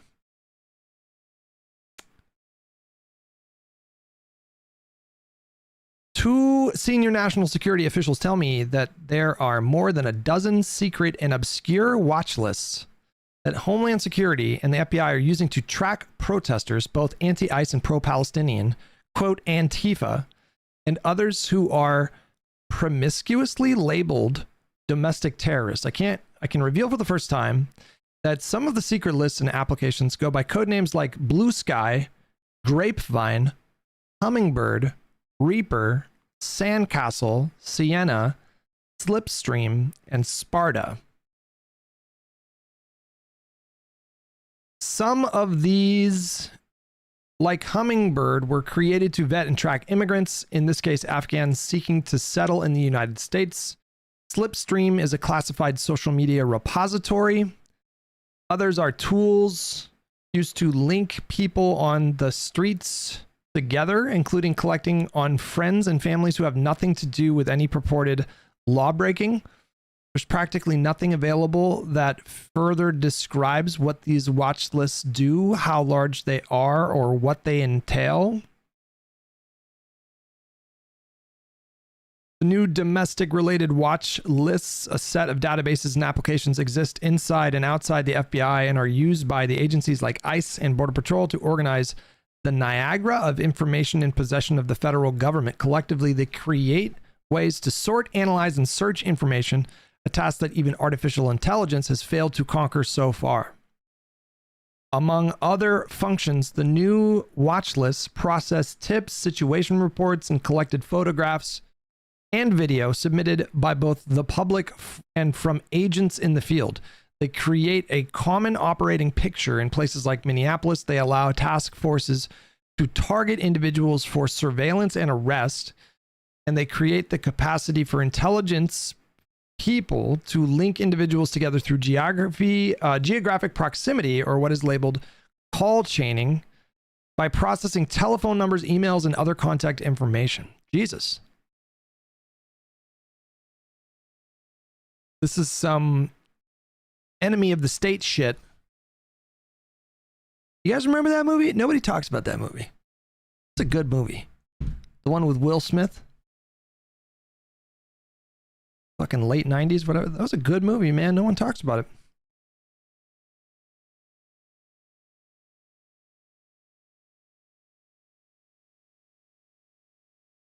Gene Hackman. Yep.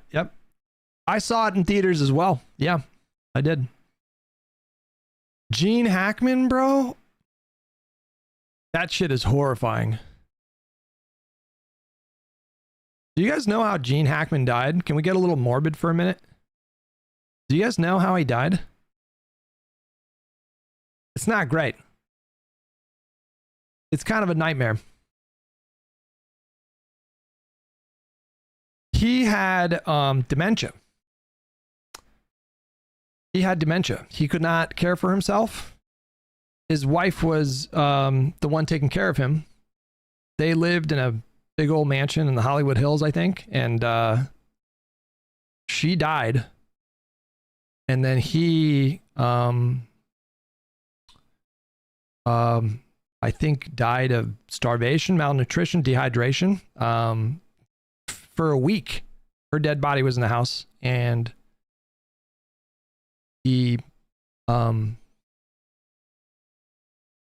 yeah, you can kind of just play that out in your mind. But he couldn't take care of himself. He didn't know how to take care of himself. And then his wife passed away, and nobody knew. And so he was, for a week, just kind of just walking around the mansion, I guess. Fucking horrifying.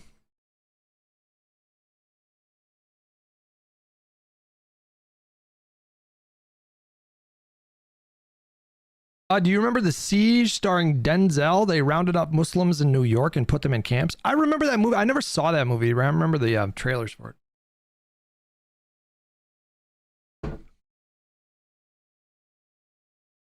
Okay, let's get through the rest of this video. There was also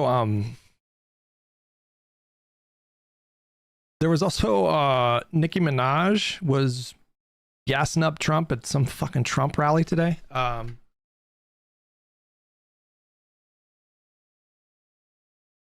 It's so fitting that her husband is a registered sex offender, by the way. Wow, birds of a feather, you know? Hutch has never seen a bad movie. That's not true. Again, listen, I've told you guys this a million times. When I see a bad movie, I don't usually talk about it.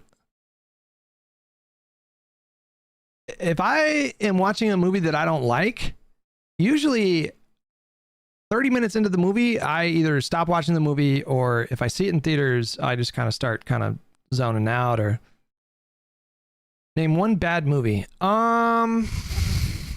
Bad movie. Miscongeniality. Suicide Squad. The David Ayer Suicide Squad, not the James Gunn Suicide Squad, which was a good movie, not as good as Guardians, but definitely good. I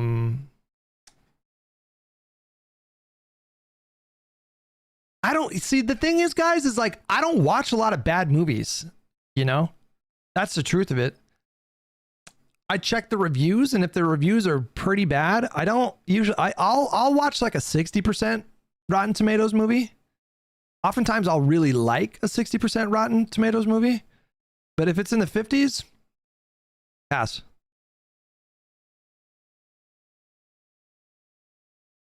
Barbie was a good movie. You're crazy. That was a funny movie. That was a funny movie. Did Melania, did their Rotten Tomatoes come out?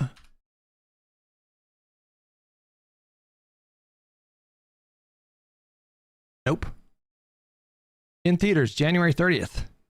Strict embargo. That's usually not a good sign. Mystic Max. Sorry I missed you. Are you still in the YouTube chat? $5 made two minutes into Rogan and Andrew talking about Preddy's murder, and that's all I could stomach. It's worse than you could have imagined. Boxtrepper, I'm sorry I missed you, buddy. 25 months. Unifying general relativity with quantum mechanics is a theory of everything. Grand unified theories don't include gravity. It unifies only 3 of the fundamental forces. Oh, that's good to know. Theory of everything. Okay. Rock Hob with 108 months. Ian with $5. I'm an unfathomably stupid guy. I just got lucky enough to catch onto you in Destiny instead of other idiots. I'm sure if you're watching me, can't be stupid. Hell's Advocate, it's actually legitimately possible that the Democratic effort to get all of these rural areas hooked up to the internet was a mistake. And now we're just being forced to hear the takes of people that always existed. Oh my God, I didn't even think of that. You have to go back. No more subsidized broadband.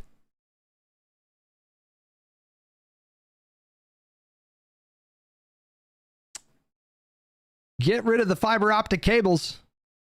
Tear them out of the ground.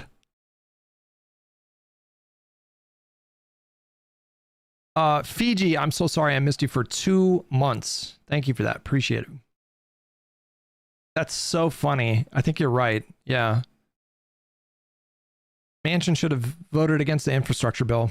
That's what's going on here.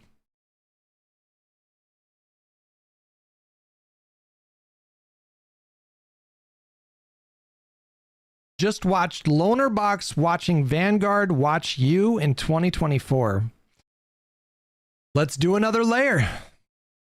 Let's add another layer to this. Right? This is the guy from the fucking thick of it, by the way. January 13th. Because I'm in the thick of it. Everybody knows. I know the IRGC they're who they are, and they're young. Threat of military action. Oh my God. They seem like he had the right tank all the markets, and then in office. Line who, as you objecting that, wouldn't it be cool? Oh wait, hold on. I think Greenland is like a resource, probably more of a resource drain than it's worth. From my understanding, they get a lot of money and subsidies already from the Danish government. Yeah, but it's like civilization. It costs a lot to build up the city a little bit, but eventually when you tech up, it's got the resource. Vanguard are...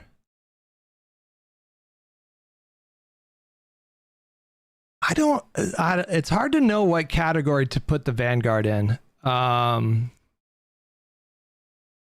I would not put them in like the stupid category. Like they're just real dumb.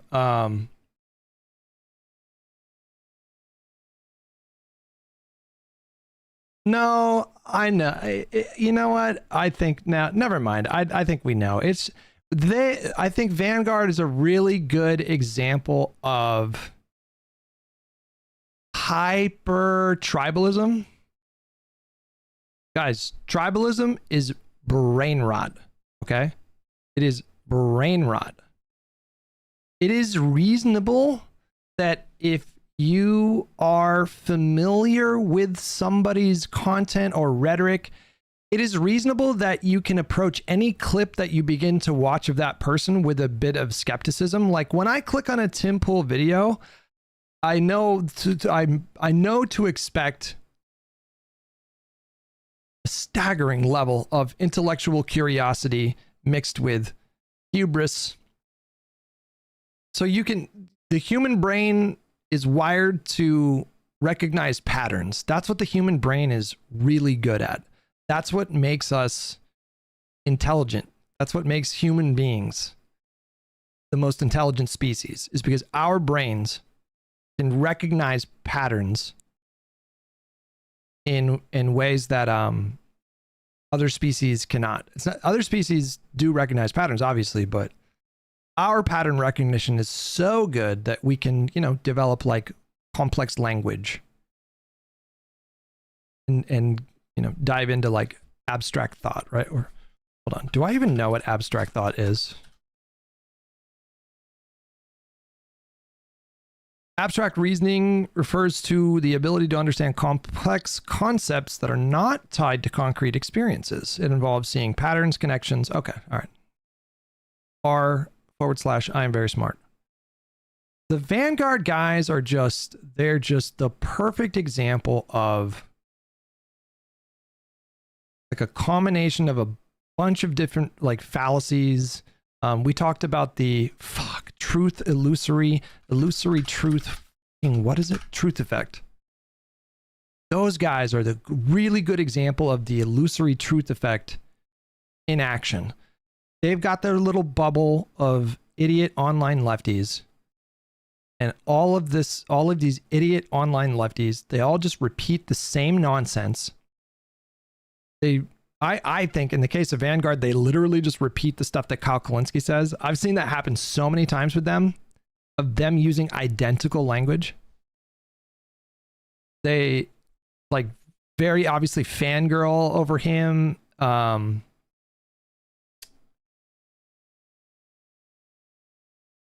But they go into every clip that they watch with a preconceived kind of idea, I think, and it's all tribalistic and it's nonsense. Like if you show me a clip of Asmongold saying something reasonable, I'm not going to dismiss the clip because it's Asmongold. These guys are going to dismiss anything before they even listen to it based on who they're listening to. That is thought terminating, anti-intellectual nonsense. And just to be fully straightforward with you, I used to do that a little bit back in the day. Like peak kind of woke era, I used to do that shit. I would see short little clips of people and I would make all kinds of assumptions about people. Maybe a lot of those assumptions were correct, but not all of them. The best thing that you can do is to break that pattern. Stop doing that. Because it's really thought terminating. Like you're really limiting your ability to understand things. You're really limiting your ability to unpack things and understand them as best as you can by doing that. Because you just end up dismissing things at face value. Yeah, but if you watch too long of a clip of Asmongold, you might have to call an exterminator the next day. Like, for example, let's just pull up the first Asmongold clip we find on Awk. Awk tweets about Asmongold literally every day. What's the first clip here?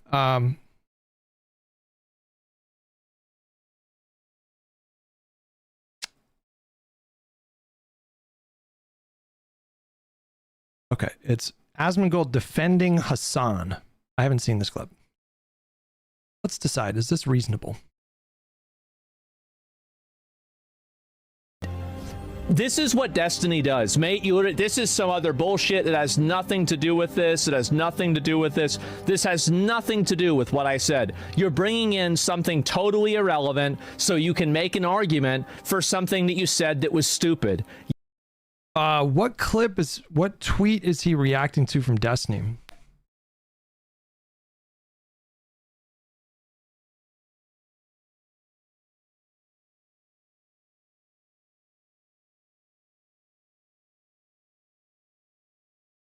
Destiny's been going full fucking demon mode again. Actually, you know what? I don't even know. Has he turned off demon mode? Or I guess rather, Nebraska Steve mode. Has he turned that off once in the last year? I feel like maybe there were a couple times where he started to chill out a little bit. I can't find what tweet he is pulling up on the screen here. Have you seen John Adams' HBO show? Very interesting with events in our era. Yep, that's, I think, one of the best limited series that HBO has ever done. John Adams. Paul Giamatti, just stacked cast. The guy who played Stannis Baratheon plays Thomas Jefferson. Moldy Yapper with 29 months. What is this? You can see it. Telling people they're not welcome in your movement equals hostile confrontation.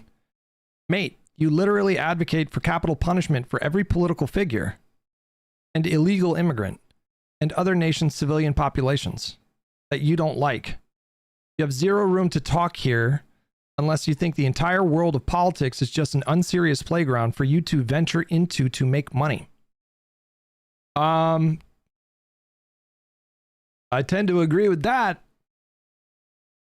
I have seen some wild clips of Asmongold talking about capital punishment for the just you would never think to apply capital punishment to some of the things that he's applied it to.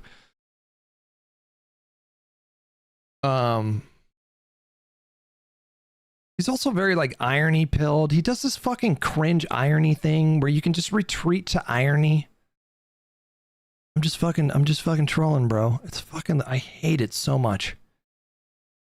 This fucking new trend of ironic nihilism is the most boring cultural moment that we've had since the fucking Pokemon toys and Burger King value meals. God damn it, man. Can we move past this? Please, can we just start being earnest and serious? And grown up, like grown-ups, you know? It's just, it makes conversations so fucking frivolous and pointless.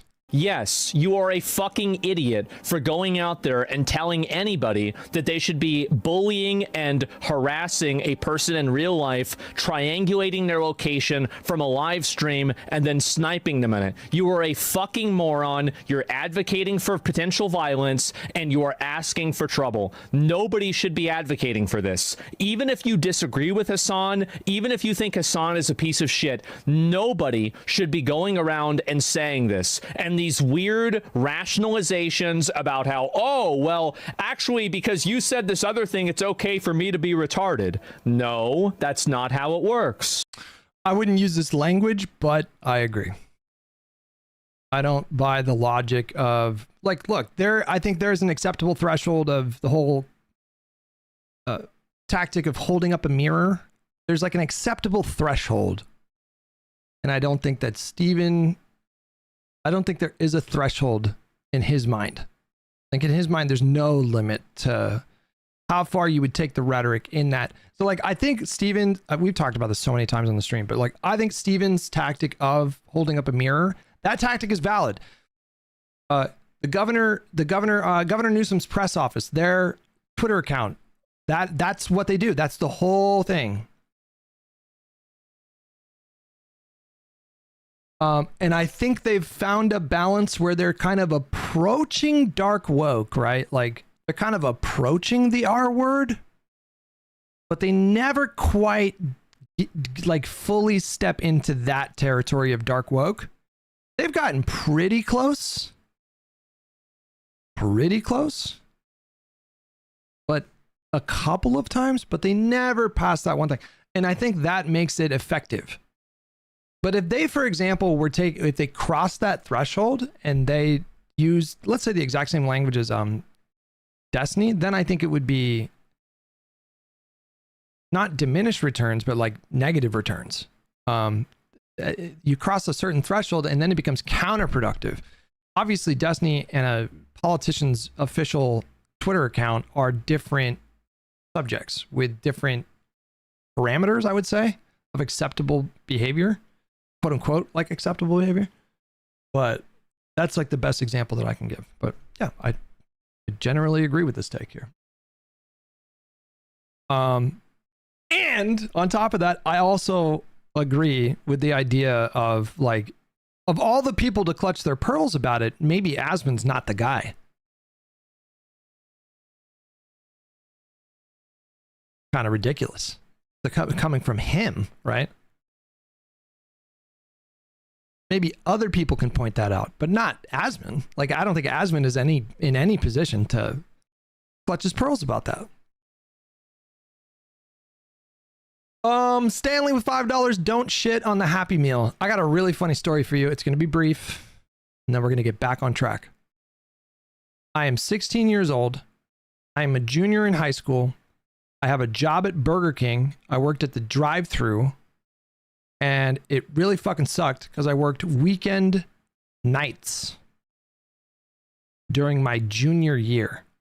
That fucking sucked. Because all my friends going to parties, getting fucked up, and hooking up with girls. And I was at fucking Burger King every weekend until 10 or 10:30. And I am high as fuck. Like, I am so high that it's like I'm seeing double vision. I am so high that I am experiencing the world in 5 frames per second. I am in another universe. Because I'm in Northern California. We're getting that good British Columbia bud. Just crystals and fucking high concentrations of THC. And I'm in high school, so moderation, what is that? So I've ripped the bong like fucking 10 times. So I am literally in a different plane of existence. And of course, that's how I show up to work. And my buddies dropped me off, and they came in and we ate burgers because we're all high as fuck. And so, you know, Burger King back then, they had the barbecue burgers with barbecue sauce and onion rings. Oh my God. Like manna from the heavens when you're a fucking high as fuck 16-year-old. And I got the job at Burger King right when they started the Pokemon thing, where they were handing out Pokeballs in all the fucking value meals, the kids' meals. And one of my friends was into Pokemon, so he got the value meal and he had a Pokeball, and they came in these little boxes. Okay? They came in these little boxes, like these tiny little boxes. And my friend is so high that he forgot that there was a fucking plastic solid Pokeball in the box. And I don't remember what we were talking about, but my buddy was kind of a psychopath. And when he was high as fuck, he was even more psych. And he took his hand and he fucking, like, full force of his hand, he wanted to smash the box. And he just fucking, he like almost like broke his hand. And we all start laughing hysterically. And then he sees us laughing at him. And then he tries to kick me full force under the table, but wasn't aware that there was like a metal pole holding up the table. And he just smashes his knee into the metal pole. It was like a 1-2 punch that he did to himself. And I swear to God, I think I literally pissed my pants because I was laughing so hard.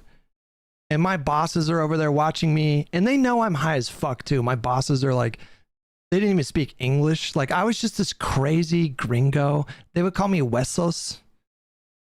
Huesos, what are you doing? Huesos. Gases. Which means bones. Just call me Bones. Gases. Huesos. Oh, shit. That was funny. I'm sorry. Guess you had to be there, but just trust me. That shit was fucking funny. Appreciate the moment that we're in right now. I don't think it's hyperbole to say that Donald Trump represents an existential threat to this country. If not immediately, then by virtue of the fact that he constantly tries to chip away and is sometimes successful at chipping away. Here's what frustrates me about these super lib programmed YouTubers, right? The people who just come out here and find a way to say programmed. It's so fucking stupid, man. The Democrats are based no matter what they do, is that just because, like, is that what I'm saying in this clip? Do you see what I mean? Like, they hear my words and in their fucking hyper partisan tribalistic brains, their brains turn my words into something else.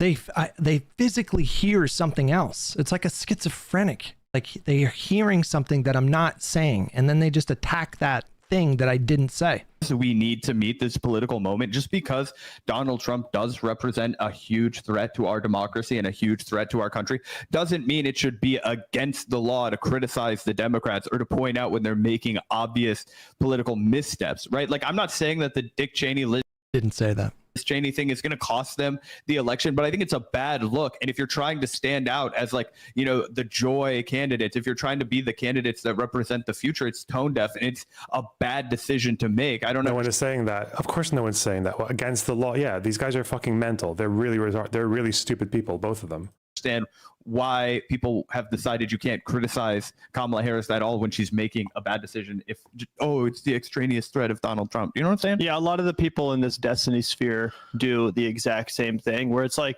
bro, we're not criticizing the Democrats because we prefer the Republicans. We're criticizing the Democrats because our criticisms, if they took our advice, it would make them more likely to win. Who are you to give advice? What candidates?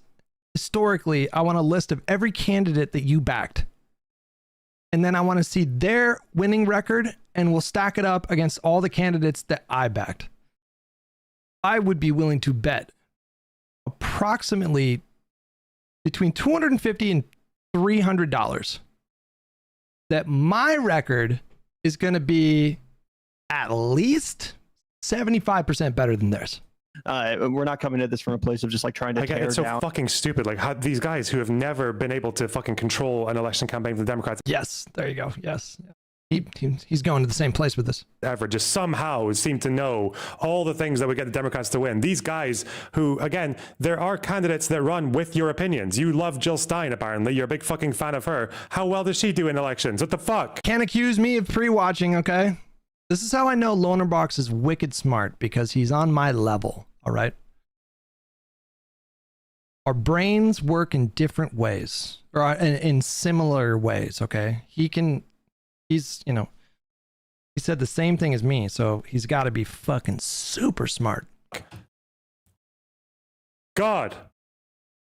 The Democrats, we want them to go back to being the party of the working people. You know what I'm saying? And it's like, yeah, it's not a good strategy. It's not a good strategy. It'd be one thing if Kamala got like the endorsement of the governor of Georgia. What's his name? I forget, but he's a really popular Republican in Georgia. The guy that Trump was recently shitting all over, going to war with.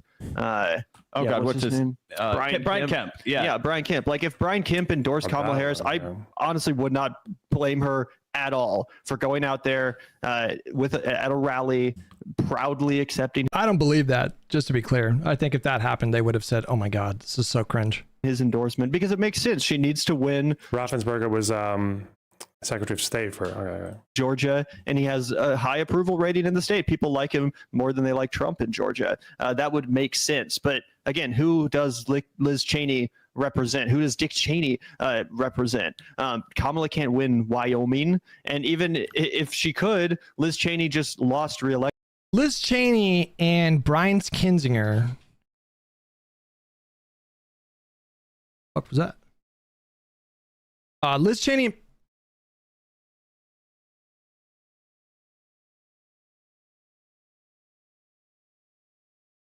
Doing?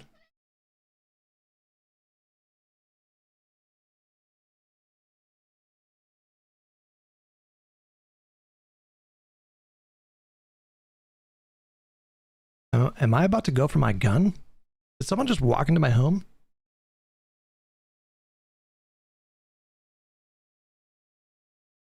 No, I think we're good. Okay. Liz Cheney and Brian Kinzinger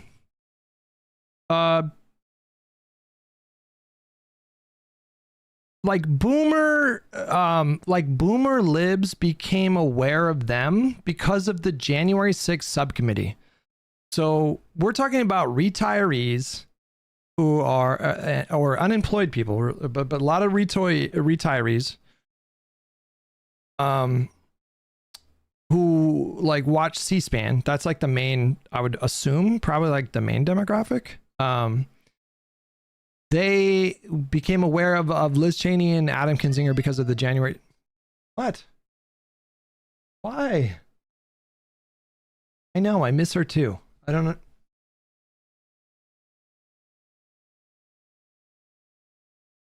Esme works from home a few days a week, and the cat is used to Esme in her office. And so the cat will take her nap and then wake up and then go into Esme's office, and Esme won't be there, and she'll just freak out and be like, what is happening? Is she dead? I don't understand. That's what she's saying when she comes in my room and just meow, meow. Where the fuck is my mother? And so, yeah, that's how like they became kind of like, you know, a lot of boomer libs, and even me. Yeah, me. I would say me. I obviously disagree with Liz Cheney's politics more than Kinzinger, but I mean, he was pretty conservative. But I respected that both of them were willing to sacrifice their political future to tell the truth about Donald Trump. And so, yeah, I respected that. And I think they deserve our respect for that. But these guys can't process that. They hear the word Cheney, and, you know, they got into politics after, you know, or maybe like around the time of like the Bush era stuff. They're a little bit younger than me. And so they hear Dick Cheney and they just think like Satan and like death, like mass death in Iraq. And it doesn't matter that the name is Liz Cheney instead of Dick Cheney, but it's just like Cheney is Cheney. And so in their brains are just like, you would do 2 campaign stops with Liz Cheney and speak with her at a joint appearance for maybe 30 minutes at a time. They don't understand the type of demographic, the type of like disparate demographics that Kamala was simultaneously trying to appeal to. Like, obviously they're not trying to appeal to you two. You're not like boomer libs watching C-SPAN and watching every hour of the January 6th subcommittee hearings. You're these fucking annoying hipsters from Kansas City who probably like Dashboard Confessional, and no disrespect to those who do. I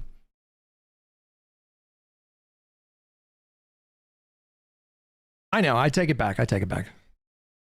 My hopes are so high that your kiss might kill me. Someone should kill me. Do not compare Radiohead to Dashboard Confessional. Fuck you. What an ignorant thing to say.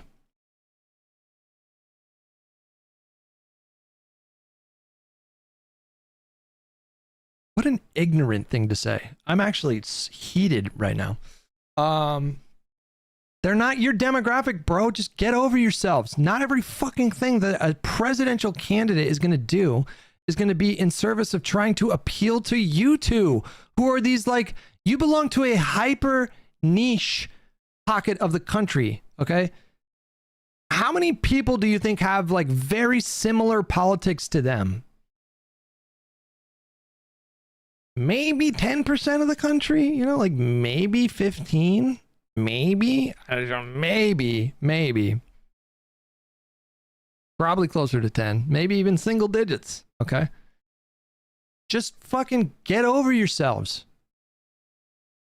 They're gonna, like, the presidential campaigns are running national campaigns, bro. They have to try to appeal to so many different specific demographics. They have to be so surgical with their appearances and their rhetoric at those appearances. Maybe the rhetoric shifts a little bit depending on who they're talking about. That's politics, dude. Get the fuck over yourselves. Election in Wyoming, so she's not even popular in her home state. The only people that she speaks for are probably almost certainly already voting for Kamala Harris. So I just think it's dumb to trot out someone who's so objectively unpopular. It would be like if the Republicans, like, you know, proudly accepted the endorsement of Anthony Weiner and we're like, see, we have a... Really? That is your analog? We have a Democrat on our team now. And it's like, I see what you're doing, but not that guy, please. Not that guy. He's not a good spokesperson for the Democratic Party. Or what about Tulsi Gabbard, which they try and parade out, right? Like, this was a Democratic Congress. It's like, yeah, dude, everybody's seen that grift a mile away. Tulsi never stood. I would never. Oh, I bet you $5 they like Tulsi Gabbard. There's no way that these guys were not pro Tulsi Gabbard in 2019 and 2020. There's no fucking way. We have to look into this. There is no shot that these guys were not pro Gabbard. Tulsi Gabbard. Back in 2020. There's no way.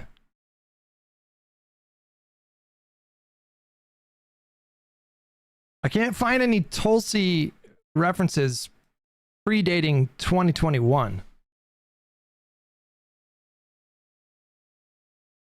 I don't know if they deleted all their old tweets. Maybe they didn't fall for the grift, but I doubt it. Fucking doubt that. Expect either of these two fucking morons to understand this, but like, with the benefit of hindsight, of course you can say that it wasn't a good strategy because it didn't really seem to work. But at the time, I disagree, by the way. I don't think there was anything wrong with doing 2 campaign stops with Liz Cheney. I don't think it lost them a single vote. I disagree with Loner on this one. There were good reasons to believe that moderate Republicans or anyone who was like slightly right-leaning, but would usually, but just had no time for Trump, might have been a good group to go for, especially because the Harris and Walz ticket, believe it or not, you know, despite what these fucking morons like to say, is that was actually considered quite a progressive ticket, wasn't it? Like, Kamala is by default going to be considered a progressive candidate comparatively because it's America and because she's a fucking woman of color. Like, that's just how that's just how how Americans work, unfortunately. But also with Tim Walz as well, with not someone who's more moderate, like either Shapiro or Walz is pretty progressive, just to be clear, in terms of the stuff that he's signed into law in Minnesota. Pretty progressive. Kamala rhetorically moderated, highlighted things like I'll be tough on the border. You know, how she sounded in 2024 was very different from how she sounded in 2020, but she, I think it was pretty obvious, was going to govern especially by like modern standards or historical standards. She, of course, obviously was going to be a fairly progressive president. Or whoever, or Buttigieg. Screaming infidelities. Listen, I'm not gonna lie. I bought 2 Dashboard confessional albums. Okay, so I'm just kidding. I'm just joshing. Whoever else. There were good reasons to champion the bipartisanship of Biden, and for the fact that like the reason that Biden was able to get anything done was because of bipartisan legislation and his willingness to reach across the aisle. So going for that moderate Republican vote was actually not a terrible idea at the time. It was the best idea. It was a good idea, and there's no evidence that it hurt her, and there is evidence that it helped her. There's no basis to say that Kamala Harris moderating somewhat hurt her in that election. There's zero data to support this. But there's a couple things that we do know for sure. Number one, majority of the American electorate in 2024 thought that Kamala Harris was too liberal. How is it possible that her moderating hurt her in the general? How is that possible when a majority of the electorate thought that she was too liberal? I obviously think that's nonsense. If you looked at her platform, it was technically on paper progressive, but not like Bernie. She was more like Bernie in 2020. We also know that her margins in the swing states were better than her margins in the other states. Every other state, basically every other state, shifted to the right by larger margins than her numbers in all 7 swing states. So her more moderated campaign worked. It didn't work well enough, but it worked. She did better in the states that she was campaigning in. Swing states were worse than the other states? Negative. Negative. In terms of the point shift, the amount of points that shifted away from Biden in 2020 and towards Trump in 2024, those margins were bigger outside of the swing states.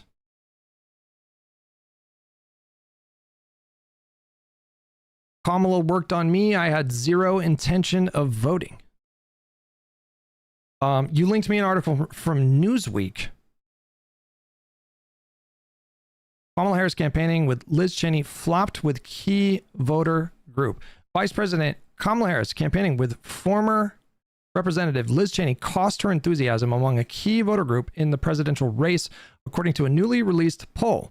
Democrats have spent the last few weeks doing postmortem on Harris's campaign after she lost every key battleground state to Donald Trump, who is now set to return to the White House come January. Moderates argue she was unable to shake off her more liberal issues, while progressives Democrats say running to the center, as well as backlash over Biden administration support for Israel, dampened her chances. A new survey from left-leaning pollster Data for Progress suggested Harris's decision to appear with Cheney didn't play well among independent voters in 2 key swing states she narrowly lost. The poll found that more independent voters in Michigan and Pennsylvania said that they were less enthusiastic to vote for Harris after she campaigned alongside Cheney, a Republican who represented Wyoming in Congress before losing to a Trump-backed primary challenger in 2022. In Pennsylvania, only 21% of independents said Harris campaigning with Cheney made them more enthusiastic to vote for Harris, while 28% said that Cheney made them less enthusiastic to vote for Harris. In Michigan, 23% of independents said campaigning with Cheney made her more enthusiastic to vote for Harris, while 30% say that they were less excited to vote for her after she rallied with Cheney. Most independents in both states, however, didn't care much either way. 50% of independents in Pennsylvania and 46% in Michigan said that Cheney had no impact at all on their enthusiasm.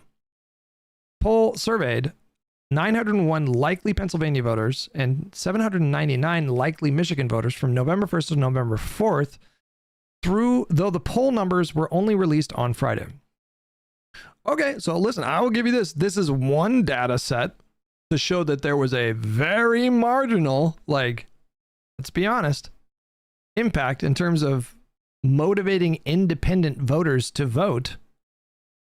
The fact that, number one, you would want a sample size normally a little bit bigger than this. Hang on, we haven't even looked at the methodology for this.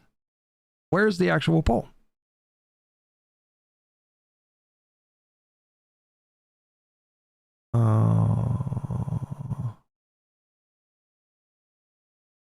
Why did they not link to the poll? Hang on a minute. How is that possible? They didn't even link to the poll in the article.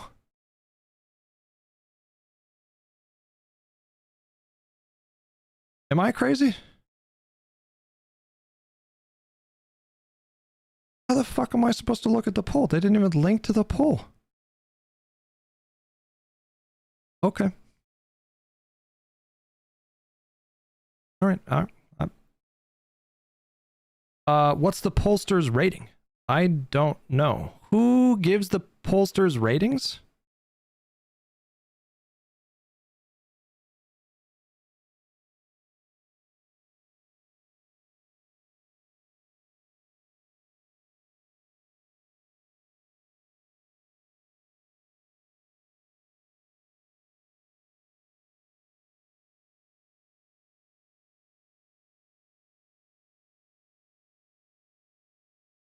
They are consistently ranked among the top 10% of all pollsters, according to 538's pollster ratings.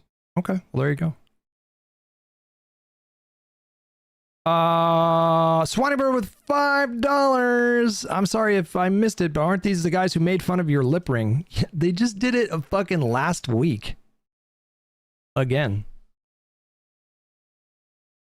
Kurtron. Kamala decided to pivot to the center instead of pivoting to her base. The base didn't like offensive support of Israel. The base is for something other than ACA for healthcare. The base hates fucking Cheneys for war crimes. Well, I never said we should fuck the Cheneys, first of all. And for Rep. Cheney, who said Democrats are for post-birth abortion. See, the problem, Kurtron, when I read comments like these, is I have a sense that you and I have very different definitions of what the base is. I think you say the base, but what you actually mean is like your network of social media political pundits. Kamala decided to pivot to the center instead of pivoting to her base. Every single presidential candidate pivots to the center. Even Trump. You cannot win elections by pivoting to your base. It can't be done. That's why it never happens. Every candidate pivots to the center. You cannot win elections with just your base. The math is not there. It's not how it works. You should not be upset when the Democratic Party nominee pivots to the center. If you want that person to win, if you want Republicans to lose, you should see that as necessary. Because it is. It is necessary. Please. It is. I lost the chat, so I have to pull it back up on the screen. Please just think about it for a second. Do you really think that Kamala Harris stood a better chance of winning that election if she pivoted if she spent the campaign trying to make people like the Vanguard happy? Really? The Vanguard? I don't know if that's what you're saying. Campaigning with Cheney was gross. Why? Why? What rational people would have seen that, and we don't live in a rational country. Rational people would have seen a lifelong Republican, not just like a moderate Republican, but like a hardcore Republican. Rational people would have seen that and thought, holy shit.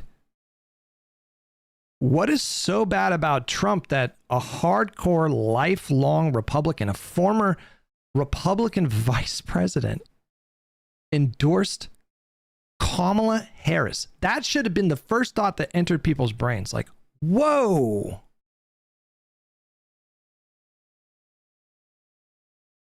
That's crazy. But we don't live in that world. We live in a dummy world where people focus on the wrong things.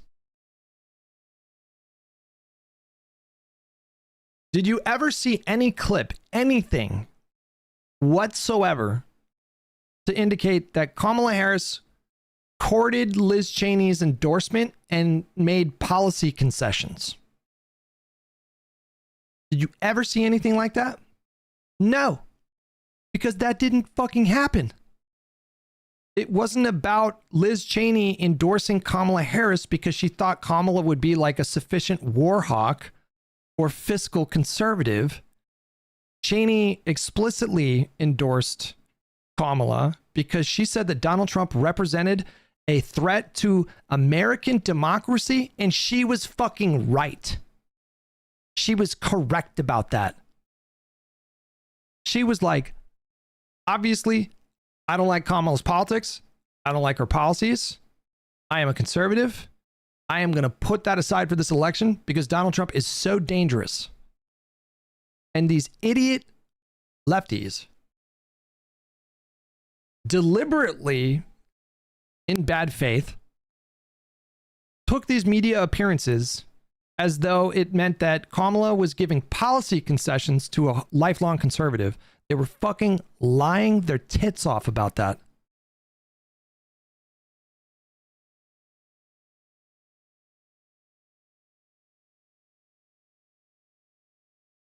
If you would have given the Vanguard full control over Kamala's campaign, she would have lost by, like, that would have literally been a 50-state landslide. Donald Trump would not have lost a single state if you put them in charge of her campaign, her messaging, her policy platform. Kamala would have lost all 50 states.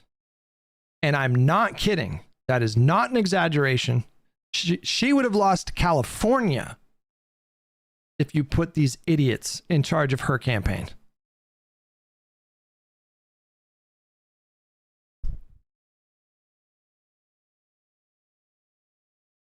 Oh yes, the lefties immediately after reading a poll about independence, just bad faith.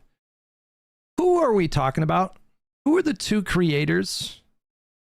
Who are the two not really tall and attractive creators that you see on your screen right now? Who are we talking about? We're talking about the Vanguard. When I say these lefties, I mean these two people right here. Keep up with the fucking conversation. I realize I don't make it easy because I bounce around a lot, but it's just obviously now we know that it didn't work because Republicans fell in line with Trump a lot harder or just didn't vote Democrat. But shit. But you'll never get that kind of, you'll never get good faith engagement on that issue from these guys because it's already happened, right? Good for anything but Tulsi. Okay, and that's become so obvious. Yeah. I think the issue is Kamala played it more as, see, I can work across the aisle rather than, see, Trump is so nuts. Even a Cheney is backing me. She had good reasons for promoting herself as a bipartisan candidate. It was a divided government. Number one. Number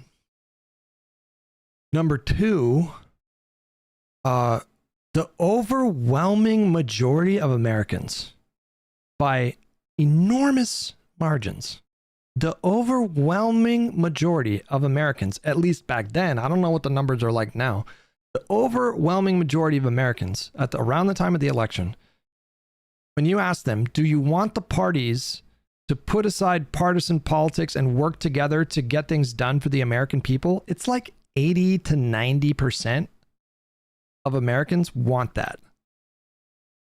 It's the rabid base, like the rabid Democratic base, that's like never work with any Republican on anything ever. Those are like the Kyle Kalinskis and the Vanguards.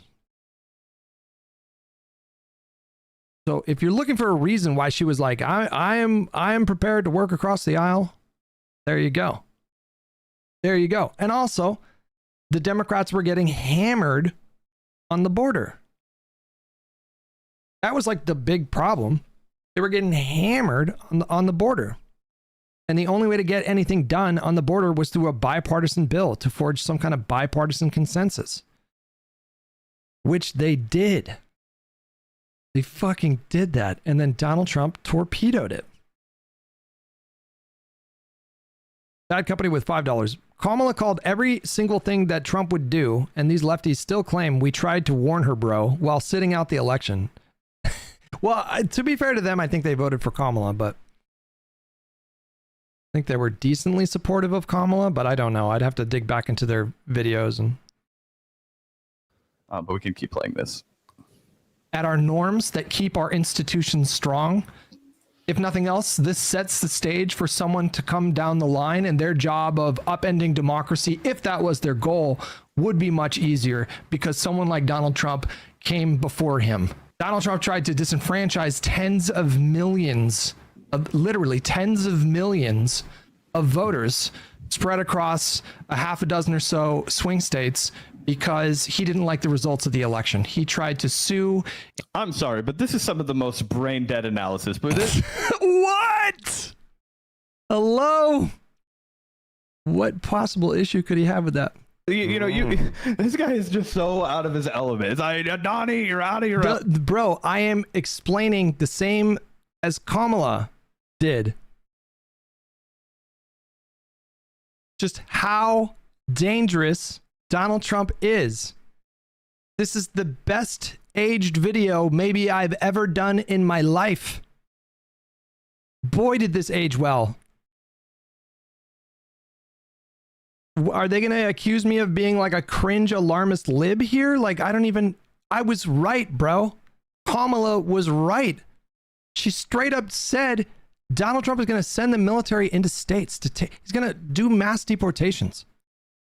He's going to enact violence on the American people. He's going to issue tariffs that are going to drive up prices, like literally everything. Project 2025, all of that. It was all true, bro. It was all true. But we still had lefty idiots playing these stupid fucking games. Element. Go back to Call of Duty. In courts up and down the country to toss go back to bartending. Like, what are your bona fides? Who are you to say, like, oh, he used to be a Call of Duty commentator, therefore we should never listen to him for political analysis? Oh, what do you do? Oh, yeah, I was a bartender for 4 years. Like, no disrespect to bartenders at all, by the way, or people that like Call of Duty. But if my situation disqualifies me from having any kind of insightful analysis in politics, who the fuck are you to say that I'm not qualified? Do you have a degree in political science? Like, hello? Those people's votes out. I mean, I thought Hutch was actually kind of making sense there, but these guys said he was out of his element, so whoops. I live in California. Didn't expand on that, by the way. They just like that's like, if you're gonna say like, oh, you're not qualified to speak on, so like the way that I would do it is, if I said something that you took issue with, that you thought was so stupid that it was disqualifying, then you would say what that thing was. This guy should not be talking about politics. He just said that ... Here's why ... is stupid. It's actually ... He has demonstrated that he doesn't have anything insightful to say. Let me unpack that a little bit. But he just does this Call of Duty. It's so lazy. It's so unbelievably lazy. California, a very safe blue state, but if I lived in a state like Arizona, if I lived in a state like Georgia, if I lived in a state like Pennsylvania, where Trump would have tried to have thrown my vote out, I would have been livid. I already am livid, but if I lived in one of those states, that would infuriate. This guy screams coastal elitist lib. Like, do you see how they use all the same fucking language as right wing? They're calling me a coastal elite lib by talking about how totally unacceptable and profoundly corrupt and incredibly alarming that Donald Trump tried to disenfranchise tens of millions of voters. That's what I'm saying in this moment. And they're like, wow, he sounds like such a coastal elite. What? I mean, technically, on paper, I am probably what you would consider coastal elite, but that's not the point. What about the rhetoric? Sounds like a coastal elite. It's so fucking stupid. Create me. So the stakes of the... Hey, remember when George Bush and Dick Cheney threw out a bunch of votes in Florida so that George Bush could win the election? Does that infuriate you, pal, or is that just a objection? Relevance? Consequence of history, because, Dick Cheney, am I right? LOL, Donald Trump. Did she campaign with Dick Cheney? Are we doing sins of our fathers here? Is that what this is? So because her dad did that, that doesn't mean that she can't take a principled stance on the election? This election... What are these... what is this fucking straw man? You think Hutch supports fucking Cheney? Like, what the fuck? Okay. Are very, very... These guys were literally probably like 6 years old when I was old enough to actually experience the 2000 election. I remember the court case dragging out. Vividly remember all of that. Very high as far as I'm concerned. And a lot of people don't agree with Kamala's decision to proudly tout these endorsements. One of those individuals is Kyle Kulinski. He gives his take here. She's doing this big fawning event with Liz Cheney. First of all, her approval rating is abysmally low. Like, nobody actually likes her. And second of all, I don't know, have you seen an event like this be done with, say, Bernie Sanders, right? Or somebody who more represents the left worldview? No, because it's like they're taken for granted. She recently rejected. Did Kamala, didn't she do some kind of appearance with Bernie?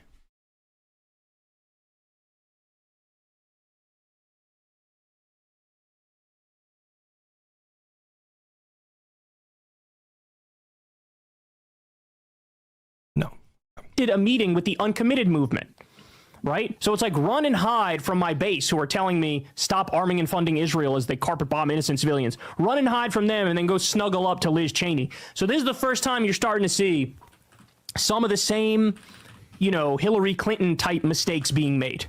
These are Hillary Clinton type mistakes. As that famous drill tweet goes, you don't, under any circumstances, gotta hand it to ISIS. Well, I want to start by saying that I think Kyle Kulinski is a conflicted individual in that I have seen him give some unbelievably base takes. I have seen him, for example, take Brianna Joy Gray to task. What he's about to say is, wow, Kyle has nuance. He can walk and chew bubblegum. This guy is able to give a, you know. I didn't say that. Just to be clear.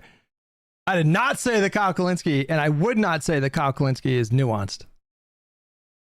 I said that it's a hit and miss situation with him. An honest assessment of what's happening. And sometimes I agree with him and sometimes I don't. Like, this is absolutely crazy. Like, yeah, dude, he's not a shit lip. That's not what nuance means. It's not reading lines. It's really clear that this guy started listening to Destiny when he was playing Call of Duty, and now he's just regurgitating a bunch of talking points. He has no political foundation. He watches MSNBC and he thinks they're spitting. You know what I mean? He basically does what, like, other commentators who are just straight up Dem Party propagandists. This is like this. It's such intense projection. It's such intense projection because these guys, I'm very familiar with their game at this point, and they are parrots. They just repeat shit that other people say. They do it constantly with Kyle. Constantly with Kyle. Just literally just repeat the things that he says. Seen him do it a number of times with Hassan. They just repeat shit. He does it way shittier, right? He does it way shittier. He has none of the skill set that you would want from somebody to eloquently feed you a line of bullshit. I'm sorry, but he does it. Like, he's just getting started. He's like a month into his career. He might, you know. I thought he was a streamer from Call of Duty. Yeah, that's a different audience, though. I mean, I'm just saying. All right, we'll be nice to this shit. Or not properly delegating enough respect, responsibility. Do they make any arguments, or is this just no? They don't. They don't do that. We're talking about idiot online lefties. They never, ever dive into what you're talking about. And when in the moments when they're actually confronted with someone who is pressing them and actually engaging directly with them, like, bro, their appearance on Live and Learn was honestly shocking to me. How silly these two guys were. Just pure silliness. It was so bad that which one is Zach and which one is Gavin? I'm going to call this one Zach. 50-50 shot. I think this is Zach. They were making these stupid arguments that didn't hold up to just the tiniest shred of scrutiny, going back and forth with me about, you know, what Joe Biden could have done with respect to Joe Manchin. They were saying the same stupid shit that they heard from Kyle Kulinski about, you know, threatening to prosecute his daughter and blah, blah, blah. And it got to a point where Zach literally said, like, what did he say, guys? He literally said, I get what you're saying. I hear all of that. It's valid, but I don't care. That's what he said.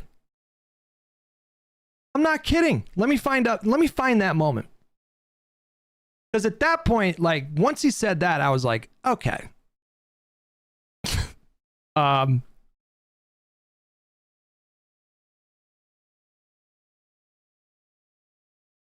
Once he said that, it was like, wait, what? Or 1/3 of you don't care? What do you mean? So you're saying that the arguments are sound, the logic is sound, it's valid, but you don't care?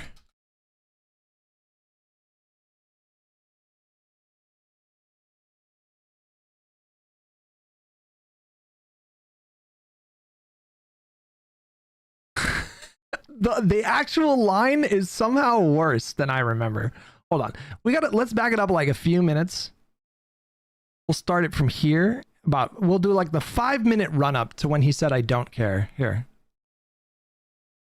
things are going to go. But I was just going to say last sentence that I think establishing a basic standard within the Democratic Party that, hey, I don't care if you don't like this policy. We have to do these things not only because, you know, it's the platform. This was in the mustache era that we ran on, and maybe there's some long-term gains to that, but also it's just really good for the American people, Hutch, and like it's worth like saying, hey, moderate asshole, fuck you, like we have to actually get this done because it's good. Like we have you don't need to do this thing where you're like, I'm the one that actually cares about these policies. Meanwhile, you would pursue a strategy that would result in fucking no judicial appointments and no pieces of legislation. You don't know that what for if you sure, want? Hutch. It's But the risk that you're willing to take, right? Okay, Like let's define, put the risk aside. What is the possible benefit? Are you going to move Joe Manchin on this? Yes or no?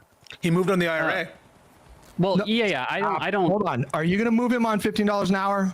No, Hutch. To answer your question, to answer your question as directly as I can, it is irrelevant to my point. I don't think so. Ultimately, that you're able to get benefit analysis. What is the possible benefit, Dude, right? It's all ended with Donald Trump being our president. How can you act like the risk-benefit analysis worked out in our favor? Like that's objection, relevance,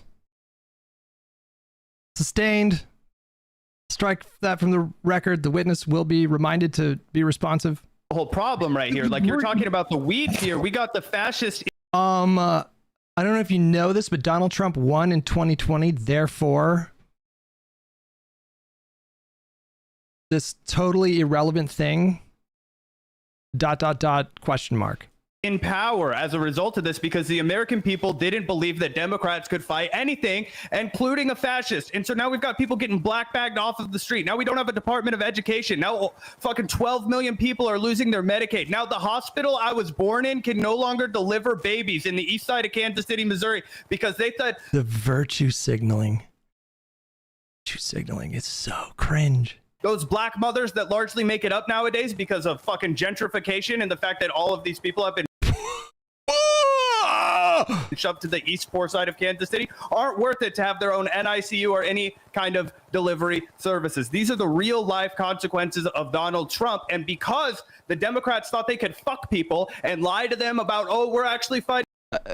You know, the only way that you could virtue signal like this and have any credibility is like you better have been Kamala Harris's strongest soldier on the front lines of 2024. You need to be able to say, I did everything that I possibly could have to convince as many people as possible to vote for Kamala Harris. That is the only way that you could ever pathetically virtue signal like this. Fighting for $15 in minimum wage, or oh, we're actually going to cancel your student loans, when they never had an intention of doing it. They rolled over immediately, so they lost and handed. They never had the intention of doing student loans? No, they did not. Well, why did he do it? Did it work out? You know what I'm saying? Like, listen to yourself. What do you People mean, hate did it. it work out? Oh, the Republicans struck it down. That's what the Democrats always say. No, the court struck it down, bro. What do you mean? That's why we got to pack the court.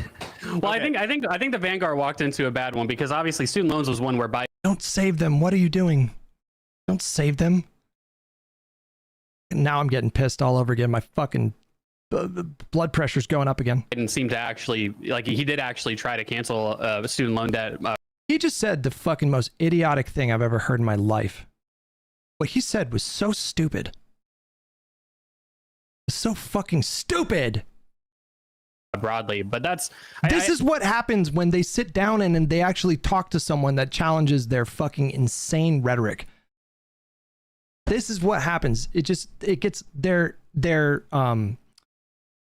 primitive minds are laid bare in such embarrassing fashion I think that, did he try it once by executive order? He tried to cancel multiple things. Yeah. So, I mean, I think that Biden deserves all the credit in the world for the student loan stuff. Yes, he did. He didn't try to do student loan forgiveness with executive order. He did do student loan forgiveness with executive orders. I think there's one additional thing he could have tried, but I really think he went. He literally did, and he's like, did he even try? What do you mean try? He did. Through all the stops to try to get that passed. What's the one additional thing you think he could have tried? I think he should have shredded up all the loan documents for every individual in the country after they lost the election, and just as a core executive power, just like the end of Fight Club, just nuke all the computers where all the data is stored, I guess. Shred all of the loan documents and officially renunciate all the loans. Now that might have had some problems, but if you make it impracticable for anybody to prove that those loans exist, I think that's the one additional thing he could have done. But that's not in Biden's character to do that. There could have been other ways, like other documentation, but it would have been such a mess. But I do think he should have done it. Imagine the political capital Republicans would have to expend. I just can't accept the fact that we're going back trying to tape this shit together. And that we cannot figure out a way. Like, how can you be the president that pen strokes away all of the billions and billions of dollars in PPP loans, right? How can you? I'm telling you that what I would do is, as president, if I were in Biden's shoes, is after all that shit was struck down, I would order the Department of Education to shred all communications and documents related to those student loans. Now that ultimately that might not have been effective because you could have had whistleblowers and people being like, we can't do this, we have to save all the documentation, but that is what I would have done, because I do think that it is important, and I think that after we have like the core executive rulings from the immunity decision, all that stuff, I think he should have done it for sure. But in terms of that, you can't go after Biden on the student loan stuff. He did really try that. Esme is home. I was freaking out for a second. I was like, someone is definitely downstairs right now. I hear someone in my home right now. She's home. And the courts really did fuck him over on that. And then after the court struck it down, he went with other, the SAVE plan, other, methods to try targeted relief, and they forgave like billions and billions of dollars of relief. It was a very good thing that they did. And it's one of those things that, they did not communicate well. They did not communicate well. That was a tangible win for the American people. Yeah, I was under the impression, Papisco, and you can elucidate this, because my impression was that within the power of the Higher Education Act, and I have a tweet about this from we're almost getting to it. We're rapidly approaching the most amazing thing I've ever heard anyone say. I would be curious as a lawyer. I'm not a lawyer, but the Higher Education Act, couldn't he potentially, it says right here that there was no discussion of the actions that he could have taken through what's called the HEROES Act. And it lies within the power of the Higher Education Act of 1965, which he made no effort to pursue as a final effort after his initial ruling. They tried both, and it was in the middle of the rulemaking situation. It took longer because there's additional procedures that they had to run, and they had to have a notice and comment timeline, and so they did end up using that authority that you're invoking. The one additional thing he could have tried is, instead of capping at 10,000, 20,000, he could have gotten rid of it all. They had a stronger argument on that because the legal provision there was waive or modify, and the court basically said, well, they can do, you can waive all of it or you can modify a little bit, and they interpreted modify to be like a much more minor, but that would have been struck down anyway. And I think the court was signaling it that they were going to invoke what's known as the major questions doctrine. They didn't actually invoke the major questions doctrine in that case, but they basically signaled that if Biden tried to waive all the student loans, even though that was more cabin within the terms of the statute, that the Supreme Court was going to strike it down. Yeah, it's really important to remember that anything that President Biden attempted to do via executive order or that could have been done congressionally via statute is still subject to judicial review, which means, to Pisco's point, the conservative supermajority on the court, they could have invented whatever reason they want to grant cert to the case. And here lies the fundamental problem with why Democrats always fucking lose, because everything you just said might be true, but I don't care about it, right? Because I just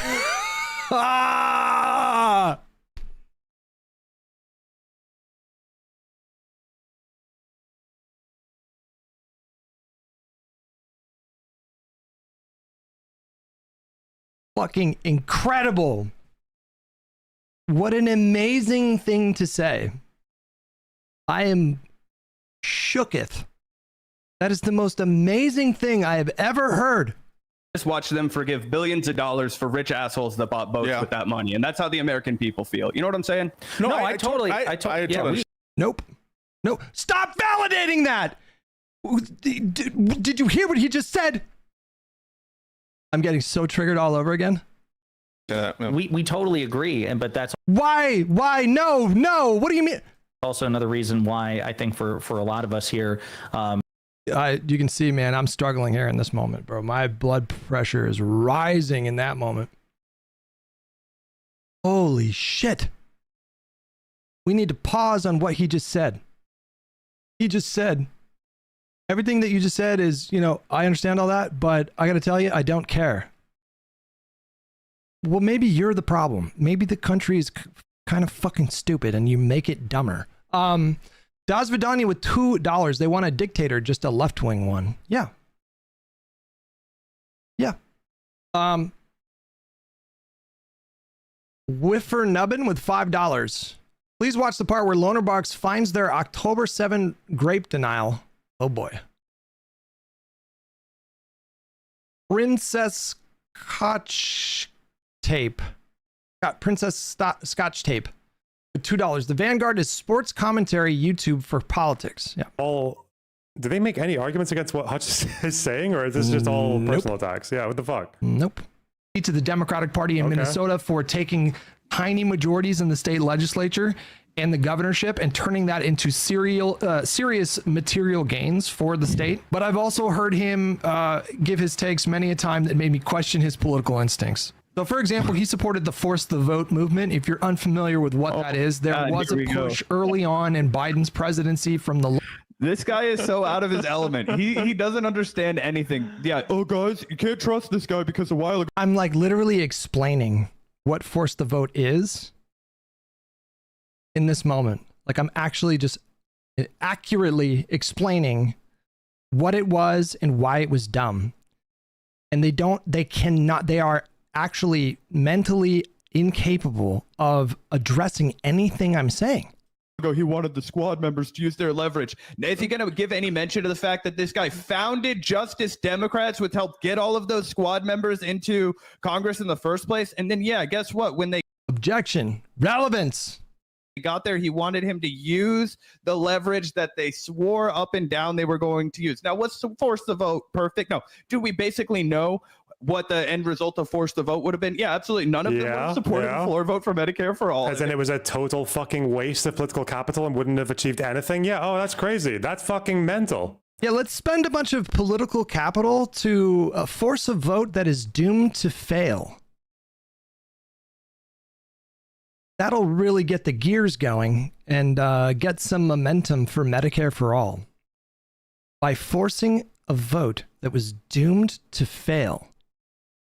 Force the Vote was one of the dumbest things these people have ever tried to push for. It was so stupid. Huh. Yeah, like it was a really stupid fucking LARPing idea. Yeah. They were all going to sell us down the river. So, hey, you know what? We only had to wait a few more years to get it all figured out. But the reality that somehow it was a catastrophic thing to want AOC and the squad members to band together and actually hold out for some leverage. I don't even give a fuck if it was about Nancy Pelosi. That was just the...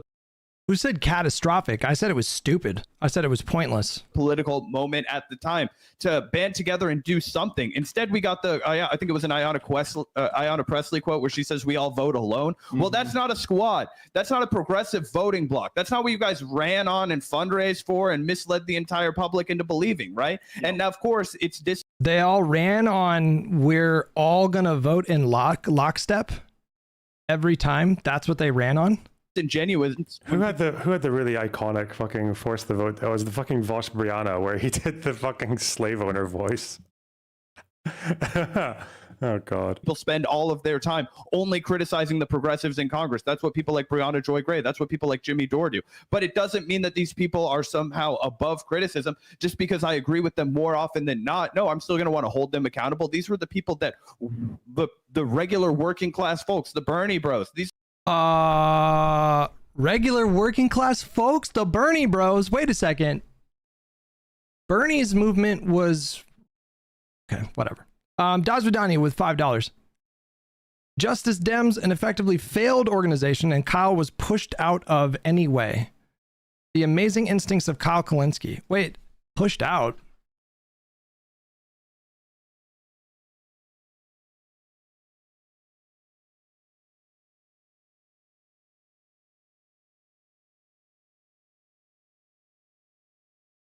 Kulinski and Uyghur are no longer a part of the group, later criticizing it for falling short in cultivating a unified cohort of legislators able to champion priority bills. They spent a bunch of money to help elect candidates, and then purity tested those candidates to the point where they no longer liked them and then left the organization. Is that what happened? That's like very predictable turn of events.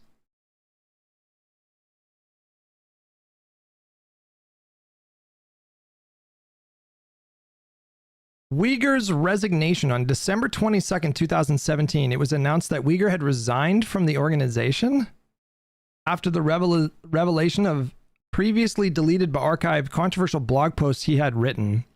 The next day, Kulinski announced that he stepped down from the organization as he disagreed with staff members who pressed for Uyghur's dismissal. He said his decision came as a result of personal dilemma, as he saw the posts in question upon reading them as satirical. Kulinski noted that the decision to ask for Uyghur's resignation came from Justice Democrat staff. Oh, they got purity tested out of the movement. That is even funnier. That's actually like 5 times funnier than the other way around. And asked his supporters to continue backing the organization's candidates. In mid-November 2019, Uyghur filed to run for Congress in California's 25th district, a seat recently vacated by the resignation of Katie Hill. Uyghur stated he would not run as a member of Justice Democrats. These are the folks that we sent money to donate to. That said, hey, support these. I love how these guys think the Bernie bros are the regular work. We need to do a dedicated stream where we go back and we watch old Vanguard videos, because some of you guys are telling me about some of the shit that they said, and I actually had no idea that it was that bad. Working class voters. That's really funny. What the fuck, man? Okay. Candidates, they're going to really take these individuals to task here. We're not sending another Elizabeth Warren to the Senate. We're sending, real renegade people like AOC does. I noticed that when I was reading about Iran as well, when I was reading about the 70s and the 80s and the oppositions to the Shah, and then the left-wing party, the Tudeh party that allied with the Ayatollah until he fucking betrayed and murdered all of them. And in every single point, like every communist movement against either the Shah or eventually against the Ayatollah, they're all... It was all dominated by like either educated or professional middle class, like every single time.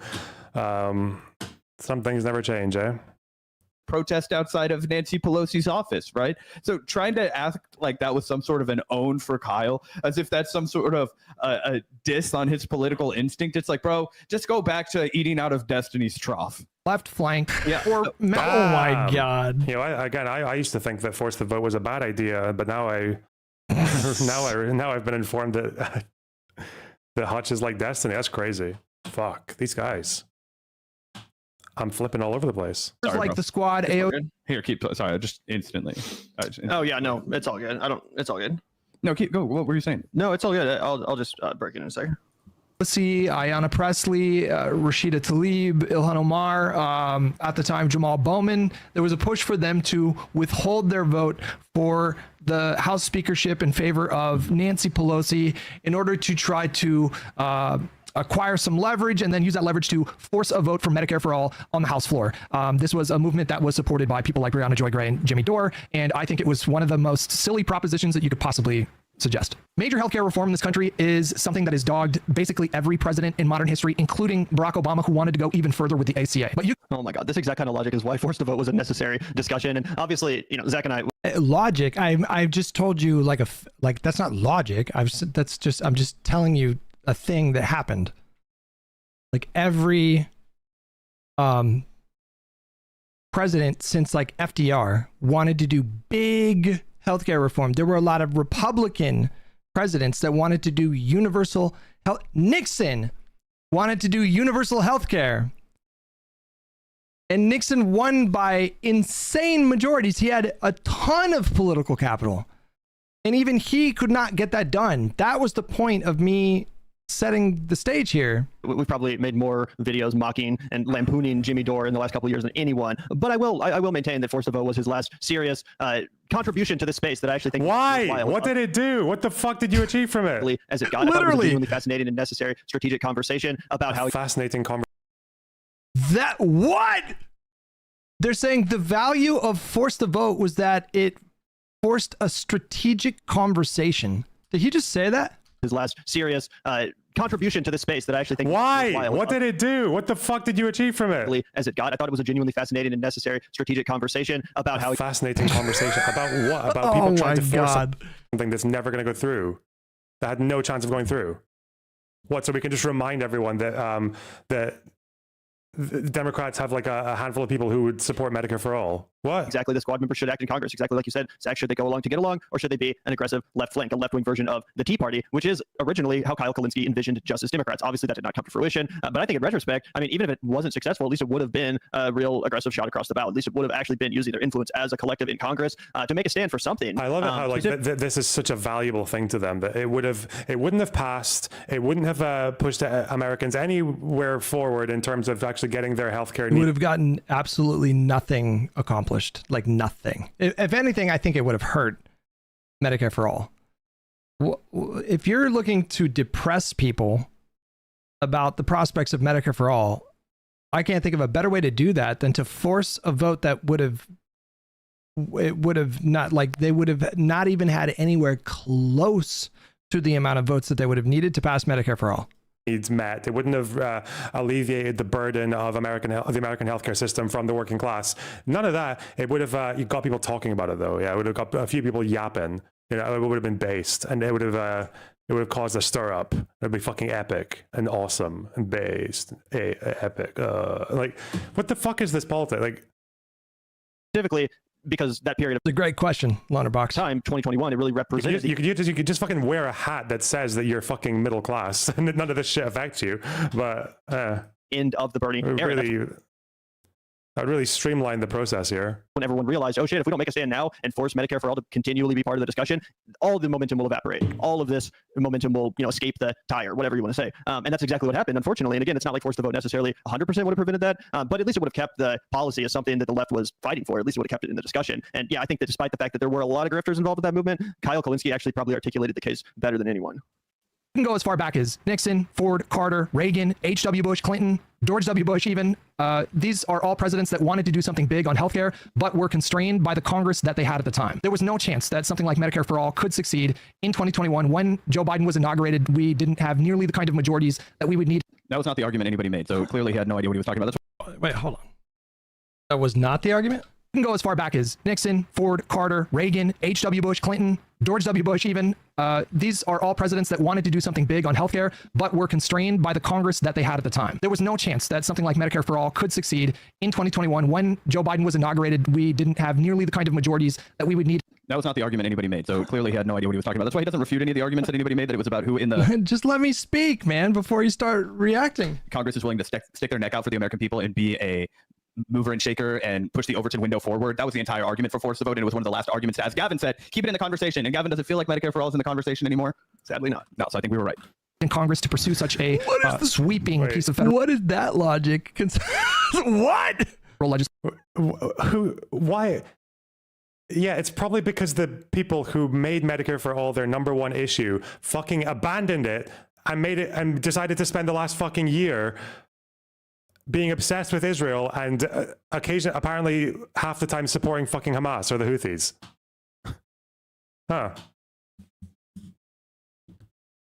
Who abandoned it again? Oh yeah, that was you guys. You willingly abandoned it so that you could talk about the fucking a mysterious faraway land that none of you fucking know anything about. Brilliant. Legislation. Not that I even oppose the legislation, but it would have been expansive. It would have been sweeping. In those cases, let's talk about how the Iron Dome is actually an offensive weapon. Okay, dude. Sure. It's like, all right. So somebody said there was a clip of them talking about October 7. Is that what this is?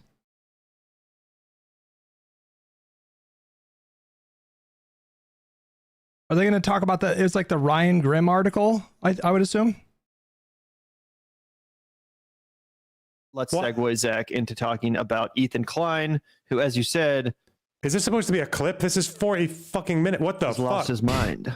Ethan Klein has lost his mind. It's not coming back home. Yeah, this is like a wild situation because I used to genuinely be a fan of Ethan Klein. Like I loved H3. What am I looking at? I loved Leftovers, which is the show he did with Hassan. It seemed like he really was like going on this progressive or like lefty arc. Remember he tried to debate, or he almost debated Steven Crowder, but he had Sam Cedar in tow. Sam Cedar of the Majority Report, obviously Emma Vigeland's co-host. We're about to be talking about Emma Vigeland, but you know, it seemed like he was kind of entering that world. Like he's never been super political, but it seemed like he had the right idea and he was hanging out with the right people. So I want to understand this in a way that doesn't just totally like, you know, I'm not just trying to act like Ethan Klein is some total monster, like he's not capable of understanding progressivism this or, is from or, you know, right from wrong. October 25th. But okay. this all just came out of nowhere to me, man, because obviously when October 7th story and tagging Khan had a bit of like a breakup. Okay, this is apparently the bit you want me to look at. He doesn't have anything else to do. He can't fall asleep. Imagine just tweeting that or putting this on your Instagram story and tagging Emma Vigeland and Hassan Piker. Any rape apologists looking for some Wednesday night reading? Bro, it's so insane. Okay, can we talk about that for a second? Are they going to even read like the caption of the thing? Their whole thing was like, there's no eyewitnesses that came forward about rapes on October 7th. And then there's like over a dozen eyewitnesses that testified or gave testimony to the sexual violence that took place on October 7th. Second, Gavin, I sent you this clip earlier. This is super short, but everybody has to see it. For this guy, we're going to play a bunch of clips of Ethan making edgy jokes. Okay, so this is just going to be a completely random, irrelevant deflection. All so that they can avoid actually addressing what Ethan was linking here. It's so predictable with these two fucking midwits. Jokes and being like totally morally inconsistent here. But two things were revealed to me in this. Ethan Klein is ginormously popular. I had not a valid understanding of how popular Ethan Klein is. In the clip we're about to play, he's drinking beer and hanging out with Post Malone. Okay, one of the highest selling musicians of our time. I don't like his music. I fucking hate his music. He's kind of a white piece of shit. Timestamp in comments. He's kind of a white piece of shit. Is that what he just said? A white? Did he have? Line is in the clip we're about to play. He's drinking beer and hanging out with Post Malone. Okay, one of the highest selling musicians of our time. I don't like his music. I fucking hate his music. He's kind of a white piece of shit. Timestamp in comments. What? What? White? Did he have a white piece of shit? There's no fucking way you said. Oh, whatever. There's a timestamp in the comments. Did he really just say that? 39. What? Damn, trans rights. Unfortunately, there is no evidence. And of what?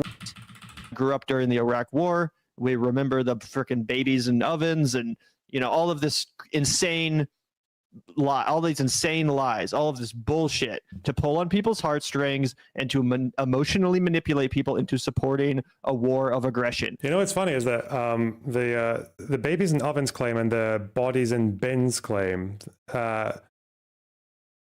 both of those claims came from the same singular person who was debunked by the organization that he worked for. The head of Zaka, or one of the spokespersons for Zaka, literally, it was a Zaka volunteer who made these two claims, and then it was a Zaka fucking official who said, actually, no, they're not. That's not our statement. That's like even they disavowed it. Like the organization itself disavowed it. It's so stupid. The same playbook has been rolled out. If there was any actual evidence of rape on October 7th, Hassan would not be laughing. He wouldn't be snickering. Oh. He would take it seriously. Unfortunately, there is no evidence. And what we're all supposed to of rape at all, not even sparse. That's crazy. Yeah, they don't care. Why? Well, yeah, people don't think this is that bad. Whatever. They don't give a fuck.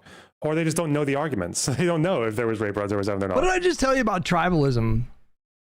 The logic there was like, if the rapes were serious on October 7th, Hassan would have taken it seriously. What is that argument? Also just ignoring like the various testimony of sexual violence that happened there. Okay. Believe is that this thing happened, this insane thing happened, and now I guess that is literally like textbook tribalism right there, right? That means we kind of got to just let the IDF do their thing. Not only that, Gavin, we're supposed to believe that hundreds, thousands of rapes happened? No, literally no one says hundreds or thousands. They just say quite a lot of evidence of it for the fact that they were only in there with military superiority for like 10 hours, right? 10 hours. One day? These guys have had 2 fucking years to rustle up together like 2 or 3 fucking credible rape accusations by the IDF in the fucking State Iman. Hamas were in there for 10 hours before the IDF started to turn the fucking tables on them. God. Daylight, while murder was going on and all kinds of crazy shit. And on top of that, not a single woman was able to get a rape kit. On top of that, not a single woman was treated with verifiable, like, oh, this. Oh my we have God. better evidence, guys. Let me say this loud and clear for everyone watching. Holy shit. A rape kit?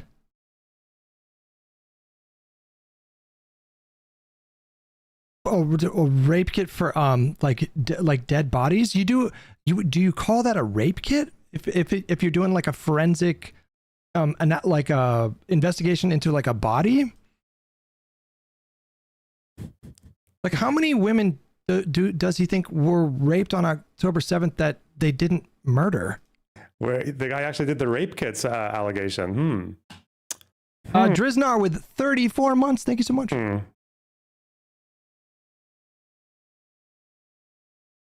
Those people who were found dead, stripped from the waist down, at least 100 bodies were charred beyond recognition. Like you literally couldn't even fucking tell if they were raped or not. Like there was no way. Yeah, I wonder why the people who were literally found stripped from the waist down, mostly women, when they were dead, I wonder why they didn't get rape kits. Wonder what kind of variable is getting in the way.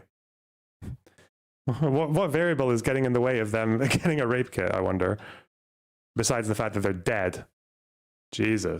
There's some new footage of Alex Preddy from either the day before or a couple days before. Getting super hyped. Craig Pro just rated with 5 douchebags. What the fuck? Did I turn Tangia off for that? Craig Pro just rated with 5 douchebags. This is a moment the news movement filmed on January 13th in Minneapolis, showing a man who appears to be Alex Preddy interacting with federal immigration agents 11 days before Border Patrol. We already liked the guy before this. No need for the video. Also, fuck all to do with the shooting. What does this have to do with the shooting? This has literally zero relevance. Shot and killed him. Our footage was analyzed by the BBC, whose facial recognition technology confirmed his identity to a 97% degree of accuracy. On the morning of January 13th, our team received a tip that federal agents were blocking a street at the corner of East 36th and Park Avenue in Minneapolis. We arrived around 10:15 a.m. We saw observers shouting at the agents as they walked back to their vehicles. When they started driving away, the man kicked their taillight. Ooh, probably wouldn't have done that if I was him. An agent then got out of the vehicle, grabbed him, and pushed him to the ground. I get it. I gotta say, I get it though. Bobza with $5. Joining with leftists should be like dating someone. Are we going to get engaged before asking their stances on kids, for example? Just an analogy. I like it. I follow you.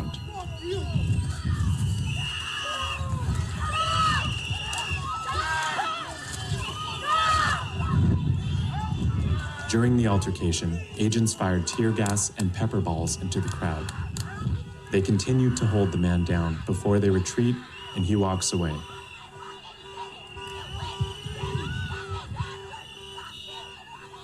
The man in our footage is wearing a similar outfit to what Preddy was wearing on the day he was killed. What appears to be a gun is also visible above his waistband. Same location too. I mean, yeah, that obviously looks like him, right? I mean, I don't think this is going to shift like the polling on this issue like one bit personally. Jesus fucking Christ, man. Yeah, these people they're bad. They're bad people. You know, they're terrible souls. What can you do, eh? Ugh. Okay. Okay. Am I going to do it? Should we do it? Should we do it? I think I'll do it. I think what I'm going to do now is end the YouTube stream and invite you guys from YouTube over to Twitch. And we're going to watch the Rogan Andrew Wilson conversation that I unfortunately cannot watch on YouTube. Let's go ahead and do that. Let me close a few things. Do that. Close that. That. It is, guys, twitch.tv/Hutch on YouTube. IRI's thumbnail goes especially hard today. Let me see. Jesus.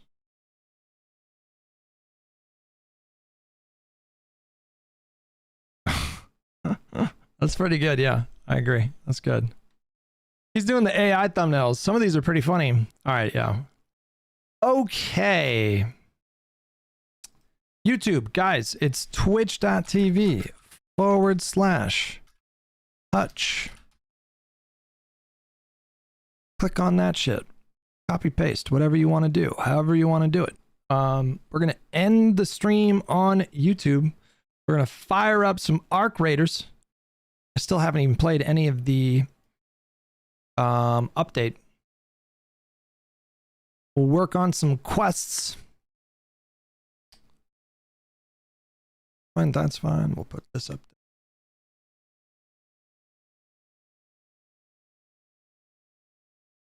And whilst we do these things, we're going to watch the Rogan Andrew Wilson conversation.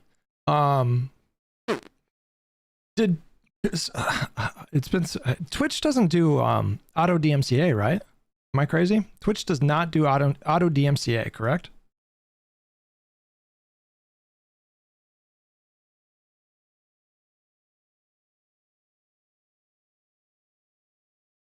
Pretty sure. All right, I'm ending it on YouTube, guys. I'm doing it. I'm going to end it. Here we go. I'm going to end it. We're ending it.